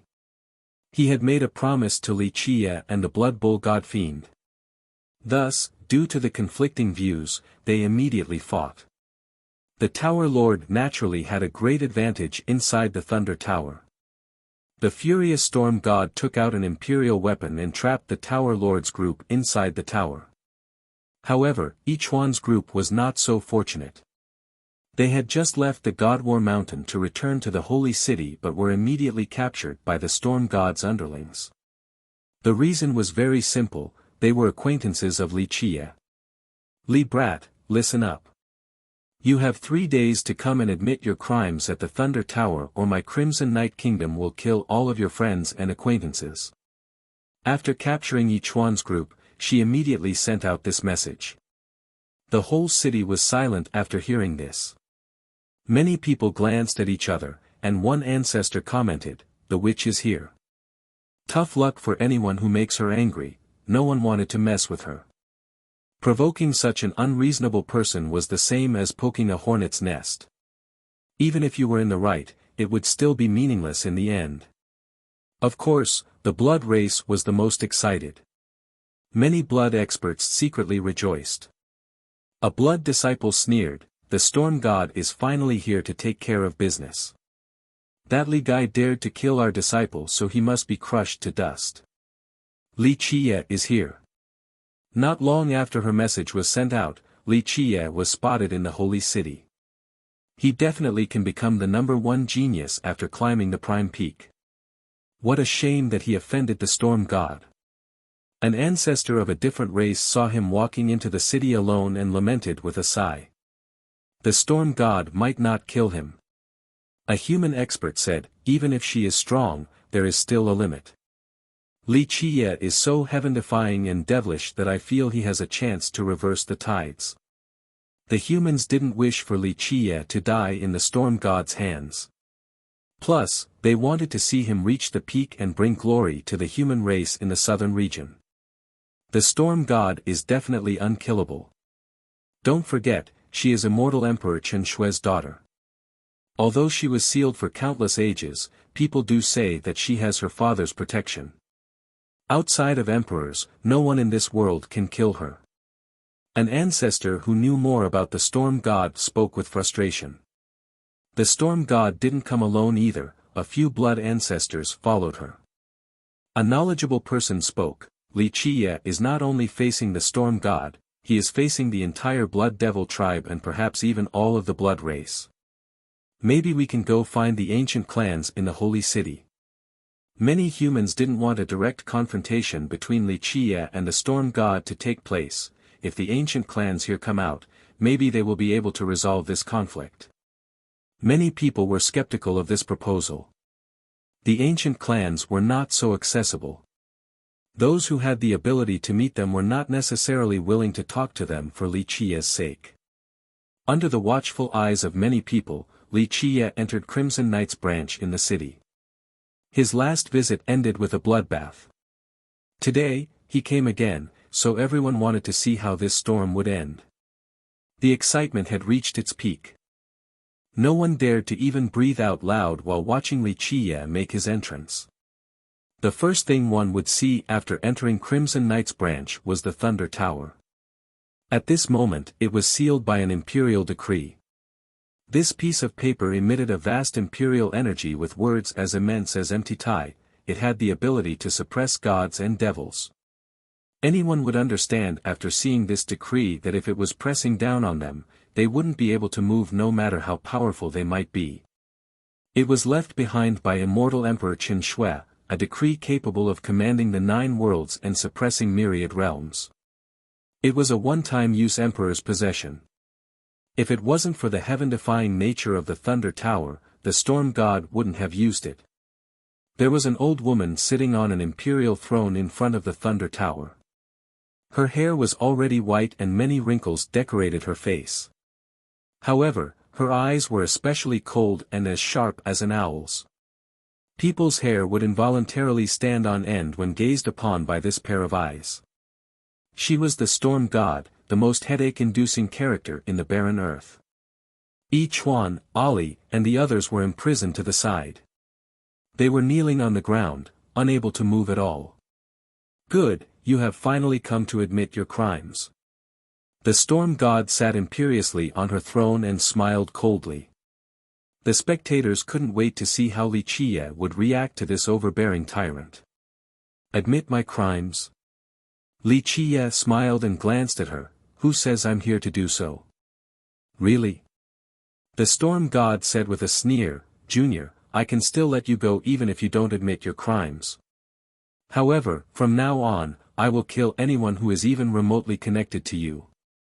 For example, the Pure Lotus School. As long as I give the order, my blood race will completely massacre the school within 3 days. You can go now. The Storm God smiled deviously. I'll kill them first to show you that we are serious. She pointed at Yi Chuan's group. She continued on, I'll keep you alive, but you will never find peace again. Make a friend and I shall kill them. In the next thousands of years, my blood race will murder all of your children and descendants so that you will never have peace. Her insidious smile creeped many people out. The contents of her words were even scarier. No one doubted what she was capable of. It could even be said that she didn't need to dirty her own hands. A single command would be enough to rally many bloods to carry out her will. Wuxia couldn't help but smile while staring at her. Go. I haven't thought about leaving. Since I'm already here, I might as well slaughter every single one of you as well as any blood who wishes to oppose me and challenge my authority. Ha ha ha, such a big tone. The Storm God smiled insidiously, Junior, I don't need to take action to kill an ant like you. Watch, I just need to give the order and you shall be destroyed. With that, she gently clapped her hands. More than 30 old men with gray hair instantly appeared from the left and right sides. Even though their blood energies were withered, they still emitted the auras of virtuous paragons that made many people tremble. These were not regular ancestors but top-level paragons, including legendary masters and eternal existences. Saber Emperor School, Blood Devil Tribe, Wang Clan, a few big shots recognized these ancestors' identities and quivered in fear. There were actually very few Crimson Knight ancestors here. The majority of them came from the Blood Devil Tribe. Such a lineup was quite intimidating.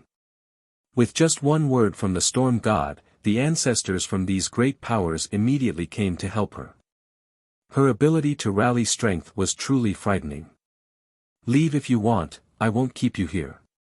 The storm god sneered, like I said, no confession, no peace for the rest of your life. You think they alone can protect you? Li Qie smirked after glancing at the ancestors on both sides. The storm god stared him down and snorted, Junior, I know you have some incredible means. However, without the Thunder Tower, you would still die even if you were a god king.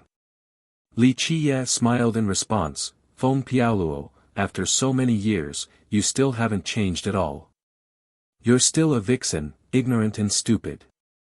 You didn't inherit even 1% of your father's wisdom. People say a dragon will give birth to a dragon and a phoenix begets a phoenix. I can only say that it is such a shame for immortal Emperor Chen Shui. He was a wise emperor of a generation, yet he gave birth to you, a daughter stupid beyond remedy. He used heaven-defying means to rebuild your constitution, but you are so stupid that you could only barely reach the god monarch level.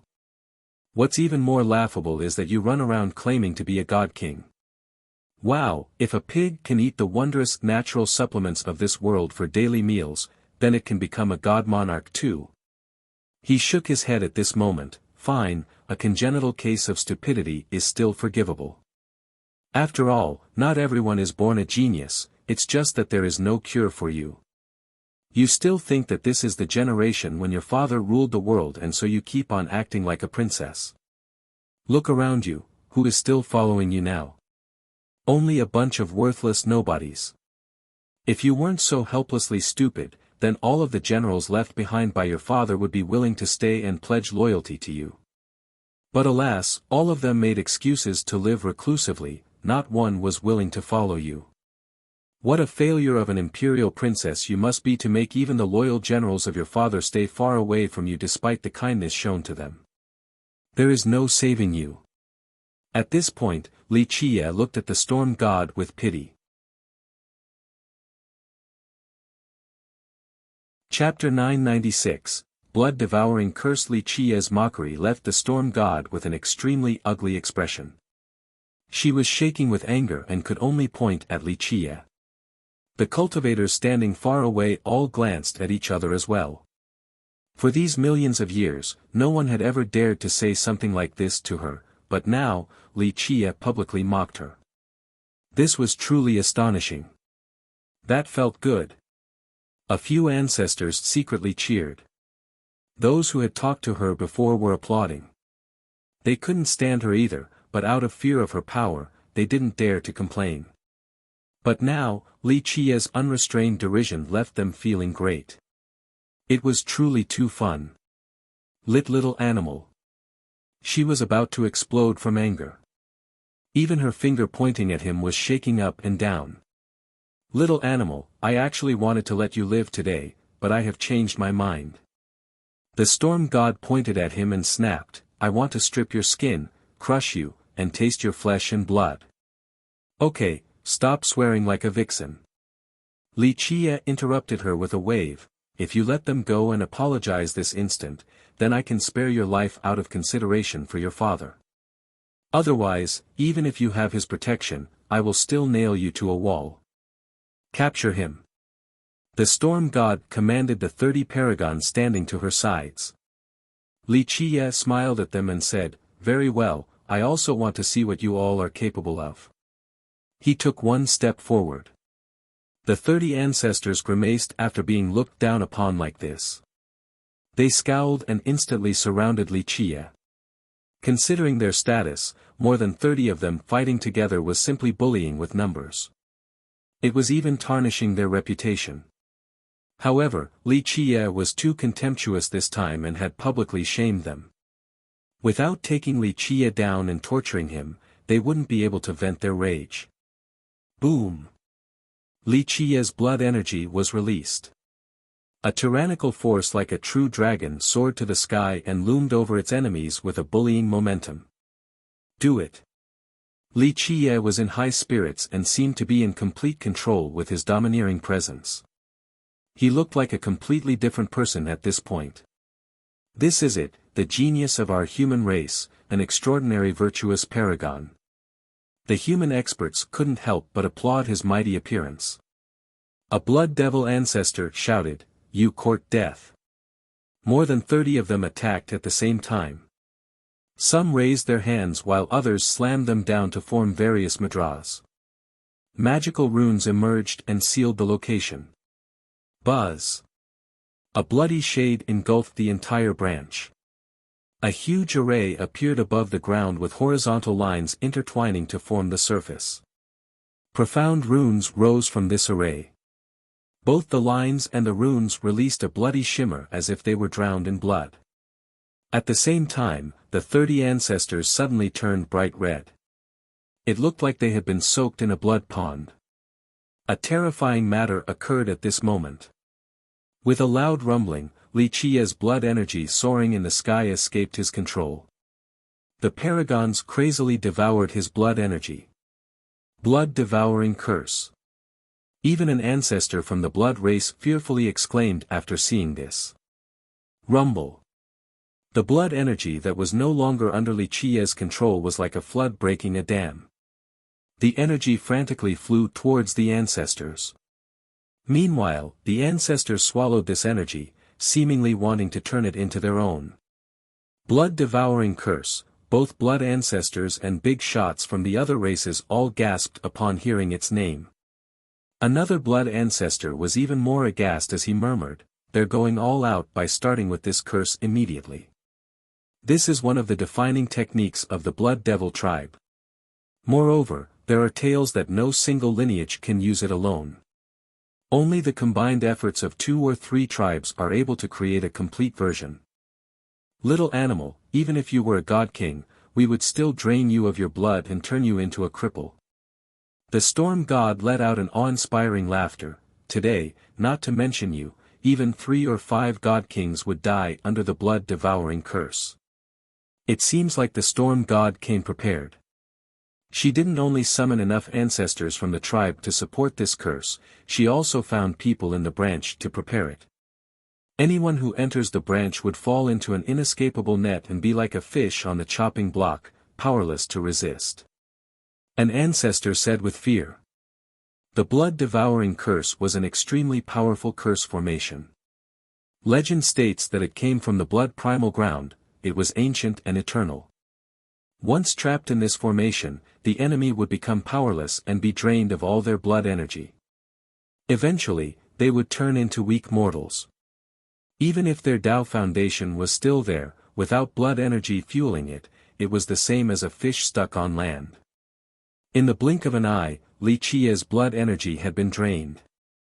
He was completely pale and was unable to even stand straight. His legs kept on quivering as if he could flop over at any moment. So scary. The spectators trembled after seeing Li Qia's weakened state.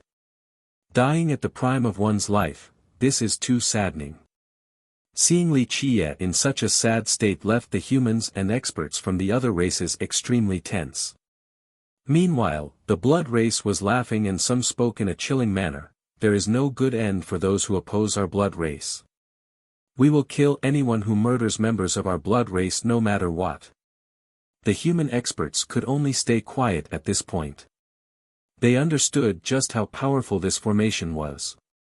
Even unfathomable god kings would be helpless once trapped inside. No one wanted to risk their lives to save Li Qia. "Little animal, we won't kill you so fast." A blood devil ancestor smirked, "We'll slowly flay you to have revenge for my Saber Emperor disciples." However, despite being terribly pale and trembling, Li Qia was still smiling leisurely. "Do you know anything about fishing? If one wants to catch a big fish, the line has to be long. Now that the big fish has swallowed the bait, it is time for me to reel the line in." With that, his fate palace opened. The cauldron of life emerged along with an all-engulfing flame. The heavenly Tao's primal chapter carved onto his cauldron began to light up in a blinding fashion. Buzz! At this second, Li Qia's body was also immersed in a bloody light. The entire blood-devouring curse was under his control. Impossible, the more than 30 ancestors here felt that they were losing control of the formation and shouted in dismay. Clank! A crimson light soared from his body with the sound of something being unlocked. A huge lock appeared on his chest with refined flames floating around it. Zzz, the sound of searing sizzled along with a pungent smell that permeated the air. No, the ancestors all screamed in despair because their bodies had caught on fire. A terrifying, extremely refined sunfire incinerated them from the inside out, rendering them to ashes. This all happened too quickly. It didn't matter that they were eternal existences, they still couldn't stop the refined sunfire from burning their flesh. Next, one could hear clanking noises. From their ashes rose strands of refined sunfire as red as blood. These fire strands quickly entered Li Qia's body, allowing his blood energy to recover and his complexion to return to normal. It all happened too fast. No one could react in time. He instantly took control of the blood-devouring curse and incinerated more than 30 ancestors while reclaiming his lost blood energy. At this very second, many people were stunned and couldn't regain their wits. Heavenly Tao's primal chapter and the 9 sun-locking heaven law, these two supreme techniques immediately defeated the curse. The curse came from the primal ground, but the primal chapter was the source of all blood merit laws. It was simple to imagine that all laws from the race would be under its control, thus his takeover of the curse was all too easy. The blood devil ancestors that swallowed Li Qia's blood energy were courting death as well. The 9 sun-locking heaven law was the founding art in this regard. His blood energy was only the bait. It immediately turned into a fire law once it entered their bodies and refined their own blood energy while stealing all of their essences. Although their blood energy is weak, they are still paragons, I suppose it is still a bit nutritious. Li Qia clicked his tongue as if he was tasting a meal before revealing a smile. This scene made everyone shiver. What evil art did you use? The shocked storm god recovered from her daze and stared intensely at Li Qia. Chapter 997, The Treasure Inside the Little Golden Coffin, Evil Art. Li Qia stared at her and shook his head while laughing. Feng Piaoluo, you are just throwing away all of your father's prestige. As an imperial princess, your knowledge is so shallow. Frankly, you would really have nothing if you weren't immortal Emperor Qin Shui's daughter, you're even lesser than the most vulgar village girl in this world. Little animal, die. The storm god shouted and instantly lunged towards Li Qia. Her speed was unbelievable. She used a destructive emperor law right away as she attacked with the momentum of a ferocious dragon. Only annihilation awaited those who stood before her. Despite being foolish, the storm god was still a god monarch. Once she attacked, the stars shook while the sun and moon lost their brilliance. Her god monarch's momentum rampaged over everything. She's still a god monarch after all. Her aggressive and dominating style left people in awe. Even ancestors who were unhappy with her had to admit that she had the power to be so imperious. Buzz. She aimed to crush Li Qia and was only inches away from him in the blink of an eye. Space suddenly quaked. Time seemed to have stopped in this split second, or at least slowed to a snail's pace. Everything else slowed down as well. Stagnation domain, Li Qia had activated this domain without any delay. Within this realm, he was the sole sovereign. Anyone would enter its suppression. Even the fastest speed would become extremely slow, applying even to time itself. At the same time, an immense weight would press down on them. Thus, everything moved at a snail's pace after entering the stagnation domain, as if 3,000 worlds were pressing down on whatever had entered the perimeter. The passing of 1 second would feel like a year. Pop! Even the storm god couldn't break through this domain. Under this absolute suppression, Li Qia punched her down to the ground and then some until her blood sprayed. He grabbed her hair and the banging of her body crashing as he ruthlessly slammed her up and down without any mercy continued to ring out. Her blood began to paint the ground red. This scene shocked countless people. In just a second, the spectators' eyes fell to the ground while watching this impossible spectacle play out. Just how high was the storm god's status in the barren earth? People and ghosts alike feared her. But now, Li Qiye was grabbing her by the hair and repeatedly slamming her onto the ground as if she was an insect. Isn't this too domineering?" a person murmured absent-mindedly. Others were without words, completely unable to speak at all. Domineering was no longer enough to describe Li Qiye. Fiercest, this was the only title suitable for him. XSH. Blood spurted everywhere. Eventually, she managed to escape from his hands. Being a monarch, she knew many different emperor laws. She activated a heaven-defying escape technique and ran to the side. Alas, the price she paid was her scalp being ripped off. At this moment, she was drenched in blood. The blood dripping down her face was hideously scary. Boom! Imperial auras surged. One weapon flew out after another. In the blink of an eye, 5 imperial weapons emerged to protect her, creating a supreme atmosphere. Earlier, she had underestimated her enemy too much. She thought that as a god monarch, she wouldn't lose after a single exchange, but it actually happened. Thus, she now summoned 5 weapons for defensive measures. As the daughter of an emperor, she most likely had more imperial weapons than anyone else. No one besides her was more qualified to inherit immortal Emperor Chen Shui's imperial weapons in Crimson Night. The majority of the cultivators and even some ancestors became quite jealous and filled with greed.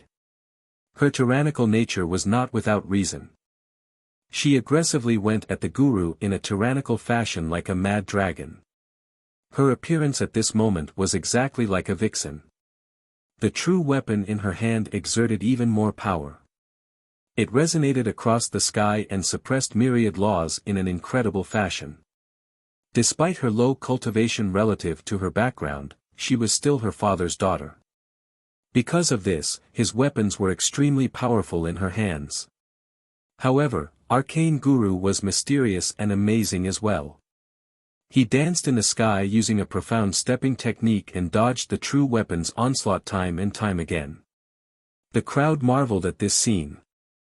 No one knew who this friendly-looking old man was, but he was moving freely under the attacks of a true weapon. His extraordinary style had to be commended. Fool! Li Qiye only shook his head while looking at the storm god acting like a human-shaped T-Rex and no longer wanted to judge her. She was hot-headed and narrow-minded on top of being imperious without paying any heed to consultation. If she wasn't an emperor's daughter, she would have died countless times already. Li Qiye walked forward and flicked his finger. Bang! The shackles on each one's group instantly shattered. After he dispelled the seals on their bodies as well, they quickly stood up. Li Qiye smiled and told each one, "It seems like I have involved all of you this time." Each one wryly smiled back and shook his head, "That's too much, young noble. People in Jianghu are always at risk of violence and death. A cultivator wouldn't be a cultivator if they were without enemies. That's a good state of mind." Li Qiye smiled and slowly sat on the throne. He looked at the sky and said, "Arcane, why are you playing around? Imperial weapons are powerful, but this also depends on their user. Don't forget, you have that item in your possession." The guru didn't hesitate any longer. "Go," he opened a small golden coffin. With some clanking sounds, 6 bronze coins flew out from the coffin. Initially, the 6 coins weren't anything special.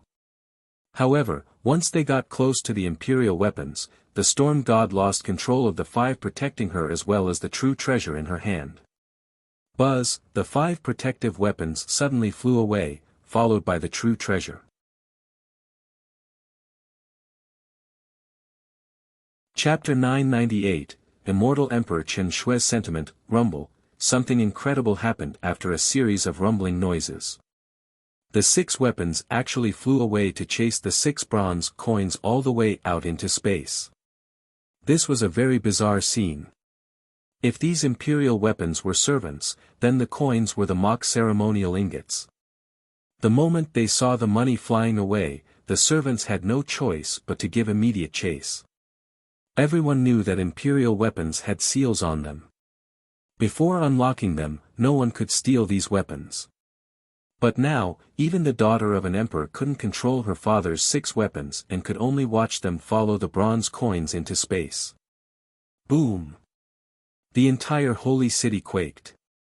Without imperial weapons, the storm god couldn't compare to the arcane guru at all. The guru chopped downward with both hands and whacked the storm god down from the sky, causing her to slam into the ground. The result was a huge crater with traces of her blood everywhere. Who knows how many bones in her body had been shattered? I am someone who has always been respectful towards immortal emperors. It is a shame that you are incomparably ignorant. The guru shook his head and sighed softly. The entire city, including the blood experts, became quiet. However, it was likely that very few people were feeling bad for the storm god.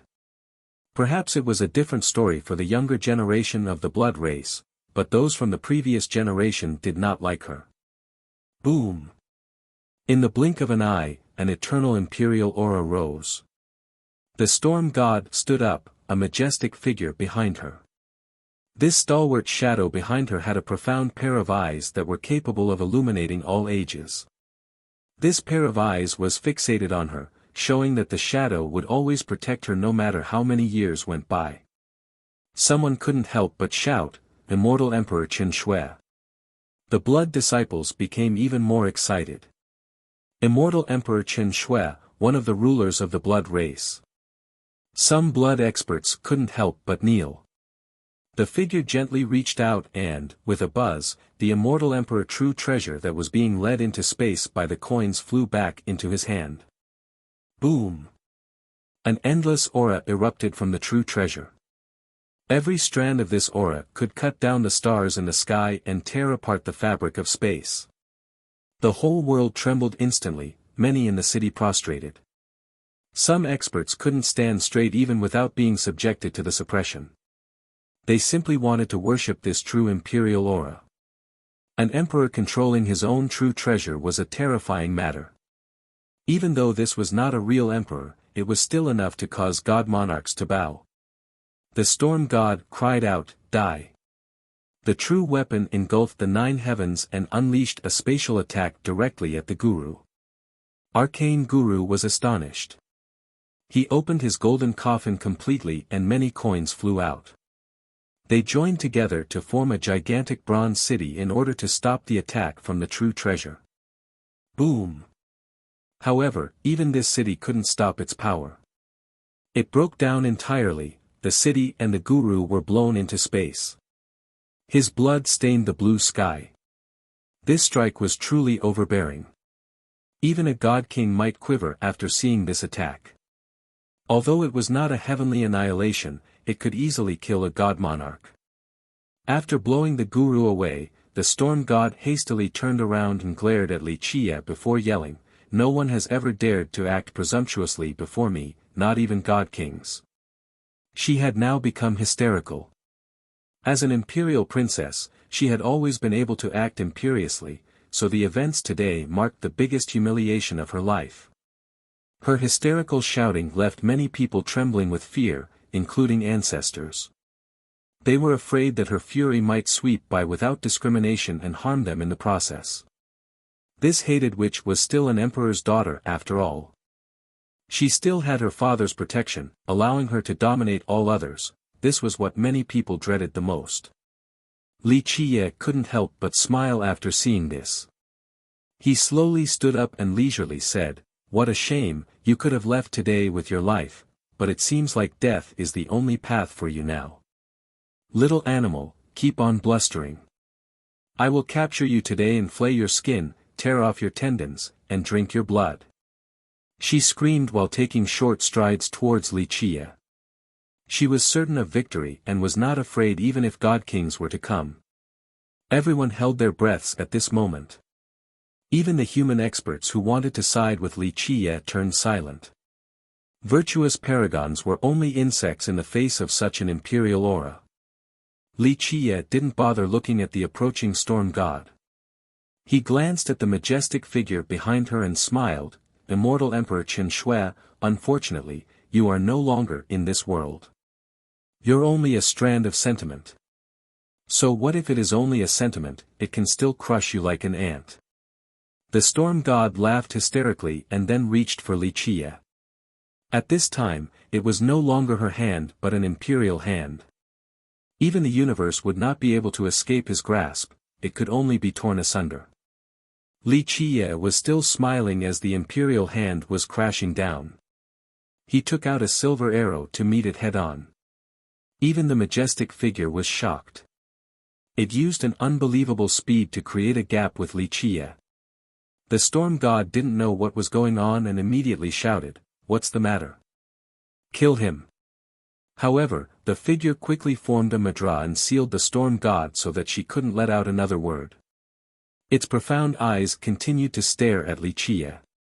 "Even though you are not a real emperor, I don't really mind destroying you." Wuxia chuckled and pointed his silver arrow right at the figure before sighing, "Just how long ago was the legend involving the killing of an immortal emperor now?" Such words frightened many people. They knew that the being protecting the storm god was not a real emperor, it was only a strand of sentiment left behind by immortal Emperor Qin Shi. However, this sentiment was still quite terrifying. Even a god king wouldn't boast about killing it. But now, Wuxia's speech towards the sentiment was simply too aggressive and overbearing. The majestic figure contemplated deeply.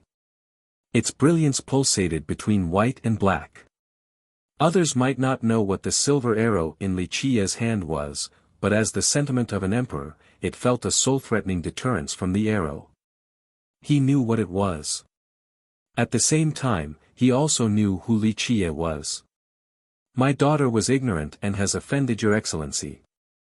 The majestic figure was actually able to speak. "Here is an item, a token of apology to your excellency to redeem my daughter's life."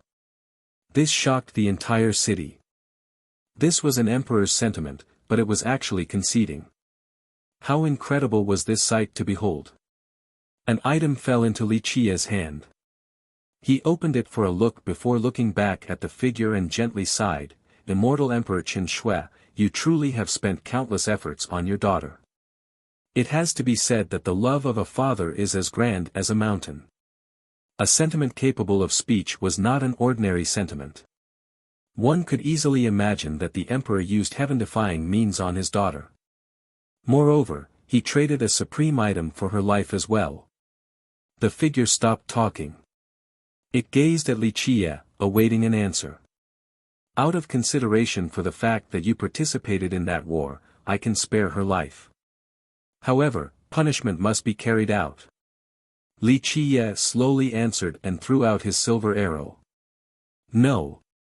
The storm god shrilly screamed but was powerless to resist. The arrow pierced her skull and actually pinned her in the sky. The majestic figure pulled out the extremely feeble soul from her body. Her Tao foundation was destroyed and only this weak soul was left. Even if she could survive, she had become an old woman without any power. "Remember, don't let me see her again. Otherwise, even if you refined the stars in the sky into treasures, they still wouldn't be able to redeem her life a second time." Wuxia uttered. The figure did not speak again. It immediately left with the storm god's dying soul. From then on, no one saw the storm god again. She disappeared from this world without a trace. Her body was still nailed up high in the sky. Anyone would be stunned before this scene. She ultimately couldn't escape this fate despite receiving her father's protection. No one dared to make noise in the city at this moment. They quivered while looking at her crucified body. They would be unable to forget this scene for the rest of their lives.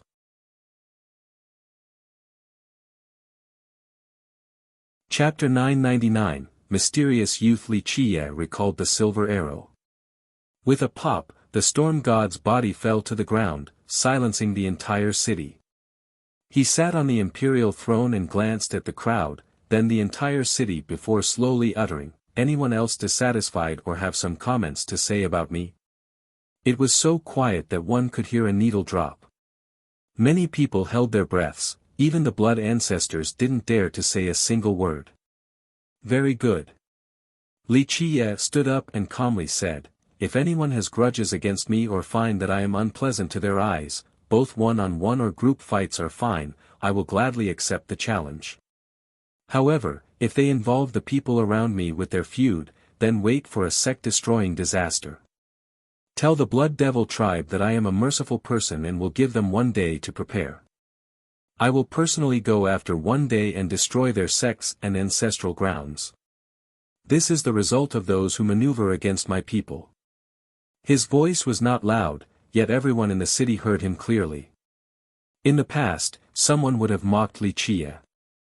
The blood race was the sun at noon, with geniuses appearing one after another, especially within the Blood Devil tribe. Their solidarity was unrivaled. No one would dare to oppose them, let alone talk about stamping out their lineages. Today, Li Qiye dared to utter such words, but the Blood Devil ancestors here didn't have the guts to retort. He wasn't even afraid of an emperor's sentiment, just how heaven-defying was he? Boom! Eventually, Li Qiye opened the imperial decree and casually threw it to the ground like a piece of trash. Yi Chuan was quite smart, he noticed and quickly picked it up. Even though this imperial decree no longer had any power, it was still a great treasure to a small country like Suhuang. Young noble Li, the Thunder Tower Lord, who had been trapped in the tower, quickly bowed after seeing Li Qiye and apologized. "It is my Crimson Knight's fault for all this to happen, please forgive us."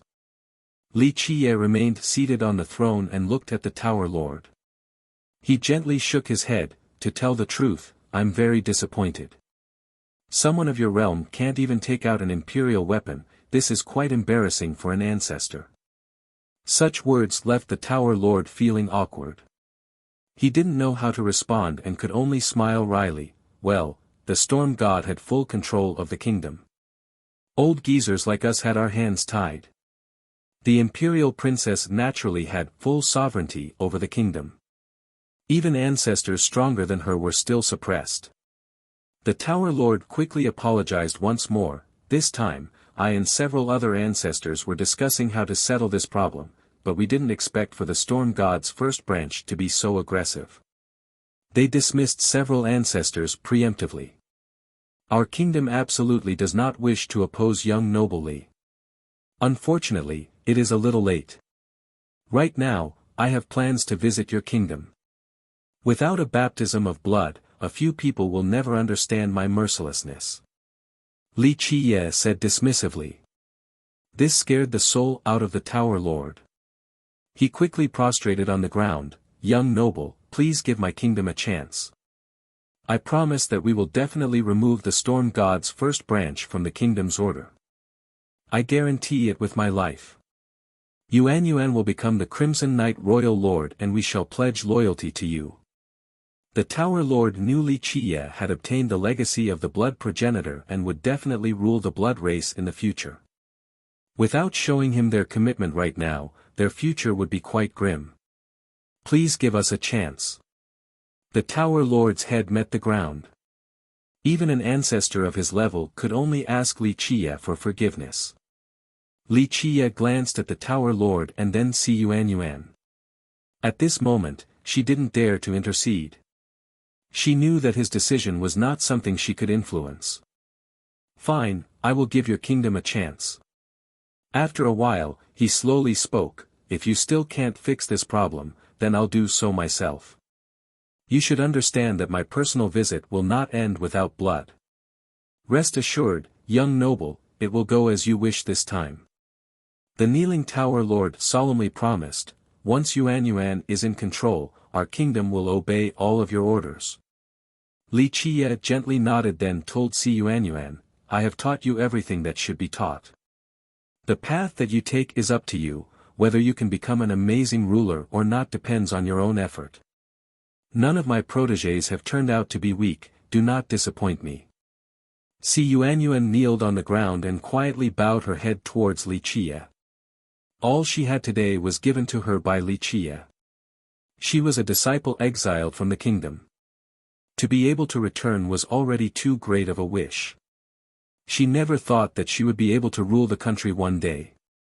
His declaration and feat spread to the entire barren earth overnight. Countless humans became excited. The young humans had been far too quiet in this region, but finally, a prodigy appeared. Perhaps he would be able to lead the humans to newfound glory. A second Lin Tiandi. Someone emotionally commented after hearing Li Qiye's tales. No, he's even more heaven-defying than Lin Tiandi. Someone else murmured, just climbing the prime peak alone is enough to make him matchless. No matter how great Lin Tiandi is, he couldn't climb it. In a southern desolate area, a young man was traveling across the world in a transcendent and mysterious manner. Myriad Dao accompanied his steps as if he was the ruler of the Dao. He was referred to as the number one genius of the barren earth, Lin Tiandi. Amazing! Such accomplishments even the most earth-defying genius would have to chase him from behind. Lin Tiandi was in awe after hearing the news and became absent-minded for a moment. He eventually regained his senses and smiled, this generation will not be boring, it shall be a brilliant one. Otherwise, with just Jikong Wudi and the others, how could they compete against my senior brother? With that, he continued on with the same carefree and unrestrained attitude as before. It seemed that nothing could prevent him from having peace of mind. The mysterious Bamboo Mountain, one of the most powerful lineages in the barren earth, was on the same level as Heaven Guard. It was a sect with 3 emperors. Among them, one was a demon, another was a golem, and the last was said to be either a demon or a dragon. Many demon tribes considered mysterious bamboo to be their leader and followed its orders. However, after immortal Emperor Yin Tian, mysterious bamboo maintained a very low profile and became strangely reclusive. There was an ancient pavilion in mysterious bamboo with a young man lying there. Even his casual posture would leave others with the feeling that the heavens was being devoured. To describe him as being among the heavens was not an exaggeration at all. This youth seemed to just be waking up. The door opened. An ancestor came in and reported the news of the barren earth to him. A silver arrow. The youth immediately sat up after hearing this, the 9 heavens shook with his movement. A glint emerged in his eyes like the radiance of 3,000 worlds. This glint was extremely terrifying. Even god-kings would quake with fear if they were standing before him. This youth was absolutely mighty beyond imagination. The youth asked again, "Are you positive that it was a silver arrow?" He had a hard time believing this. "Honorable ancestor, I'm completely certain." This mysterious bamboo ancestor held great reverence for this youth. The youth's expression shifted. He was lost in a daze as he murmured, can it be?" The moment this youth calmed down, he quickly disappeared. In the blink of an eye, he crossed time and space. Each of his steps took him through countless locations. If one could see his method, they would be jolted. Just taking a few steps allowed him to cross an entire area, this was too heaven-defying. When the curtain of night fell, the youth appeared right outside of the holy city. No one knew that he had arrived. He stood in the sky, untraceable as if he was one with the heaven and earth. Not even god-kings would be able to detect him, let alone god-monarchs. He opened his eyes, revealing a glare capable of crossing time itself. It eventually fell upon the Thunder Tower. Inside the tower, Li Qiye was sitting down and meditating quietly. When the youth's gaze reached the Thunder Tower, Li Qiye suddenly opened his eyes to look in the youth's direction. Afterward, he closed his eyes again, reaching a state of Zen once more. Thump, thump, thump. The youth took several steps back in shock. He left without saying another word and returned to mysterious bamboo in an instant. Damn, how am I going to live now? The youth pulled on his own hair in great distress. The ancestors here were dumbfounded to see the youth acting like this.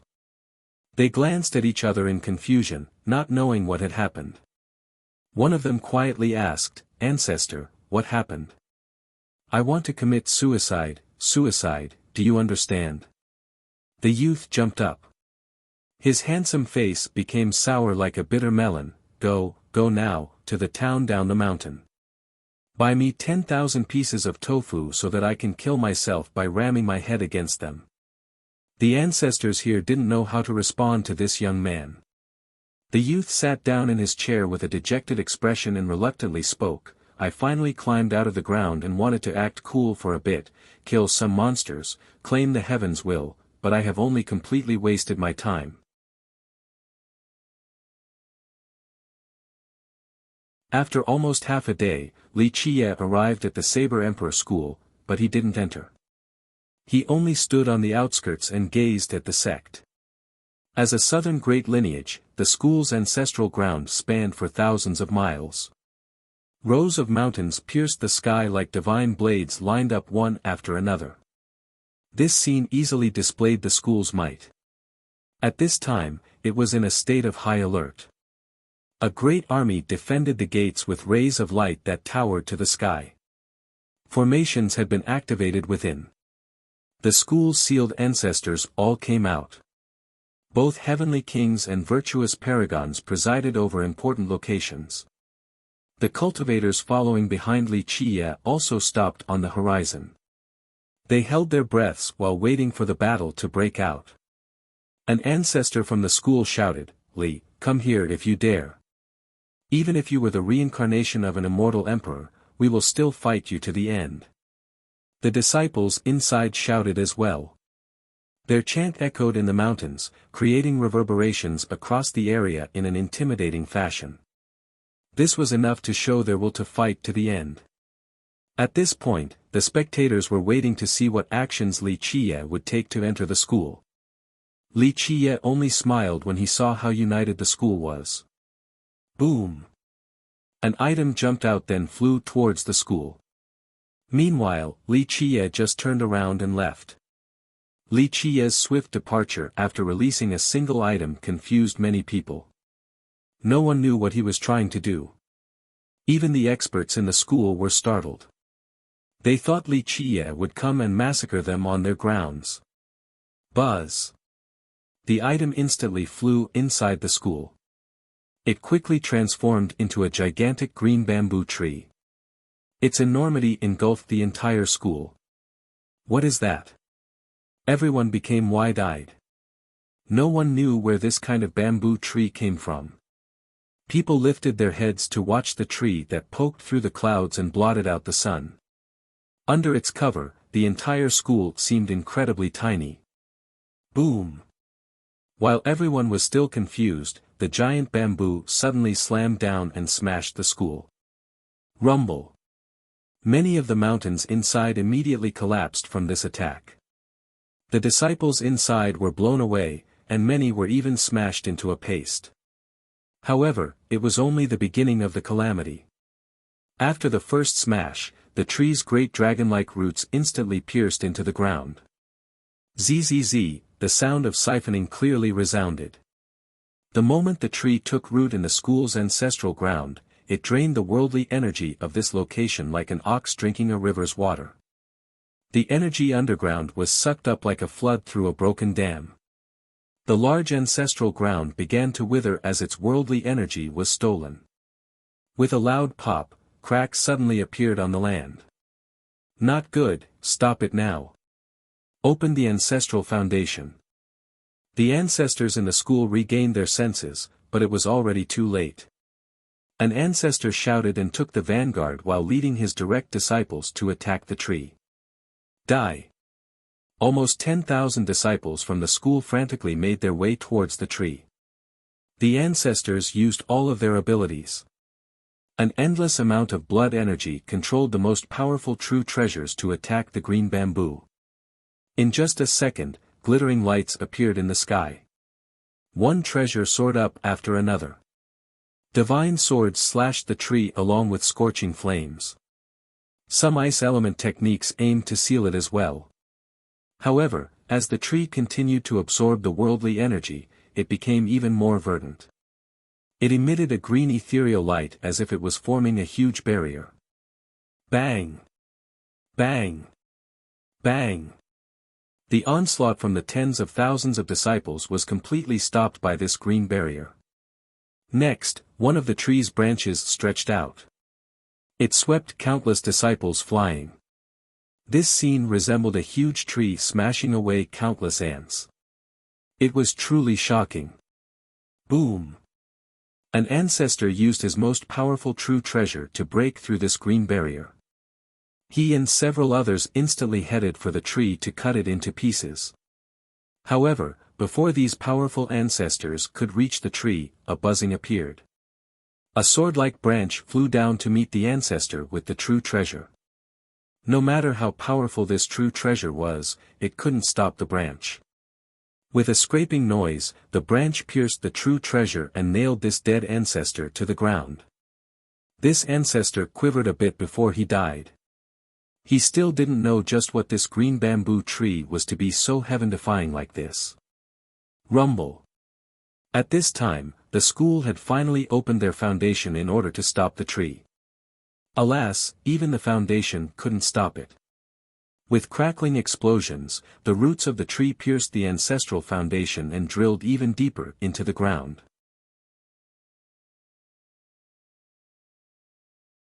Chapter 1001, Wang Clan.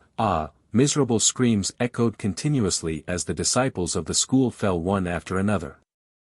They kept on rushing forward in an attempt to cull the bamboo tree, but no one was successful. All of them were killed off one by one. Their blood went beyond just staining the ground. It slowly converged into a stream that flowed downhill. One could see corpses and broken treasures strewn everywhere. At the same time, the shrill cries of the disciples that had yet to die turned the school into a purgatory. After seeing this scene, the majority of the experts watching in the distance shivered. Even though the Saber Emperor school was not an imperial lineage, it was still an amazing great power. But today, such a lineage was destroyed and the worldly energy under its ancestral ground was sucked dry. This meant that this area had now become a wasteland. Even if some disciples survived, they still wouldn't be able to rebuild the school. An expert quivered and commented, "Just what is that thing? It's too horrifying." He wasn't the only one, many people felt the very same fear. Earlier, the school had erected a great defensive perimeter, yet in the blink of an eye, it was turned into a hell with flesh splattered everywhere. The majority of its disciples died miserably in this place.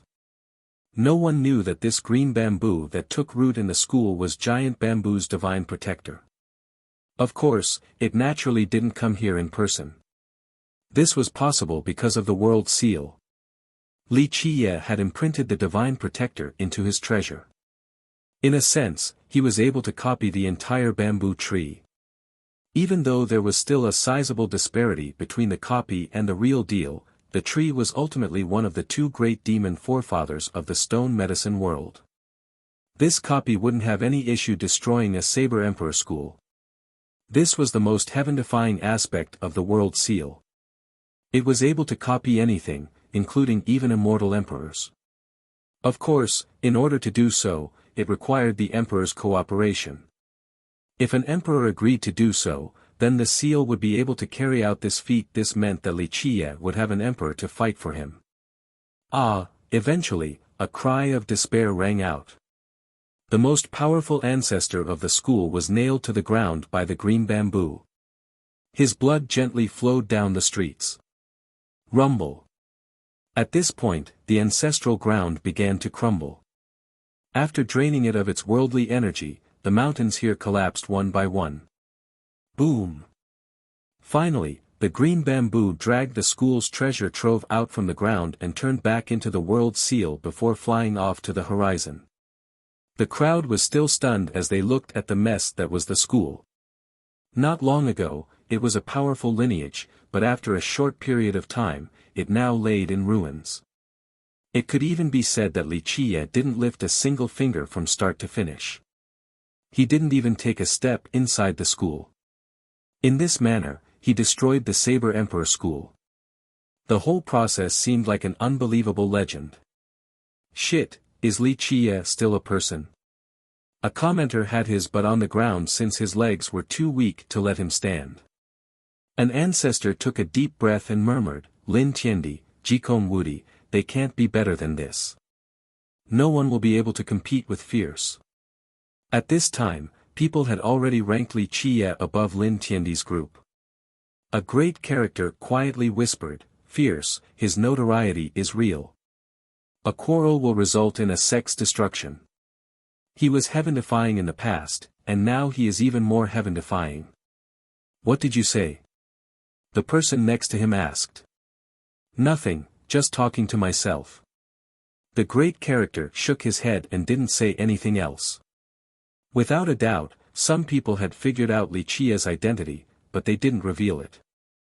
They wanted to see Li Qiye pierce through the sky as they were eager to watch the fun. Li Qiye continued to move, but the world seal caught up to him. He recalled it and threw the Saber Emperor School's treasury into his Fate Palace without bothering to take a look at it. In his eyes, a lineage like this school couldn't reach the apex. Destroying it easily was only to be expected. Li Qiye is going to the Wang clan. Those who were tailing him noticed his direction and immediately knew where he was going. They immediately sped up to the Wang clan. Everyone wanted to see what kind of methods Li Qiye would employ to destroy the clan. At this moment, many considered the Wang clan's destruction to be set in stone. The Wang clan was a prestigious clan, one of the oldest in the Blood Devil tribe. It had actually produced an immortal emperor before, so it could be considered an ancient imperial lineage. It covered a wide area. Looking around, one would find many rolling hills and majestic mountains. There was also a surging river that ran across the sky-reaching mountains. Ancient temples were right next to each other. Such a grand atmosphere left people in awe. It resembled a fierce beast crouching down, deterring people from taking half a step forward. Outside of the immortal emperor, it had also produced some leaders of the blood race. They held control of the Blood Devil tribe for several generations as well. Thus, it was logical for the sky-bearing monarch that hailed from the Wang clan to be the future leader of the Blood Devil tribe. Because of its ancient and majestic atmosphere, those who had never seen much of the world would not dare to enter. Right now, its gate was wide open. The entire clan was quiet, and there was no sign of powerful protectors or guarded forts. It seemed to be welcoming guests. The only thing was that there was no sign of anyone in the Wang clan.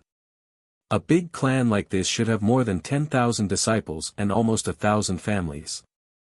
However, not even a single shadow could be seen inside the clan. This painted quite a creepy scene. Li Qiye stood outside of the entrance and smiled after looking through the entire clan. The spectators were watching from a safe distance. No one dared to come close. Some lineages even opened their heavenly mirrors to illuminate this area so that they could see the conclusion of this conflict. Li Qiye's method of extermination for the Saber Emperor School was quite frightening and chill-inducing, so at this moment many were eager to see how Li Qiye would take care of the Wang clan. Li Qiye went past the gate and entered the Wang clan. The spectators grew nervous after he entered and looked forward to this great upcoming battle. However, there was no battle contrary to their expectations. Li Qiye did not meet any resistance. The clan seemed to be welcoming him inside. The grounds was an empty fortress. There were no disciples hiding in the shadows to ambush him either. Li Qiye quickened his pace in this deserted clan and crossed one ancient temple after another. No one is there.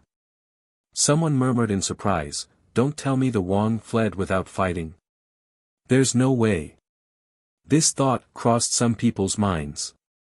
However, throughout the entire clan, there were no signs of escape because all the buildings were quite neat. They weren't messy and dirty from a chaotic withdrawal. This was true of the rest of the clan as well. What is the Wang clan doing? Someone murmured after seeing the ghost town devoid of resistance. A brilliant ancestor realized something and uttered, "The ambush has to be there." Li Qiye crossed one fort to another. Eventually, he stepped inside their ancestral ground and climbed to the highest peak inside. A dragon throne was placed there as if it was prepared for Li Qiye, awaiting his arrival. Li Qiye smirked after seeing this type of chair. He sat on it without any hesitation.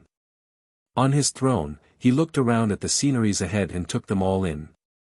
All the experts were nervous when they saw Li Qiye's mighty attitude and his general disdain for all things while sitting on that throne.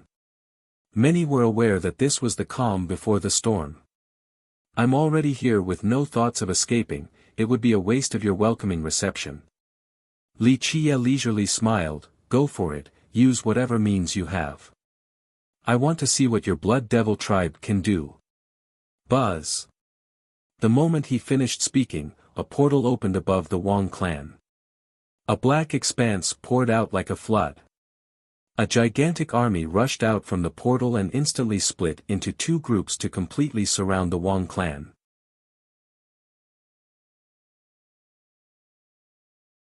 Chapter 1002, Wang Dongtian. This great army descended from the sky like a flood bursting through a dam. It was endless and surrounded the Wang clan without leaving a single inch unoccupied. They became a great wall that suppressed the area. It meant that once one was inside the Wang clan, one could no longer fly out. As this army besieged the clan, the scene became absolutely dark with flashing steel and dancing banners. An aggressive aura suppressed the entire clan, causing others to be short of breath. Even an expert would feel their legs giving in. This was not just an army of tens of thousands, they numbered in the hundreds of thousands. What was even more frightening was that they did not make any sound while moving. It was a smooth deployment, the result of being well trained. This is truly an invincible army. A shivering soul murmured after seeing this. After witnessing the army that numbered in the 100,000s with virtuous paragon ancestors presiding over the ranks, any sect or race would quiver with fear. All of the lineages of the Blood Devil tribe are participating in this war. Their elites are all here. This is nothing short of using their full strength. A big shot spoke with apprehension. Their solidarity made it easy for them to grow powerful. An enemy like Li Qiye warranted their full force. The elites of all 35 lineages came out for this battle. Their seclusive paragons and sealed ancestors all came into being without hesitation. No matter one's race or lineage, even if they were from an imperial lineage, they would tremble with horror before this showing. Even an imperial lineage wouldn't have such unity within their sect, but the Blood Devil tribe did. Just how frightening was it for dozens of lineages to come together like this? Li Qiye remained on his throne and gazed at the great army before him. He was still smiling and calm. In his eyes, not to mention this army of hundreds of thousands, even an army 1,000,000 strong was only a common sight. From the gray-haired ancestors to the vivacious disciples, the Blood Devil tribe wore cold expressions without exception. There were more than 100 virtuous paragons in this formation. All of them were at the ancestor level and wouldn't easily come out. However, this crisis for the tribe caused them to not hesitate to come out. The heavenly kings were too numerous to count. All of their blood energy ran strong with boiling momentum. It was as if, to protect their tribe, they would be fine with fighting to the very last man. The spectators were dead silent. Such a great showing from the tribe left them utterly shocked. Li Qiye revealed a smile as he glanced at the army. No matter what, it has to be said that your Blood Devil tribe is indeed incredible. From just a few short generations, you were able to grow from a medium-sized tribe to a great power. This was due to your solidarity that the other races lack, especially the humans. The human experts in the horizon became flustered after hearing this. Li Qiye was right, humans only worried about themselves and worked for their own well-being. If the humans could act like the Blood Devil tribe, then they would be terrifying. No race in the mortal emperor world would dare to oppose the humans. They could even potentially sweep through the 9 worlds. You know of our unity, so you should also understand that we Blood Devils will not bow down to any enemy. A coarse voice came out, we will fight to the end until we destroy our enemies, no matter who they might be. An old man stepped out before everyone. He was adorned with an imperial robe and had god monarch circles pulsing around him. Despite his gray hair, he gave off a vigorous feeling. There was a strong momentum that seemed to declare that he was a blade that had yet to age. The more dreadful part was the god monarch aura that he emitted. He let his aura run rampant, allowing it to roar like a gigantic dragon. Without a doubt, this old man was a real god monarch, one at great completion. Someone that barely stepped into this realm like the storm god couldn't compare to him at all. Who is he? Not too many people knew who he was. A blood ancestor recognized this old man's identity and murmured, Wang Dongtian. He used to be the leader of the Blood Devil tribe and is currently the strongest ruler of the Wang clan. I didn't think that even he would come into being. Wang Dongtian. The younger generation might not think anything of this name, but many ancestors from the previous generation got chills after hearing it. This was because the bizarre solidarity of the Blood Devil tribe started with him. His reign was the reason the tribe became so prosperous. Li Qia leisurely replied, "It seems that you are very confident that your tribe will be victorious in this battle." Wang Dongtian stared at Li Qia with a profound gaze and responded slowly, "I am aware of you annihilating the Saber Emperor school as well as your heaven-defying means. However, we have an army of more than 100,000 here, numbers are completely meaningless to me." Li Qia interrupted him and shook his head, "Even if you had 1,000,000 soldiers here, I still wouldn't give a damn." Despite this bold claim, no one dared to mock Li Qia right now, unlike the past. "The strength of my tribe is beyond your imagination. Even if you are a god king, don't even dream about leaving this place alive." Wang Dongtian spoke solemnly, "No matter how powerful or invincible you may be, our tribe will not falter against the enemy. We will fight to the end."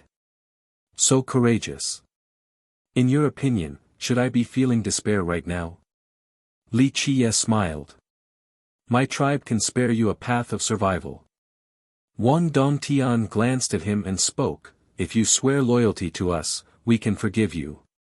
However, you must make an oath with your true fate." His offer left the experts outside surprised. Li Qia had killed so many people from his tribe and even destroyed the Saber Emperor school, yet he was still willing to spare Li Qia in exchange for his loyalty. This was indeed a cause for astonishment. Maybe recruiting Li Qia is a good choice. A blood ancestor saw something deeper and murmured, "At the moment, the Blood Devil tribe is missing a capable successor who can take care of the bigger picture." Interesting, how interesting. Li Qia couldn't help but smile as he leisurely added, "If I am not mistaken, you must have received some news from the Blood Primal Ground." He paused for a moment here. How amusing, I can understand if it was the storm god being stubborn after receiving the news. She is a vixen who can't tell right from wrong, all she does is whatever she wants. But as for you, Li Qia smiled, "I have heard your stories before. After receiving those messages, you still want to work together with the storm god. I find this to be very interesting." Wang Dongtian glared at Li Qia. A cold glint flashed across his eyes but disappeared right away. He slowly spoke, "Those who kill our tribe's disciples are our enemies. Your hands are stained with our blood, this won't be resolved with just a few words." "Good, very well." Li Qia clapped in response and smiled, "In a certain sense, you are a great hero to your tribe. They really should build a great monument for you. However, after today, I'm afraid you will be condemned as an eternal sinner of the Blood Devil tribe. Hero or sinner, it doesn't matter." Wang Dongtian ignored Li Qia's words and slowly declared, "Man proposes but heaven disposes. Let the heavens be the judge." Many were confused by the dialogue between the two. However, a few blood ancestors were astounded after hearing this since they could faintly guess a thing or two. Li Qia having ties with the primal ground was no secret. If the primal ground sent a message or even an order regarding Li Qia's situation, yet the storm god and the Blood Devil tribe still chose to oppose Li Qia, this was something worth mulling over. Like Li Qia said, the storm god was an unreasonable vixen, but Wang Dongtian, on the contrary, was a wise man. Why would this intelligent leader do something like this? Thus, the Blood ancestors here speculated that this had something to do with the Blood Devil tribe's ambitions.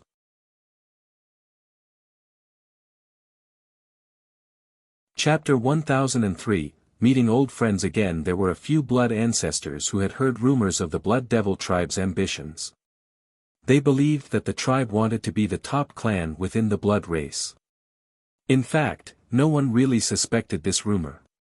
After all, they had produced 3 immortal emperors in the past. The tribe itself had frightening resources, and more importantly, ever since Wang Dongtian took over, the tribe had undergone many changes. They became strong to an alarming level. After several generations of reforms, they became the unified entity of today. Although they did not produce an emperor during this time, geniuses came out one after another. There were many paragons and even eternal existences. Some even said that the tribe was the branch with the highest number of paragons in the Blood race. And there was an even more frightening rumor. It stated that their ambitions did not stop there. The tribe wanted to become an existence that rivaled the Blood primal ground. It even went beyond that. Some believed that they wanted to replace the primal ground altogether. Of course, the majority of the Blood ancestors only snorted at these rumors. They assumed that they were only propaganda spouted by the humans or the other races. The goal was to destroy the Blood race's unity. The truth was that these ancestors found it to be an impossible matter. For millions of years and generation after generation, the primal ground had always controlled the Blood race in the 9 worlds. No one person or lineage could ever shake the primal ground's position in the Blood race. Thus, they thought of these rumors as mere malicious slander. The Blood Devil tribe couldn't be stupid enough to challenge the primal ground's position. This was simply courting death. However, after hearing the exchange between Li Qie and Wang Dongtian, some of these Blood ancestors with great statuses were slightly startled. They couldn't help but recall these past rumors about the Blood Devil tribe. They trembled at the thought that they might be true. The younger generation did not know the relationship between Li Qie and the primal ground. However, the primal ground had recently sent messages to the powerful side branches of the Blood race. Even a fool would understand that Li Qie carried a great significance for the primal ground. He might even take over the leadership of the Blood race. Although such speculations did not receive a direct response from the primal ground, it was enough to show Li Qie's importance. Yet, even after receiving these messages, someone as smart as Wang Dongtian chose to work together with the storm god to oppose Li Qie. What did this mean? Man proposes but heaven disposes. Let the heavens be the judge. Well said. Li Qie couldn't help but praise. I have to admit that you are a man with a vision. However, you have underestimated your enemy so much that this act is no longer a vision, it is simply overestimating your own abilities. Overestimating my own abilities? Wang Dongtian's profound eyes emitted a cold glimmer as he slowly responded, against a supreme lord, I will admit that I don't know my own limits. But against you, I don't believe this is the case. Ha ha ha ha, how funny. Li Qie chuckled, you will never find out what kind of enemy you are facing right now. In fact, your knowledge of the Blood primal ground is only made of scraps and pieces, otherwise, you would already be regretting the decision you made today. Is that so? Wang Dongtian retorted, my Blood Devil tribe will never know regret. We swear to fight to the very last man against our enemies. How brave. Li Qie said with a smile, fine, you all have seen what I am capable of and should have a clear assessment of my strength. Thus, you should be well prepared. I have always been merciful and given my enemies ample opportunities. Begin, show me everything you have. I'll wait so that others won't say that I never gave you all a fighting chance. Wang Dongtian stared at Li Qie without speaking. His leisured and relaxed attitude didn't seem to be just for show. It really made Wang Dongtian wonder just how many heaven-defying means Li Qie had. However, he didn't have time to hesitate. He slowly uttered, very well, since you are so confident, I'll let you see our great solidarity firsthand. Commence. He shouted out a command. The tightly packed army that surrounded the Wang clan did not immediately attack Li Qiye after the command. A battalion of disciples instantly formed formations. Magical runes appeared on their bodies. Buzz. The entire Wang territory lit up. Formation arrays rose from the ground and illuminated the area. Many chants resounded. A very powerful force in the middle of this land fluctuated.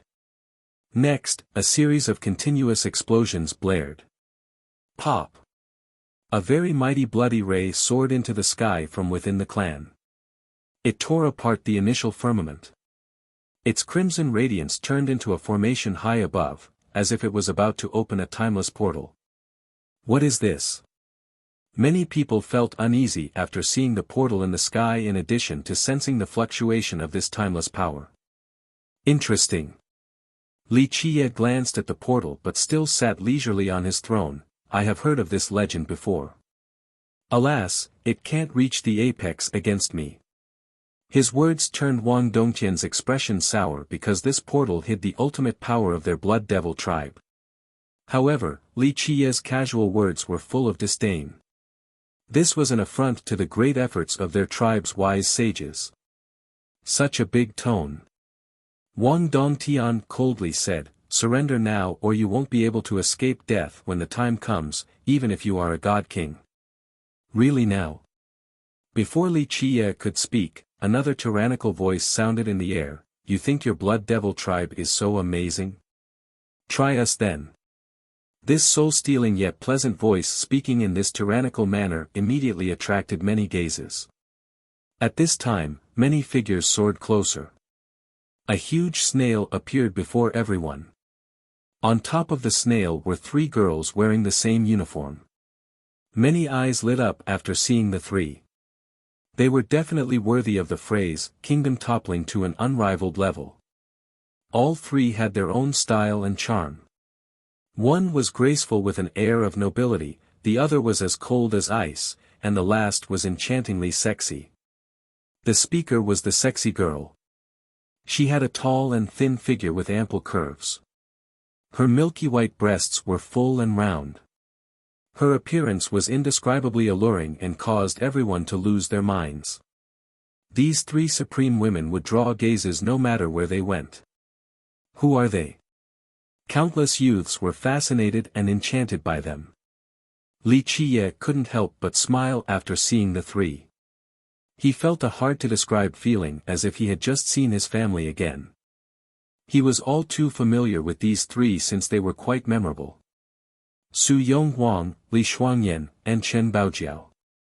There was also Niu Fun, who had turned into the gigantic snail. The younger generation shall surpass us with time. Wang Dongtian saw the three and his eyes turned serious after he uttered this praise. As the leader of the Blood Devil tribe, he immediately noticed certain clues after seeing them. The terrifying part has yet to come. After so many years, Chen Baojiao was still as hot-headed as before. She shouted, young noble, let us drive back the enemy for you. With that, she stepped into the sky and used an overbearing momentum to infiltrate the great army. With a serious gaze, Wang Dongtian commanded, stop them. With his command, a cavalry rushed out from the great coalition. Under the command of an ancestor, they swiftly rushed towards Chen Baojiao. Just in time. She shouted. A terrifying storm swirled around her body. She borrowed the momentum of the world and the force of myriad Tao. Her tyrannical sacred spring physique immediately made her combat prowess soar crazily. Clank! A saber crossed the sky, capable of slashing down the stars themselves. It swung up and down, immediately causing blood to splash. Heads began to fly. Several hundred experts couldn't even stop her single slash.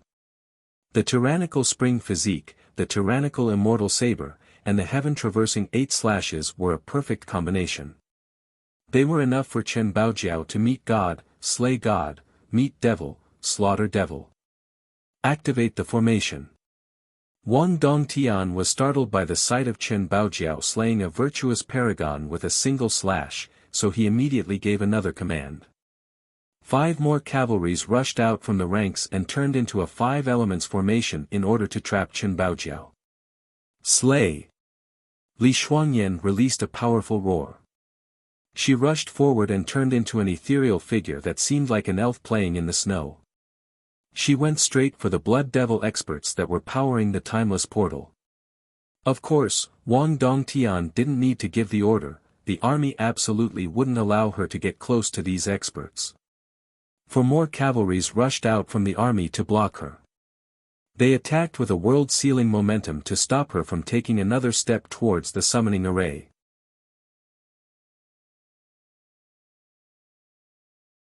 Chapter 1004, Unbeatable Immortal Physiques, Buzz. The moment these cavalries from the Blood Devil tribe sealed the area, Li Shuangyan exuded an astonishingly holy light. Time and space shook in this moment. She stepped forward through the sealed area. Even this great trap couldn't deter her path. Zzz, at this moment, people finally noticed a crest on her head. This was the ice crown she obtained from the World Tree. The moment she put it on, it immediately sealed everything with a layer of ice. The experts who attacked her were instantly frozen. Next came a series of shattering sounds. The ones that were trapped all broke into pieces, including even the virtuous paragons.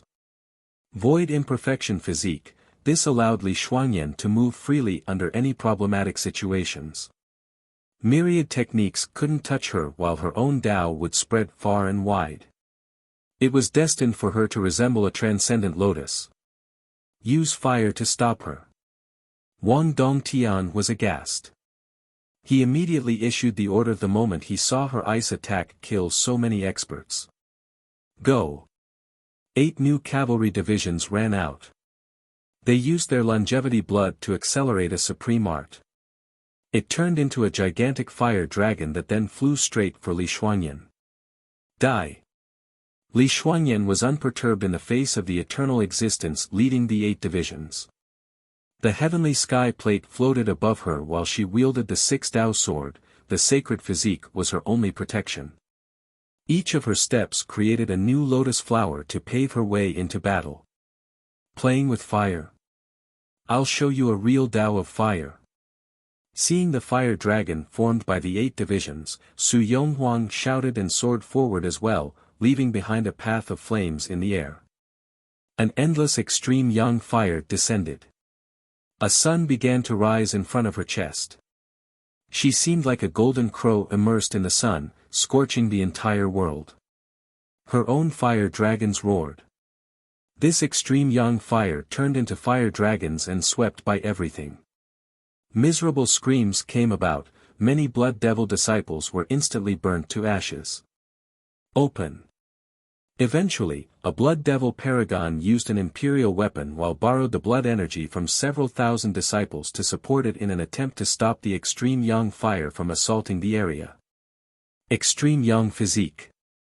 A royal lord was able to recognize the physique and exclaimed in shock as Su Yonghuang terrorized the world with her flame. I'm here as well. Niu Fan also shouted. He didn't need to transform, only continuing to rampage as a snail as large as a mountain. He slammed into the Blood Devil army and caused blood to flow. Wherever he went, one could hear the breaking of bones. Mangled flesh scattered all around him. Even a regular paragon would be blown flying while spurting blood from a shattered body. This sect master had taken a vacation at the Grand Middle Territory before. He murmured in amazement while watching this scene, the cleansing incense's 3 great beauties as well as their 3 immortal physiques. I have heard stories about their recent rise, it seems that they were indeed true. One sect with 3 immortal physiques, this is more than enough to sweep through any sect or lineage. It really is scary. All the spectators couldn't help but feel astonished. A paragon commented, 3 young geniuses have already become virtuous paragons with half-completion immortal physiques. The 3 of them together are simply unstoppable. Void imperfection physique, extreme young physique, but what is the last one? A great character from the previous generation checked out the three's physiques. However, he couldn't recognize Chen Baojiao's physique. Maybe it is the furious immortal tyrannical physique, one of the 12. A different big shot responded, but he wasn't completely sure and was only speculating. They came from cleansing incense, why are they helping Li Qie right now? A junior was confused about the three suddenly assisting Li Qie. The sect master explained to his junior, you haven't been to the Grand Middle Territory so you don't know. Li Qie came from cleansing incense, he is their prime disciple. Back when he was at the 100 cities, he murdered thousands in a furor and personally destroyed the Tiger Howl school. This was back when he was very young. Later on, he disappeared for a long time, so everyone assumed that he was dead. Who would expect him to show up now in the southern region? Brother Hong, so you were aware of Li Qie's identity much earlier. How come you didn't tell us? A different schoolmaster looked at the sect master with wide eyes. Li Qie is infamous, and the blood race just happens to want to fight him. Why should I let them know? This sect master smilingly spoke. Li Qie quietly sat on his throne and watched the four kill with a grin on his face. They were all groomed by him, so he was very happy to see their current accomplishments. Chen Baojiao was swinging her saber with an unstoppable sharpness, Li Xuanyan was untouched by myriad arts and had a supreme and free presence, Su Yonghuang's flame incinerated the sky and bullied the world. Lastly, Niufen was ferocious with his raw power. His gigantic body made it difficult for the enemies to hurt him. In just a moment, the four of them tempestuously fought inside the great army. Even though the paragons from the Blood Devil tribe had taken out imperial weapons, they still couldn't stop the four. The spectators outside were quivering while watching this scene in shock. The younger generation was even more disturbed. A paragon with a half-completion immortal physique is unstoppable even when facing an imperial weapon. An ancestor commented with a tinge of emotion. Grand Middle Territory, so many geniuses are there. In the far distance, Bai Jian watched with several ancestors protecting him. He gently sighed during his observation. Back during his youth, he had traveled the world and went to the Grand Middle Territory as well as the Eastern 100 cities. He understood the situations in these places very well. Now, watching Su Yonghuang's unstoppable group inside this army left him feeling sentimental. There are so many immortal physiques over there. Just the cleansing incense ancient sect alone has 3. Then the mortal king of the Jewel Pillar Sacred School also has a half-completion immortal physique. They also have Jikong Wudi. It is true that their younger generation is far better than the barren earths, better than the blood races as well. Bai Jian sighed once more.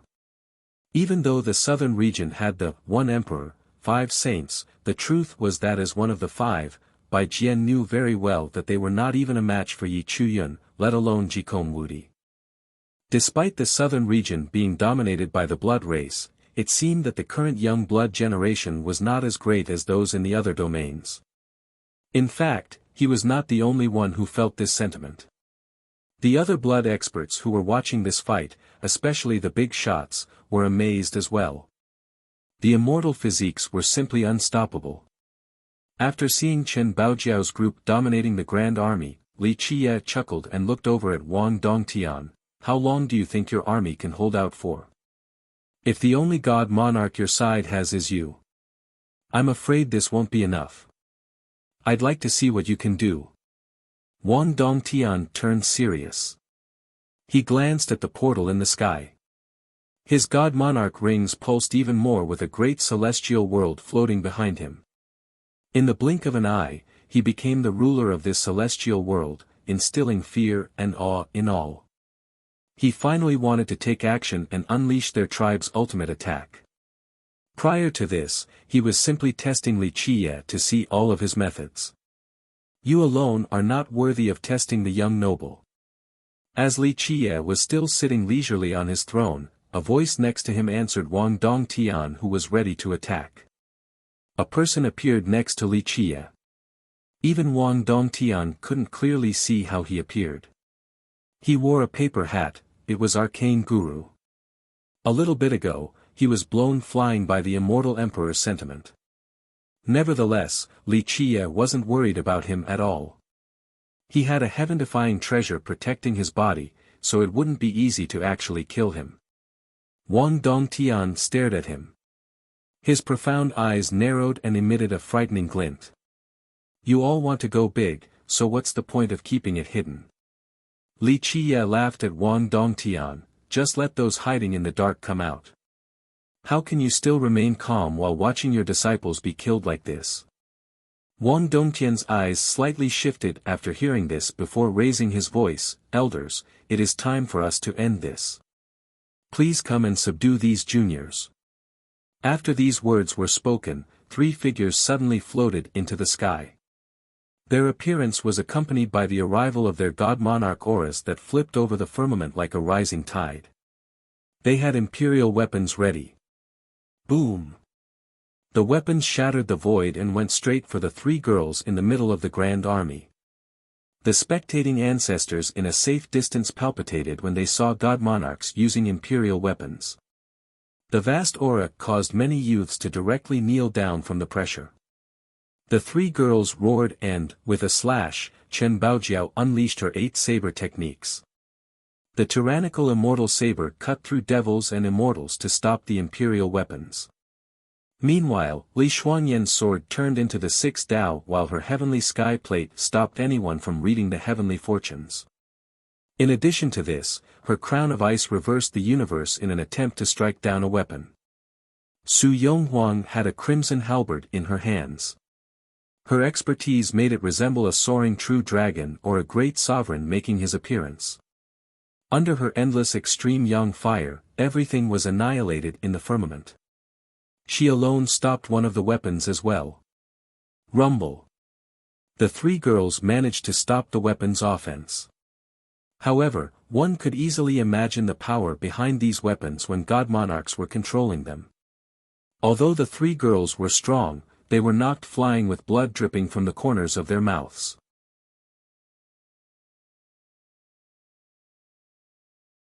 Chapter 1005, The Leader, Kill Them. The 3 god monarchs wanted to kill the 3 girls in one fell swoop without giving them a chance to breathe. The imperial weapons surged once more and recommenced their attack. Formation. Li Xuanyan shouted and summoned a formation array. The 3 of them quickly came together and formed a vast formation. One side of this formation was an endless sea of flames. The extreme yang physique refined this place into a fiery domain. On the other side was an extremely sacred land like a world of deities. In the 3rd domain, a terrifying storm ravaged the earth like those in the legends, it wanted to tear myriad laws asunder. 3 Immortals formation. This was a supreme formation built on the basis of the 3's immortal physiques. It borrowed their physique's power to support the arrays. It not only unleashed their greatest potential but also perfectly fused them together to reach a frightening level. Boom! The formation received the attack from the 3 imperial weapons without being damaged at all. Next, it instantly trapped the 3 god monarchs within. Rumble! At this time, the endless storm erupted. The immortal flame instantly engulfed the 3 monarchs. In the realm of the deities, a sacred power suppressed them and began to separate their grand Tao. Many were astonished to see the 3 monarchs suppressed within. A blood ancestor said with fear, they are the 3 oldest ancestors of the blood devil tribe. The great army wanted to shatter the 3 immortals formation in order to help the monarchs. However, Niufen alone stopped their progress and shouted, "Scram!" He had turned back into his humanoid form at this time. With a loud cry, it seemed that he had figured out the mysteries of this world. His body became very large and majestic. An endless heavenly glow shone on him, making it seem as if he had turned into a great deity. His blood energy soared to the sky and became dazzlingly bright. Each strand of his blood energy emitted a divine aura. He shouted again and unleashed a strike that destroyed all the celestials in the way. The earth moldered and almost 10,000 blood experts were crushed in an instant. What is that? People were startled by his divine strands of blood energy. Not too many had ever seen a cultivator's blood energy emitting a divine aura such as this before. It looked like something that could only belong to a godly race of legends. The bloodline of a true god, so incredible. An ancient voice came about. A huge palm came from the sky. Niufen roared and thrust both hands up to meet this incoming palm. Boom! The exchange shattered mountains and rivers. Niufen's gigantic body took several thumping steps back and smashed apart the hills behind him. Even with the 18 solutions at his disposal, he was still not a match for this new enemy. It really is a descendant of a true god. A person showed up in the sky and was surprised to see Niufen survive his palm attack. He emitted an aura that would make paragons tremble. He stood in the distance in a supreme and sacred manner. It seemed that each of his gestures could reverse the universe and control the world. A god king, not to mention the younger generation, even the big shots from the previous generation were startled and became timid. A god king had finally made his move. This meant that this storm was about to end. He is not only a god king, he is one of the past leaders. A blood ancestor recognized this person and felt his scalp tingling. He is the most amazing leader of the blood race after immortal Emperor Qin Shui, the one who took control of all the bloods in the 9 worlds. It's that leader. Another big shot from the blood race quivered and responded, but he isn't from the blood devil tribe, why is he helping them? Those in the blood race who knew about this leader were quite jolted. This person before them was a very old ancestor. Rumor has it that he had been sealed for a long while and wouldn't come into being ever again. Who would have thought that he would come out today for the Blood Devil tribe? The one standing in the high sky above looked down on the entire battlefield. Even if he didn't try to put on airs, he still naturally emitted a suffocating aura as a very powerful god king. Moreover, he had once ruled over the blood race in the 9 worlds and was considered the best leader after immortal Emperor Qin Shui. His eyes fell upon Li Qie as he slowly uttered, "You do indeed have some amazing means. However, I have met many others with amazing means as well. It is your honor to have me personally come out today. You shouldn't have gotten involved in this matter, but since this is already the case, my old bones will have to check you out then." A different feeble voice rang.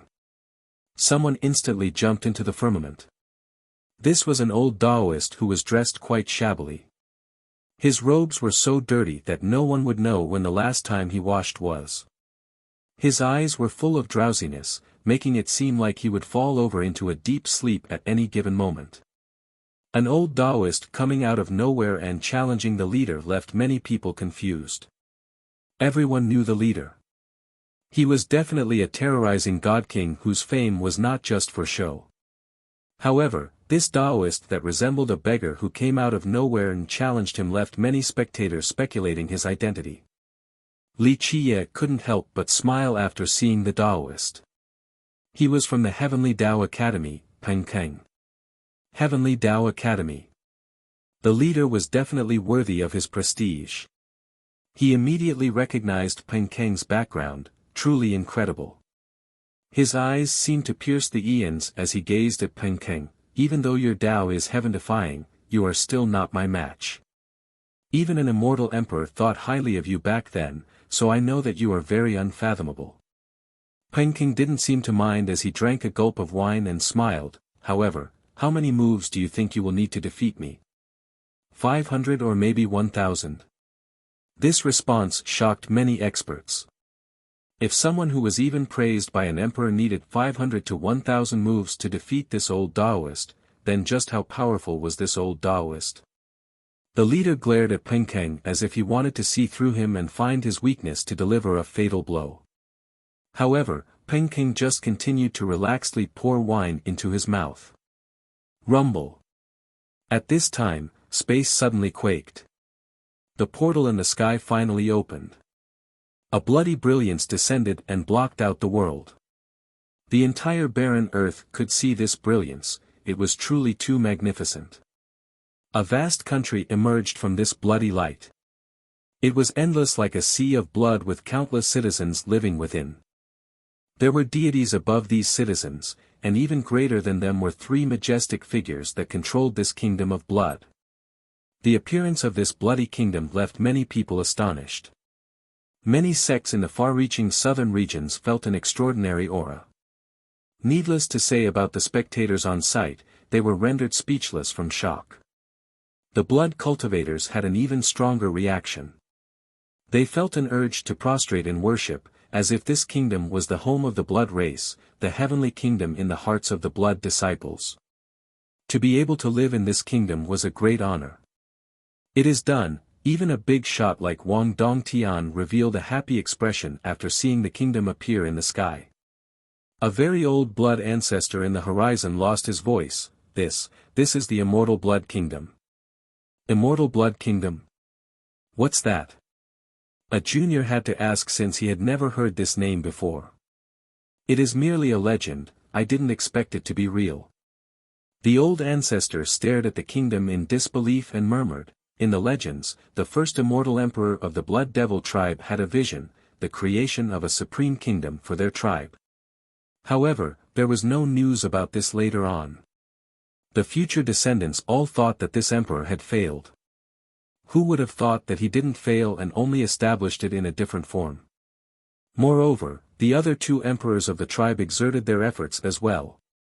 At this point, this ancestor quivered and knew why the Blood Devil tribe had the ambition to compete with the Blood Primal Ground and maybe even replace it. The great army also looked up with strong emotions. If it wasn't for the ongoing battle, they would have prostrated on the ground in worship. It was just like what this ancestor had said, this kingdom of blood was created by the three emperors of the Blood Devil tribe. They even used their own longevity blood to refine it. It had mysticisms beyond comprehension and stored an unimaginable power within.